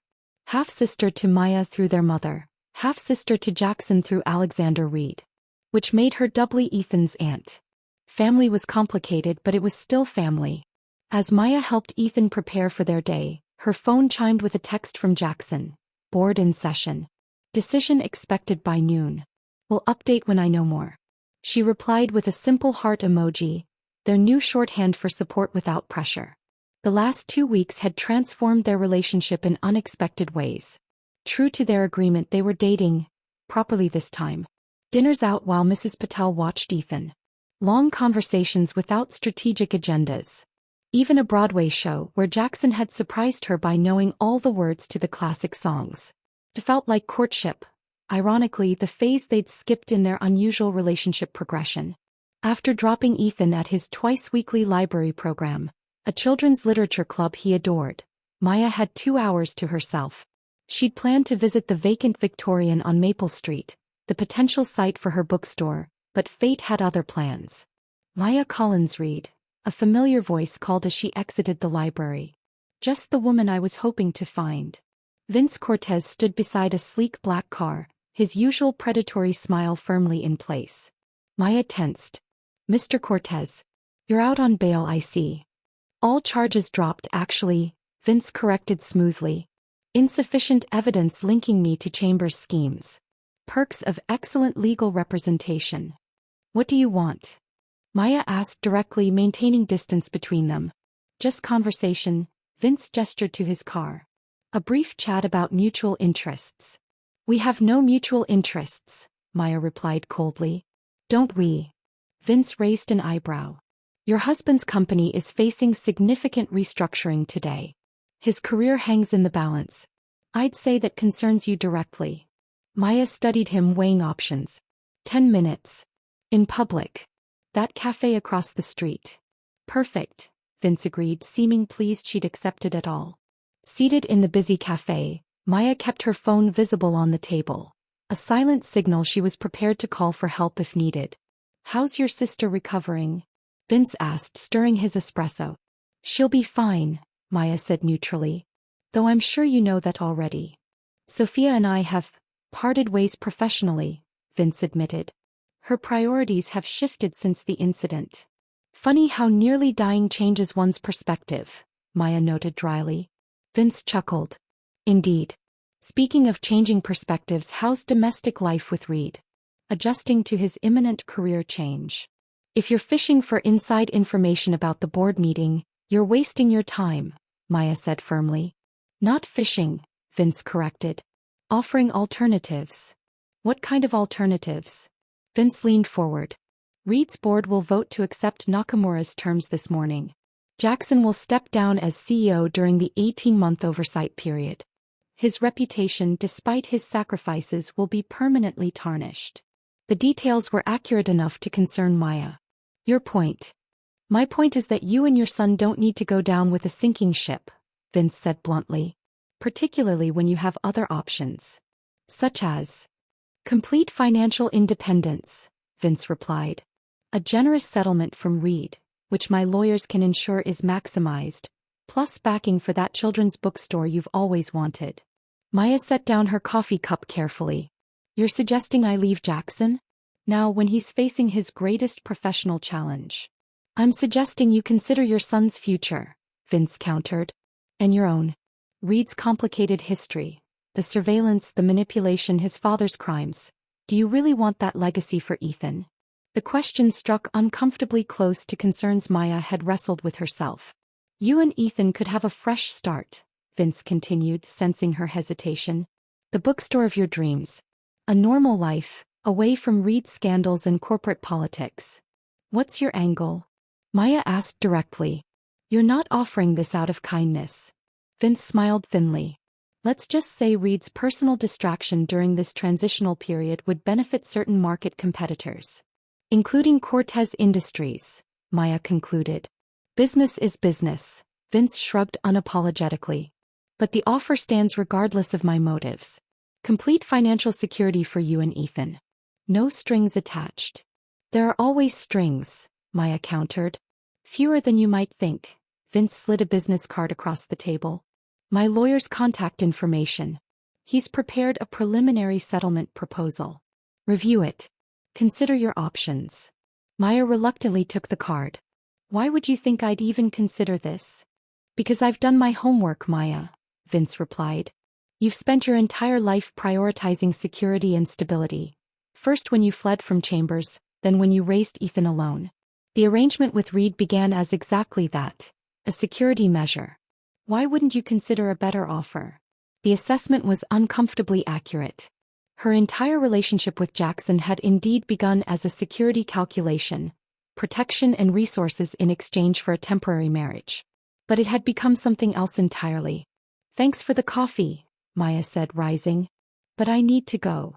Of course. Vince remained seated. Just remember, Reed Enterprises stock will drop significantly after today's announcement. The window for optimal settlement terms is closing rapidly. Outside the cafe, Maya took a deep breath of crisp autumn air, trying to steady her thoughts. The timing of Vince's offer wasn't coincidental. He'd deliberately approached her on the day of Jackson's board vote, when uncertainty would be highest. Yet the seed of doubt had been planted. Was she truly ready to hitch her and Ethan's future to Jackson's complicated legacy?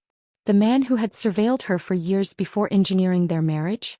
Whose family history contained generations of ruthless business practices? Her phone buzzed with a text from Sophia. Running late. Meet at park at 12:30 instead of 12? Sorry. Maya texted her confirmation, then checked the time. Still 40 minutes before she needed to collect Ethan from the library program. On impulse, she turned toward Maple Street, deciding to visit the Victorian building that might become her bookstore after all.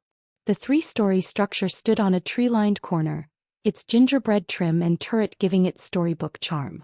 Jackson had sent her the lockbox code, encouraging her to explore whenever inspiration struck. Inside, sunlight streamed through tall windows, illuminating wooden floors worn smooth by generations of footsteps. Maya wandered through empty rooms, envisioning reading nooks and display shelves, a puppet theater in the turret, perhaps a small cafe in the former dining room. This could be hers, her dream realized at last. Either with Jackson's support or, if Vince was to be believed, through a settlement that would give her complete independence. The choice wasn't really about the bookstore, though. It was about faith. About believing Jackson had truly changed from the calculating businessman who had orchestrated their meeting to the partner who had risked everything to save their son. In the building's third-floor window seat, Maya found an unexpected item.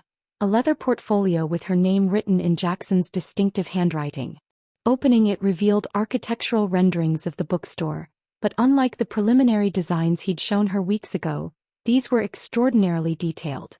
Maya flipped through page after page of meticulous plans, custom shelving sized for children's hands, reading nooks designed like fairy tale settings, a ceiling painted with constellations that would glow in the dark. Attached was a personal note. Maya, these are just suggestions, your vision is what matters. The building is already purchased in your name only. Whatever happens between us, this dream is yours to build, exactly as you imagine it. The gesture stole Maya's breath. Not just the building itself, though that was overwhelming enough, but the fact that Jackson had put it solely in her name. No strings, no joint ownership, no leverage. Just a gift that acknowledged her independence, her dreams, her agency. It was perhaps the first truly selfless thing he had done. Her phone rang, interrupting her thoughts. Jackson. The vote just finished, he said without preamble, his voice carefully controlled. And Maya held her breath. They accepted Nakamura's terms, Jackson confirmed, including my temporary removal as CEO. I'm sorry, Maya said, meaning it. Are you okay? A slight pause. Surprisingly, yes. There's a certain freedom in having the worst happen and surviving it. When do you step down? Officially next Monday, Jackson replied. Hero is sending a transition team this afternoon. That's fast, Maya noted. They want to capitalize on the momentum, Jackson explained. Strike while the board is still compliant. Something in his tone caught Maya's attention. You don't sound as devastated as I expected. I've had time to process the possibility, Jackson admitted, and to reconsider my priorities. Such as what I want the next chapter of my life to look like, Jackson said softly. With or without Reed Enterprises at the center. The vulnerability in his voice, so at odds with the controlled CEO she'd first met, touched something deep within Maya. Where are you now? She asked. Leaving the boardroom, Jackson replied. About to face the press gauntlet outside. Do you want company? A beat of surprise. You'd come. If you want me there, Maya offered. Partners support each other, right? Right, Jackson's voice warmed. But I can handle the vultures. Meet me at home later? There's something I want to discuss with you and Ethan. Of course, Maya agreed. And Jackson? I found the portfolio. The bookstore plans. Ah, he sounded momentarily self-conscious. I was going to mention that today, actually. It's incredible, Maya said honestly. But it's also too much. The building alone is something I acquired years ago as an investment property, Jackson cut in. Putting it in your name simply ensures your dream doesn't depend on our personal relationship. Meaning it's yours regardless of what happens between us, Jackson clarified. No conditions. No expectations. The contrast with Vince's offer couldn't have been more stark. One demanded she leave Jackson at his lowest moment, using her child and dreams as leverage.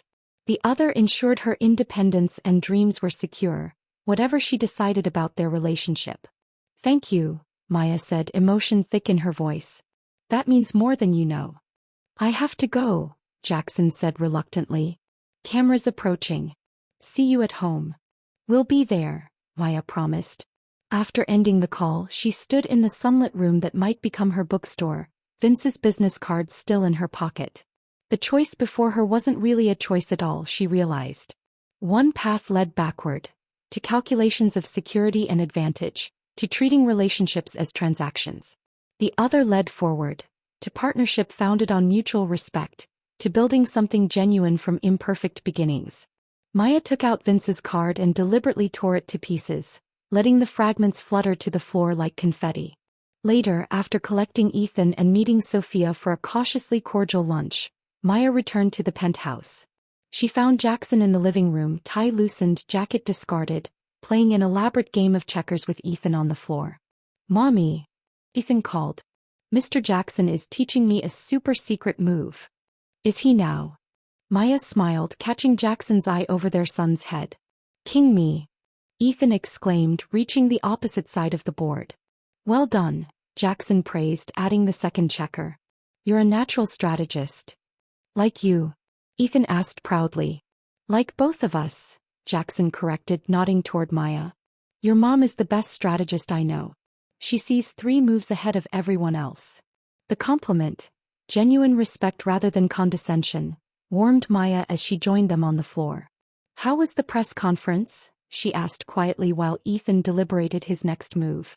About as expected, Jackson shrugged. Stock dropped 12% initially, stabilized at -8 by closing. The media is having a field day with the fall of the Reed Empire narrative. I'm sorry, Maya said again. Don't be, Jackson's smile held surprising serenity. For the first time in my life, I'm not defined by Reed Enterprises. It's oddly liberating. What happens now? That's what I wanted to discuss. Jackson glanced at Ethan, then back to Maya. With both of you. Ethan looked up from the game board. Are we going on a trip? Can we bring checkers? Not exactly, Jackson laughed. But it is about our future. Maya raised an eyebrow. Our future. If you're willing, Jackson qualified. I know we agreed to take things slowly, to date properly while maintaining our marriage for Ethan's stability. But recent events have clarified some things for me. Such as? Maya prompted, both curious and wary. Such as what I want the next chapter of my life to look like. Jackson repeated his earlier words, but now with more certainty. And who I want to share it with. He reached into his pocket, withdrawing a small velvet box. Not new but vintage, the velvet slightly worn with age. This was my grandmother's, he explained. The only woman in the Reed family who married for love rather than advantage. Maya's heart stuttered as she realized what was happening. I'm not proposing again, Jackson clarified quickly. Technically we're already married. But I am asking if you'd consider making it real. Not an arrangement. Not a strategic alliance. But a genuine partnership, eyes wide open. Are you giving Mommy a present? Ethan asked, peering at the box curiously. Something like that, Jackson smiled.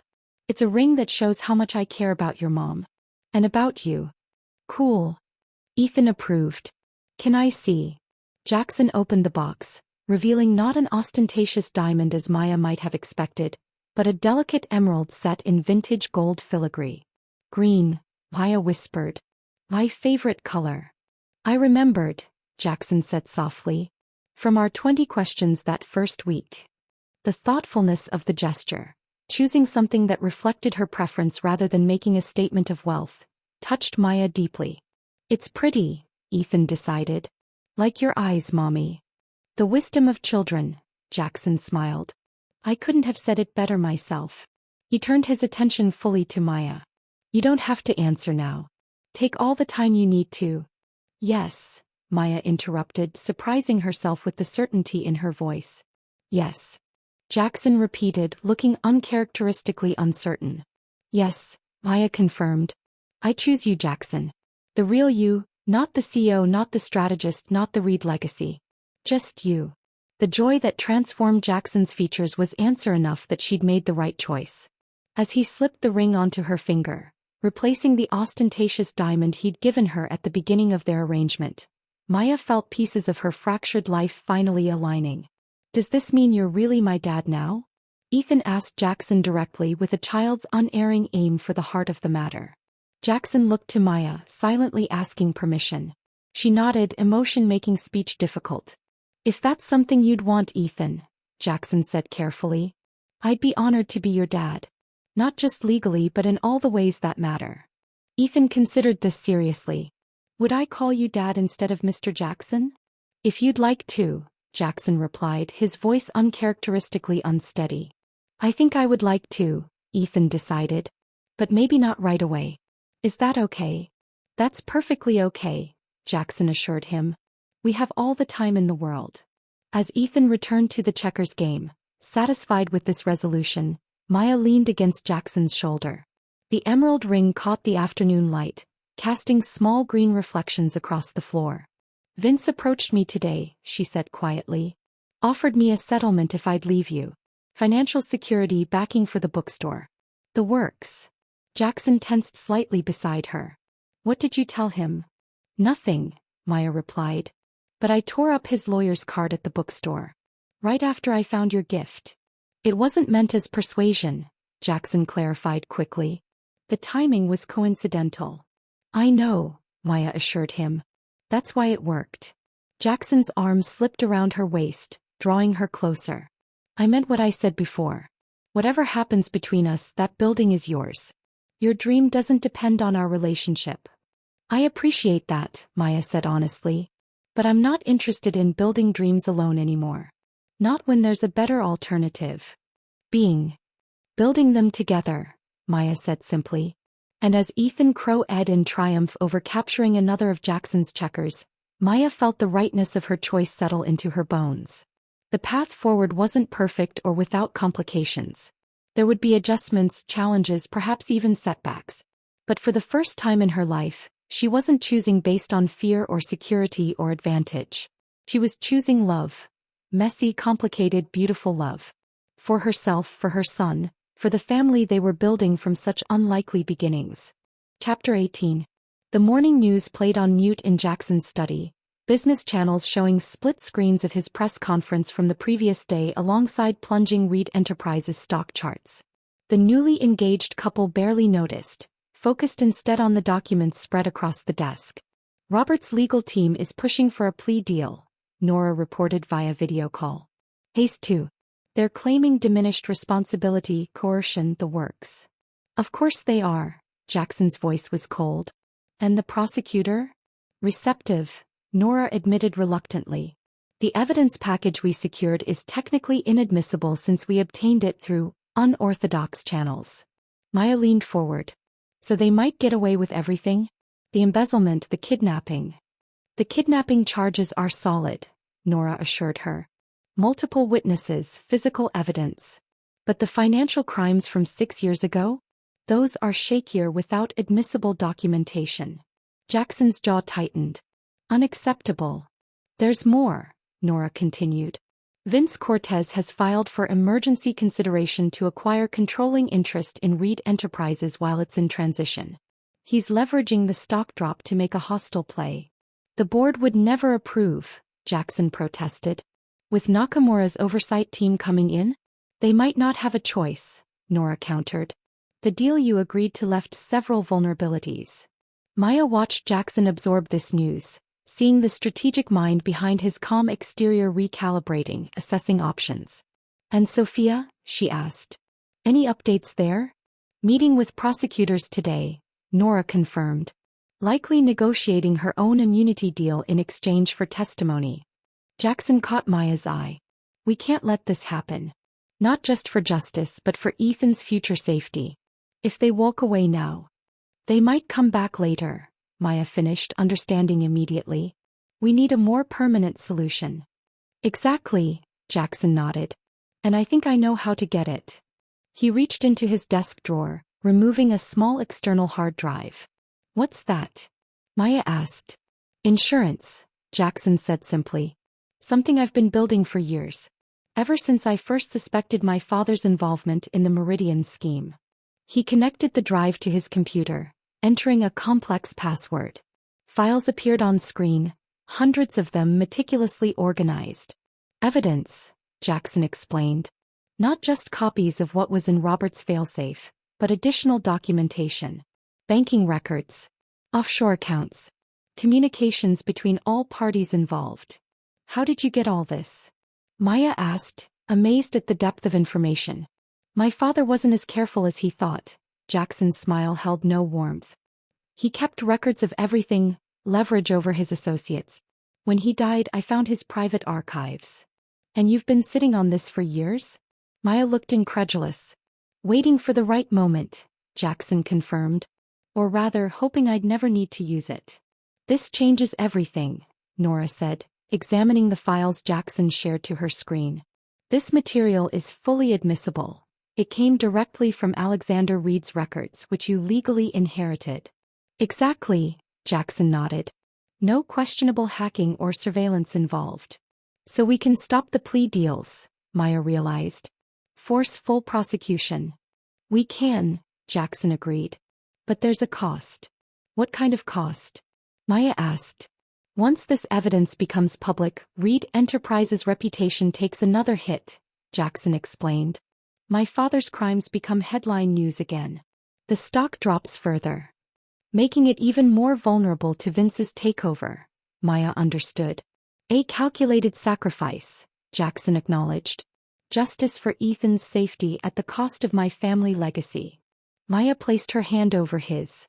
It's not even a question, is it? No, Jackson agreed, his voice firm. Family comes first. The real kind, not the corporate kind. Nora cleared her throat. There might be another option. One that addresses both problems simultaneously. We're listening, Jackson said. These files don't just implicate Chambers, Hayes, and your father, Nora pointed out. They also contain evidence against several current board members at Cortez Industries. Including Vince's father, Jackson realized. Exactly, Nora nodded. What if we approach Vince directly? Offer a deal, he drops the takeover attempt. We redact evidence implicating his father. Maya frowned. I don't like it. That's letting someone off the hook. It's prioritizing threats, Jackson countered gently. Chambers and Hayes are the immediate dangers to Ethan. Vince is the threat to Reed Enterprises. We handle them separately, Nora suggested. Full prosecution for Chambers and Hayes using this evidence. Private arrangement with Cortez to protect Reed from hostile takeover. Maya considered this. I still don't like it, but I understand the strategy. There's one more factor to consider, Jackson added hesitantly. Sophia. Maya tensed at her sister's name. Despite their cautious reconciliation, trust remained fragile. What about her? She asked. The DNA evidence is in these files too, Jackson reminded her. If everything goes public, her parentage does as well. Oh, Maya hadn't considered that angle. That should be her choice, not ours.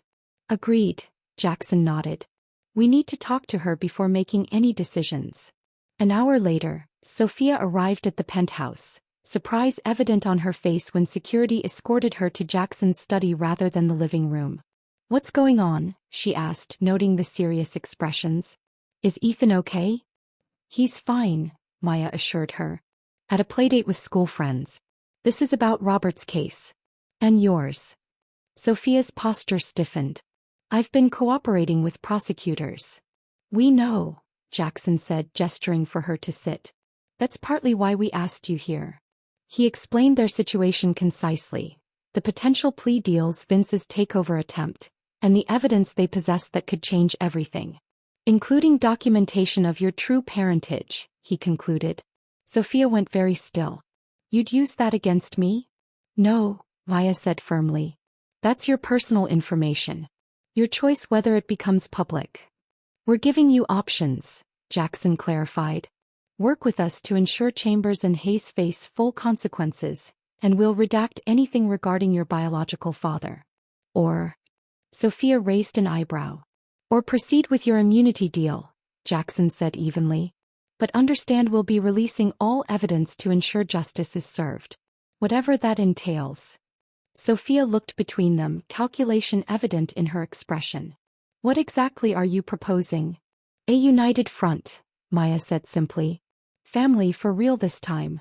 Something flickered in Sophia's eyes at the word family. Why would you want my help after everything I've done? Because despite it all, you're Ethan's aunt, Maya replied. And because when it mattered most, you helped us find him. And, Jackson added quietly, because you're my sister too. Whether we like it or not, we're connected. Sophia blinked rapidly, clearly affected by this acknowledgement. What would I need to do? Withdraw your immunity request, Jackson said. Testify voluntarily against Chambers and Hayes. And help us neutralize Vince's takeover attempt. That's a lot to ask, Sophia noted. It is, Maya acknowledged. But in return you get a genuine chance at redemption. At being part of our family. Sophia studied her half-sister's face. You mean that? After everything? I'm not saying I fully trust you yet, Maya said honestly. But I'm willing to try if you are. The directness seemed to reach Sophia in a way platitudes couldn't. She nodded slowly. Vince has a major investor backing his takeover, she offered. Japanese conglomerate, rival to Nakamura. Jackson leaned forward. Name. Tanaka Group, Sophia supplied. They've been looking for an American foothold for years. Vince offered them Reed Enterprises on a silver platter. That's valuable information, Jackson acknowledged, mind already formulating countermeasures. There's more, Sophia continued, a decision visibly made. Vince's leverage with them is based on proprietary Reed technology he claims to have access to. Specifically, the clean energy patents from your Singapore division. Jackson's eyes narrowed. How would he have access to those? He doesn't, Sophia admitted. But he convinced Tanaka he does through documentation I helped create. You falsified intellectual property documents? Jackson's tone sharpened. Technically, I just backdated some licensing agreements, Sophia clarified. Nothing that would stand up to serious legal scrutiny, but enough to get Tanaka to commit initial funding. Maya and Jackson exchanged glances, silently communicating. This was exactly the leverage they needed. If Tanaka discovered they'd been misled about the patents, Maya began. They'd pull funding immediately, Sophia confirmed. Japanese business culture takes honor in negotiations very seriously. We have our strategy, Jackson concluded, a familiar intensity returning to his expression. The next 48 hours unfolded in a whirlwind of coordinated action. While Jackson and Nora prepared evidence packages for prosecutors, Maya and Sophia met with Tanaka representatives, ostensibly for clarification on patent transfers. The carefully orchestrated revelation of Vince's deception had immediate effect.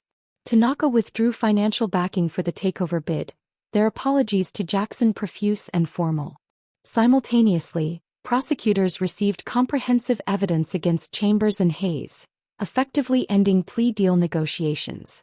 Both men faced multiple felony charges with little hope of leniency. On the third morning, the remaining threat arrived at the penthouse by invitation.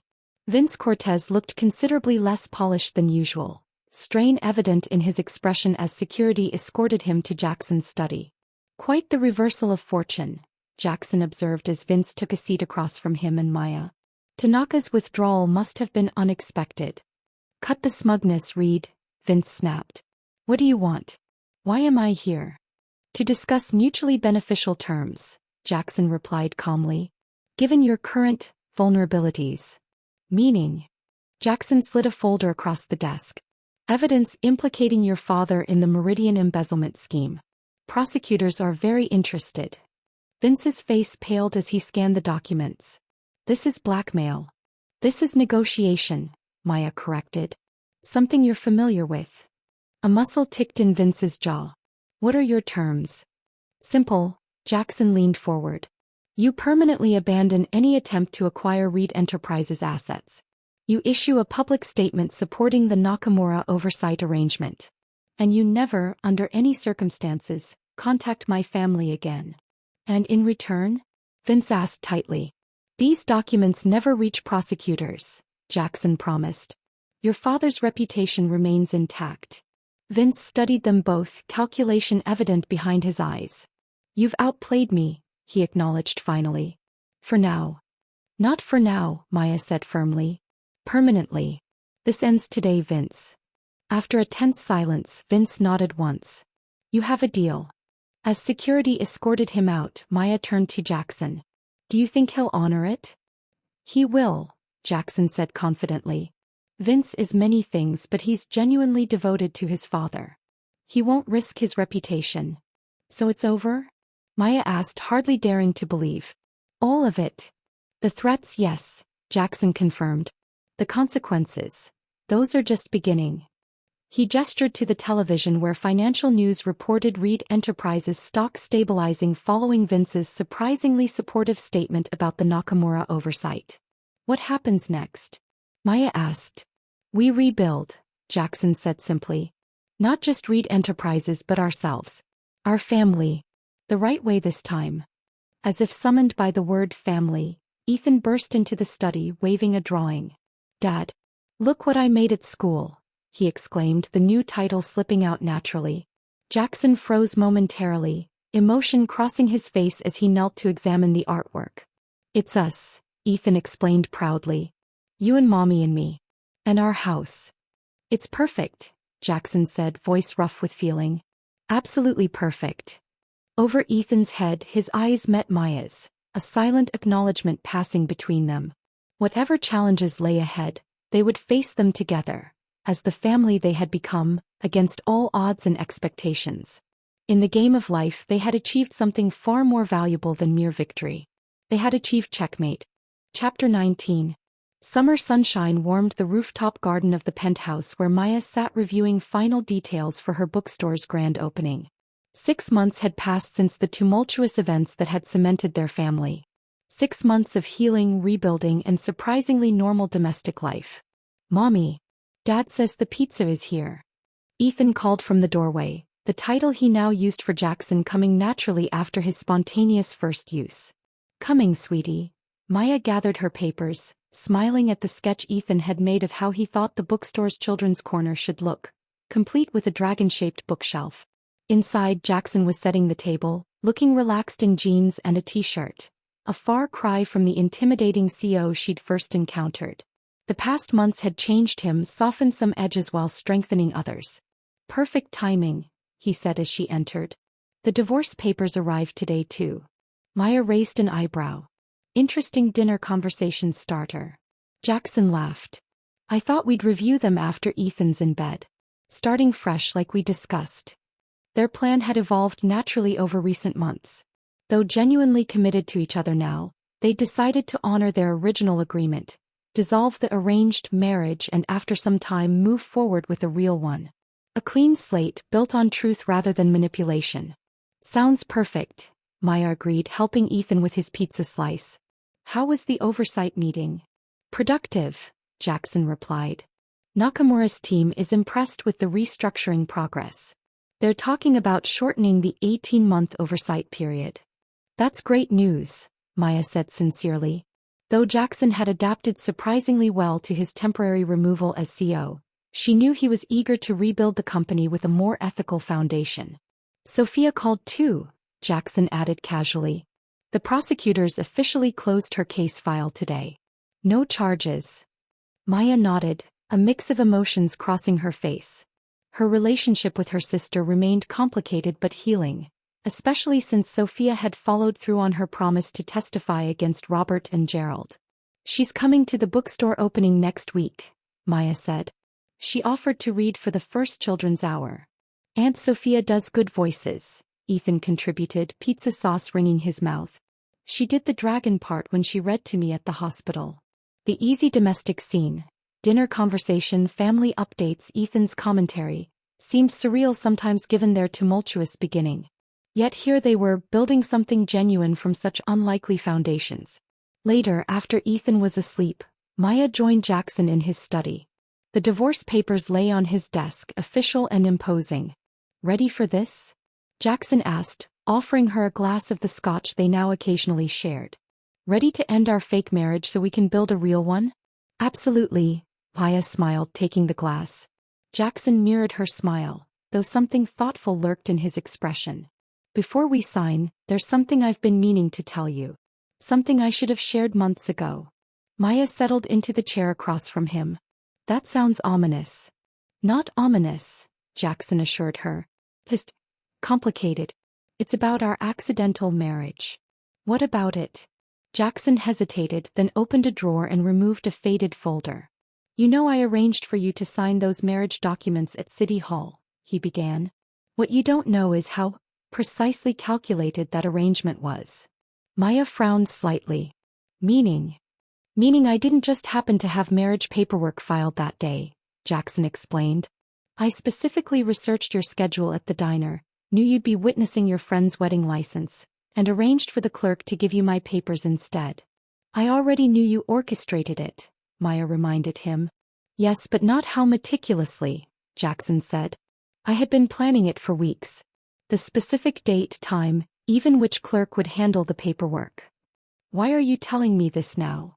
Maya asked, confused by this belated confession. Because of what I found yesterday, Jackson replied, opening the folder. While going through some of my case files on you, the ones I've been gathering for the prosecutors, I discovered something unexpected. He slid a document across the desk.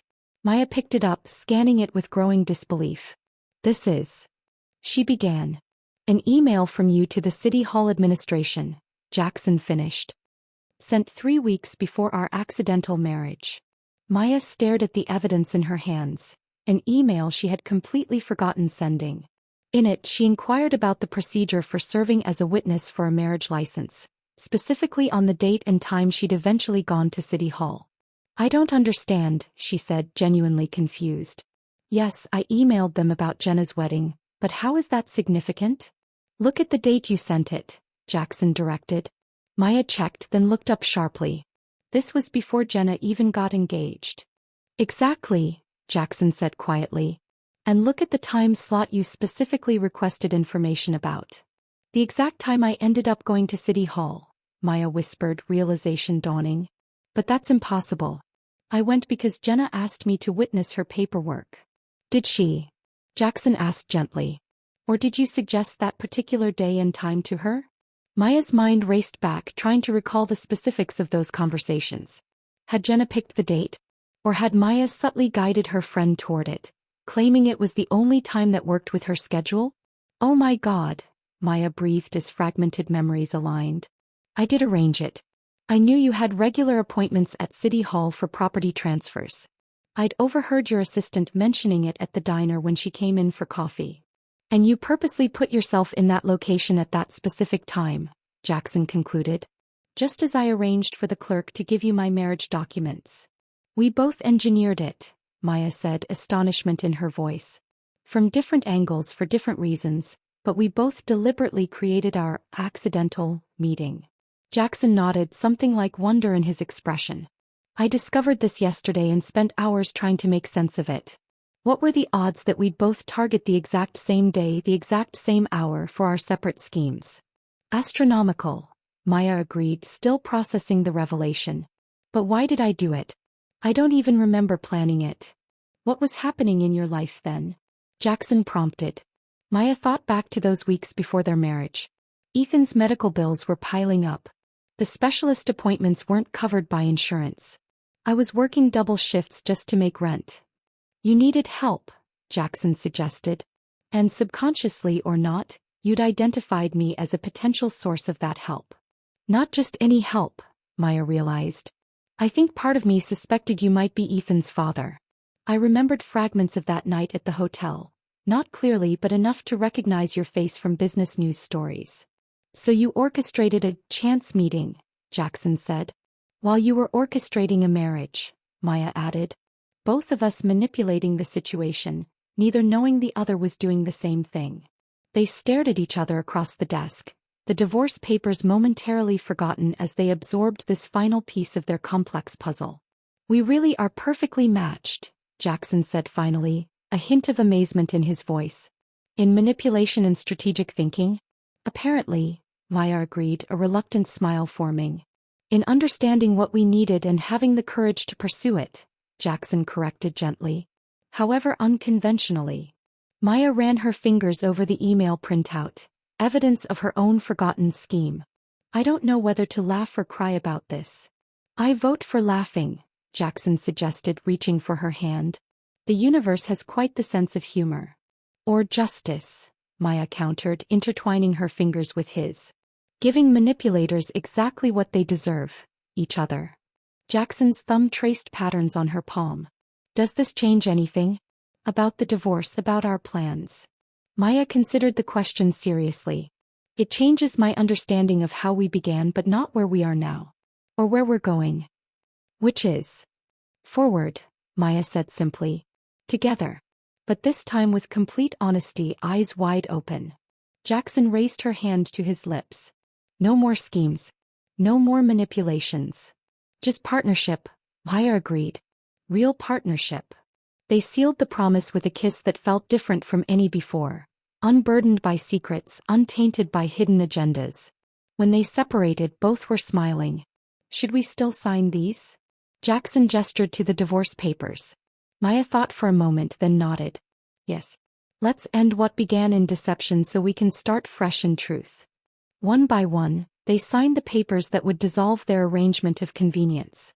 Each signature felt less like an ending and more like a beginning, clearing the slate for something genuine to take its place. What shall we tell Ethan? Jackson asked as they finished. The truth, Maya decided. A simplified version. That sometimes grown-ups need to fix mistakes before they can do things right. And that we're still a family, Jackson added. That will never change. Never, Maya agreed. As they gathered the signed papers, a comfortable silence fell between them. A moment of recognition that their journey, however unconventional, had led them exactly where they needed to be. With each other. The revelation of their mutual manipulation might have once shattered trust. Instead, it had completed a circle, bringing them to perfect understanding at last.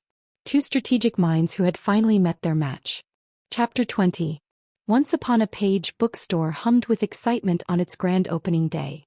The Victorian building had been transformed into a literary wonderland. The turret now a fairy tale reading nook, the former dining room a cozy cafe, and the spacious main floor filled with carefully curated shelves. Children raced between interactive displays while parents browsed comfortable reading areas. Maya greeted guests at the door, hardly able to believe her dream had materialized so beautifully. Across the room, Jackson supervised the cafe, looking surprisingly at home, serving cookies and cocoa to excited children. Ethan darted between them, proudly showing off his bookstore to school friends. "You've created something magical here," Sophia commented, joining Maya at the entrance. Their relationship had evolved into a cautious friendship over recent months, strengthened by Sophia's surprising talent for children's programming. "We did," Maya corrected, gesturing to include Jackson and Ethan in the credit. "It was a family project." The word family no longer felt complicated between them. The DNA revelations had initially strained things, but ultimately created a strange bond, the shared experience of discovering their true heritage. "The Dragon Corner is a hit," Sophia observed, watching children climb on the custom-built reading nook shaped like a slumbering dragon. "Ethan's design? Down to the last scale," Maya confirmed proudly. Jackson had the artisans follow his sketch exactly. The afternoon passed in a blur of story times, ribbon cuttings, and community introductions. By early evening, as the last guest departed, Maya finally had a moment to sink into one of the overstuffed reading chairs, exhaustion and satisfaction washing over her in equal measure. "Successful day?" Jackson asked, bringing her a cup of tea. "Beyond my wildest dreams," Maya confirmed. "Thank you for making this possible." "You did the hard part," Jackson reminded her, settling beside her. "I just provided the building. And the construction team and the designers and the marketing support," Maya teased. "Details," Jackson shrugged, his smile warm. 6 months since signing their divorce papers, they had found a new rhythm, dating properly, building genuine connection, sharing Ethan's parenting without legal complications. The bookstore opening marked another milestone in their journey from arrangement to authentic partnership. "Where's our boy?" Maya asked, realizing Ethan had disappeared from view. "With Sophia in the cafe helping Mrs. Patel pack up the remaining cookies," Jackson replied. "He insisted they needed proper quality control." "Of course he did," Maya laughed. A gentle voice interrupted their moment. "Excuse me, are you the owners?" Maya looked up to find an elderly woman standing nearby, elegant in an old-fashioned blue dress, her white hair arranged in a neat bun. "Yes," Maya confirmed, rising to greet her. "I'm Maya Collins and this is Jackson Reed. Welcome to Once Upon a Page." "Such a lovely name for a bookstore," the woman commented. "And an even lovelier space. You've done wonders with old Judge Harper's house." Jackson joined them, curiosity in his expression. "You knew the previous owner?" "Oh yes," the woman smiled. "I worked here for many years. As the judge's housekeeper." "Please join us," Maya offered, gesturing to a nearby chair. "I'd love to hear about the building's history."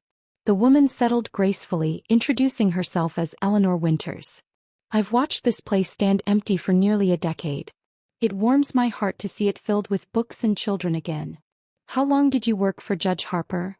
Jackson asked. "Almost 40 years, Eleanor replied. "From the time I was 20 until he passed at 92. I was more family than employee by the end." "You must have seen many changes to the neighborhood," Maya commented. "Indeed," Eleanor nodded. "Though some things never change. Like how people find their way to where they're meant to be, even when the path seems impossibly twisted." Something in her tone, knowing, almost cryptic, caught Maya's attention. "What do you mean?" she asked. Eleanor studied them both with surprisingly sharp eyes. "You two, for instance. Finding each other despite all obstacles. Building this place together. Creating a family." "You make it sound predestined," Jackson remarked, amusement in his voice.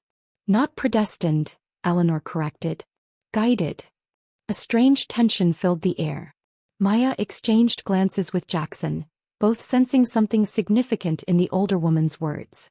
"Mrs. Winters," Jackson began carefully, "have we met before?" "Not directly," Eleanor smiled. "But I've known you both for years. Watched your paths circling each other. Waited for the right moment." "The right moment for what?" Maya asked, unease prickling along her spine. Instead of answering immediately, Eleanor opened her handbag and removed a worn leather portfolio.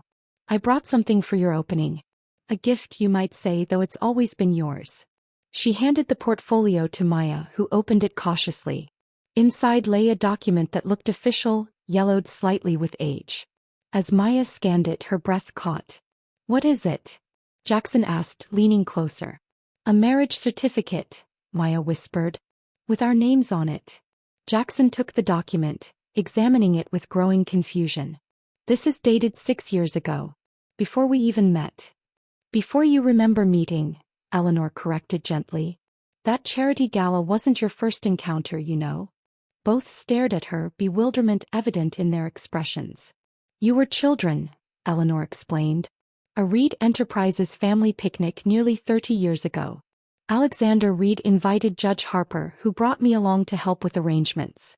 You were 8, Jackson. Maya was 5. That's impossible, Jackson protested. I would remember. Would you? Eleanor raised an eyebrow. Children's memories are fluid things. But I have proof. She produced a faded photograph from her bag. It showed 2 children sitting under an oak tree. A serious-looking boy with dark hair and a small girl with chestnut curls, both concentrating on a checkerboard between them. That can't be us, Maya breathed, though the girl's profile stirred something in her deepest memories. Look at the back, Eleanor suggested. Jackson turned the photo over. Written in faded ink. Asterisk Jackson teaching little Maya from accounting department checkers. Reed Summer Picnic 1994. Asterisk. My mother worked in Reed Enterprises accounting department, Maya said slowly. For a few months when I was very young. Before she remarried and we moved away. But this marriage certificate, Jackson returned to the document, thoroughly confused. This is obviously fake. We weren't adults then. Not fake, Eleanor corrected. Let's call it anticipatory. A placeholder created by someone who saw 2 puzzle pieces that would eventually fit together. You forged a marriage certificate for 2 children? Maya was incredulous. I created a possibility, Eleanor replied serenely. Judge Harper taught me that sometimes the law needs a gentle nudge toward justice. He signed it as a joke, never imagining it would one day be needed. Needed for what? Jackson demanded. To simplify matters, of course, Eleanor smiled. You see, due to an interesting quirk in state law, this document, predating all your other legal entanglements, is technically valid. The judge's signature makes it so. Which means, technically speaking, you 2 have been legally married for 6 years. Maya and Jackson exchanged stunned glances. That's not possible, Jackson said, though uncertainty had crept into his voice. As a businessman who navigated legal complexities daily, he recognized the document's apparent authenticity. Legal precedent suggests otherwise, Eleanor countered. The Harper versus Milford case of 1978 established that predated marriage certificates, when signed by appropriate judicial authorities, maintain standing over subsequent documentation. You're saying our divorce isn't valid? Maya asked, struggling to follow the implications. I'm saying it was unnecessary, Eleanor clarified.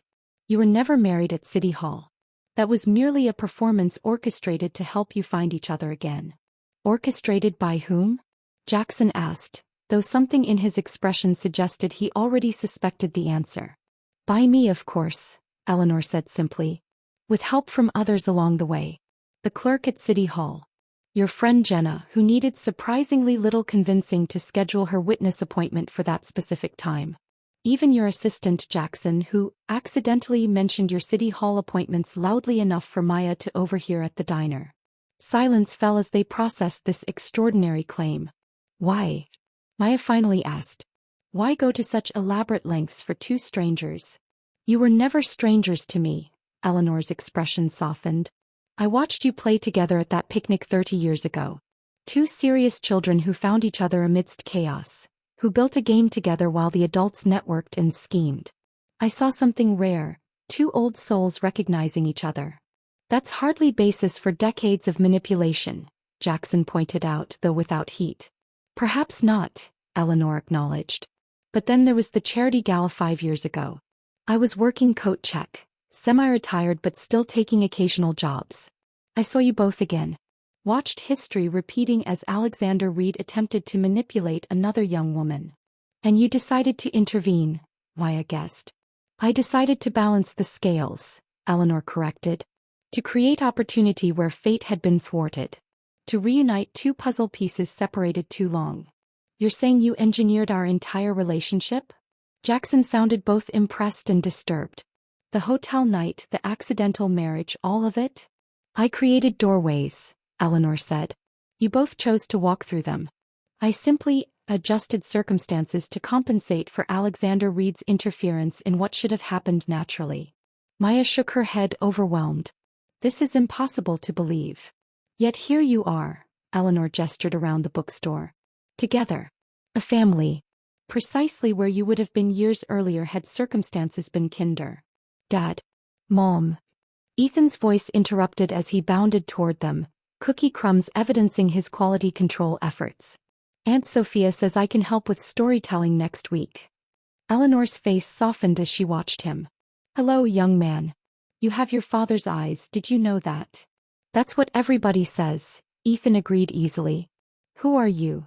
An old friend of your parents, Eleanor smiled. Just stopping by to give them a wedding present.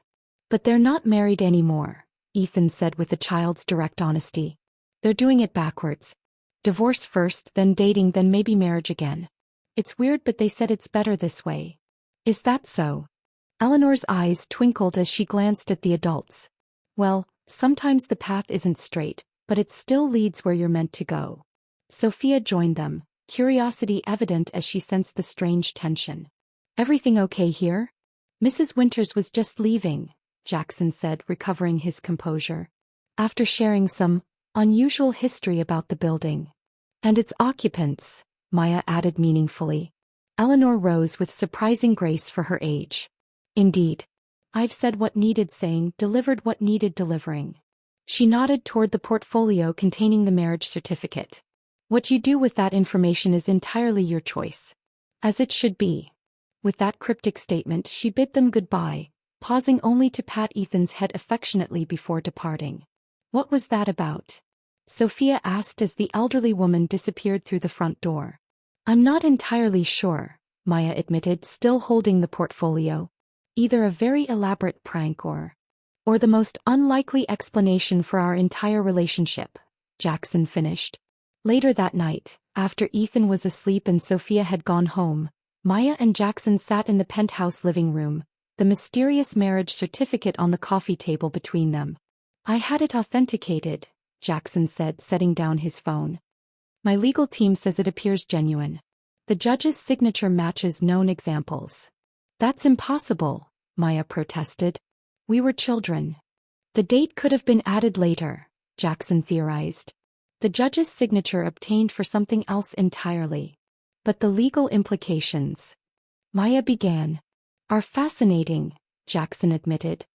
Valid, it supersedes all subsequent documentation, including our divorce. Maya stared at the certificate, emotions conflicting. So what does this mean? For us? Jackson considered the question carefully. Legally, we'd need extensive analysis to be certain. Personally, he reached for her hand across the table. I think it means what we choose it to mean. Elaborate, Maya requested, intertwining her fingers with his. We've been doing things backwards, Jackson acknowledged. Marriage before relationship. Divorce before commitment. Perhaps this is the universe, or one determined elderly woman, offering us a chance to simplify the path forward. By suggesting we've been married all along? Maya raised an eyebrow. That's simplifying? In a way, Jackson smiled. It means we can stop worrying about the proper timing, the right sequence of events. If we're already married in the eyes of the law, we can just be, Maya finished his thought. Without pressure or expectations. Exactly, Jackson squeezed her hand. Though I still want to propose properly someday. When it feels right. And I want to accept, Maya assured him. When it feels right. They sat in comfortable silence, contemplating the strange turn their story had taken. Do you think she was telling the truth? Maya finally asked. About orchestrating everything? The city hall mix-up, our paths crossing. I don't know, Jackson admitted. It seems impossible yet. Yet here we are, Maya echoed Eleanor's words. Here we are, Jackson agreed. However it happened, I'm grateful. Maya looked around the penthouse that had become home, thought of the bookstore that had become reality, of the boy sleeping peacefully down the hall. From accidental marriage to genuine family, a journey neither could have predicted. So what do we do with this? She asked, tapping the certificate. Jackson considered it thoughtfully. Keep it, he decided. As a reminder. Of what? That some connections transcend understanding, he said simply. That some stories are too unlikely to be anything but true. Maya nodded, understanding perfectly. Whether Eleanor's tale was fact or fiction hardly mattered. The result, their family, their love, their shared purpose, was undeniably real. So, she said, a smile playing at her lips. After all our schemes and counter-schemes, all our manipulations and arrangements, it turns out we may have been outsmarted by an elderly housekeeper with a flair for legal document forgery. Apparently so, Jackson laughed, the sound free and unguarded. Checkmate, as Ethan would say. The ultimate strategic mind, Maya agreed.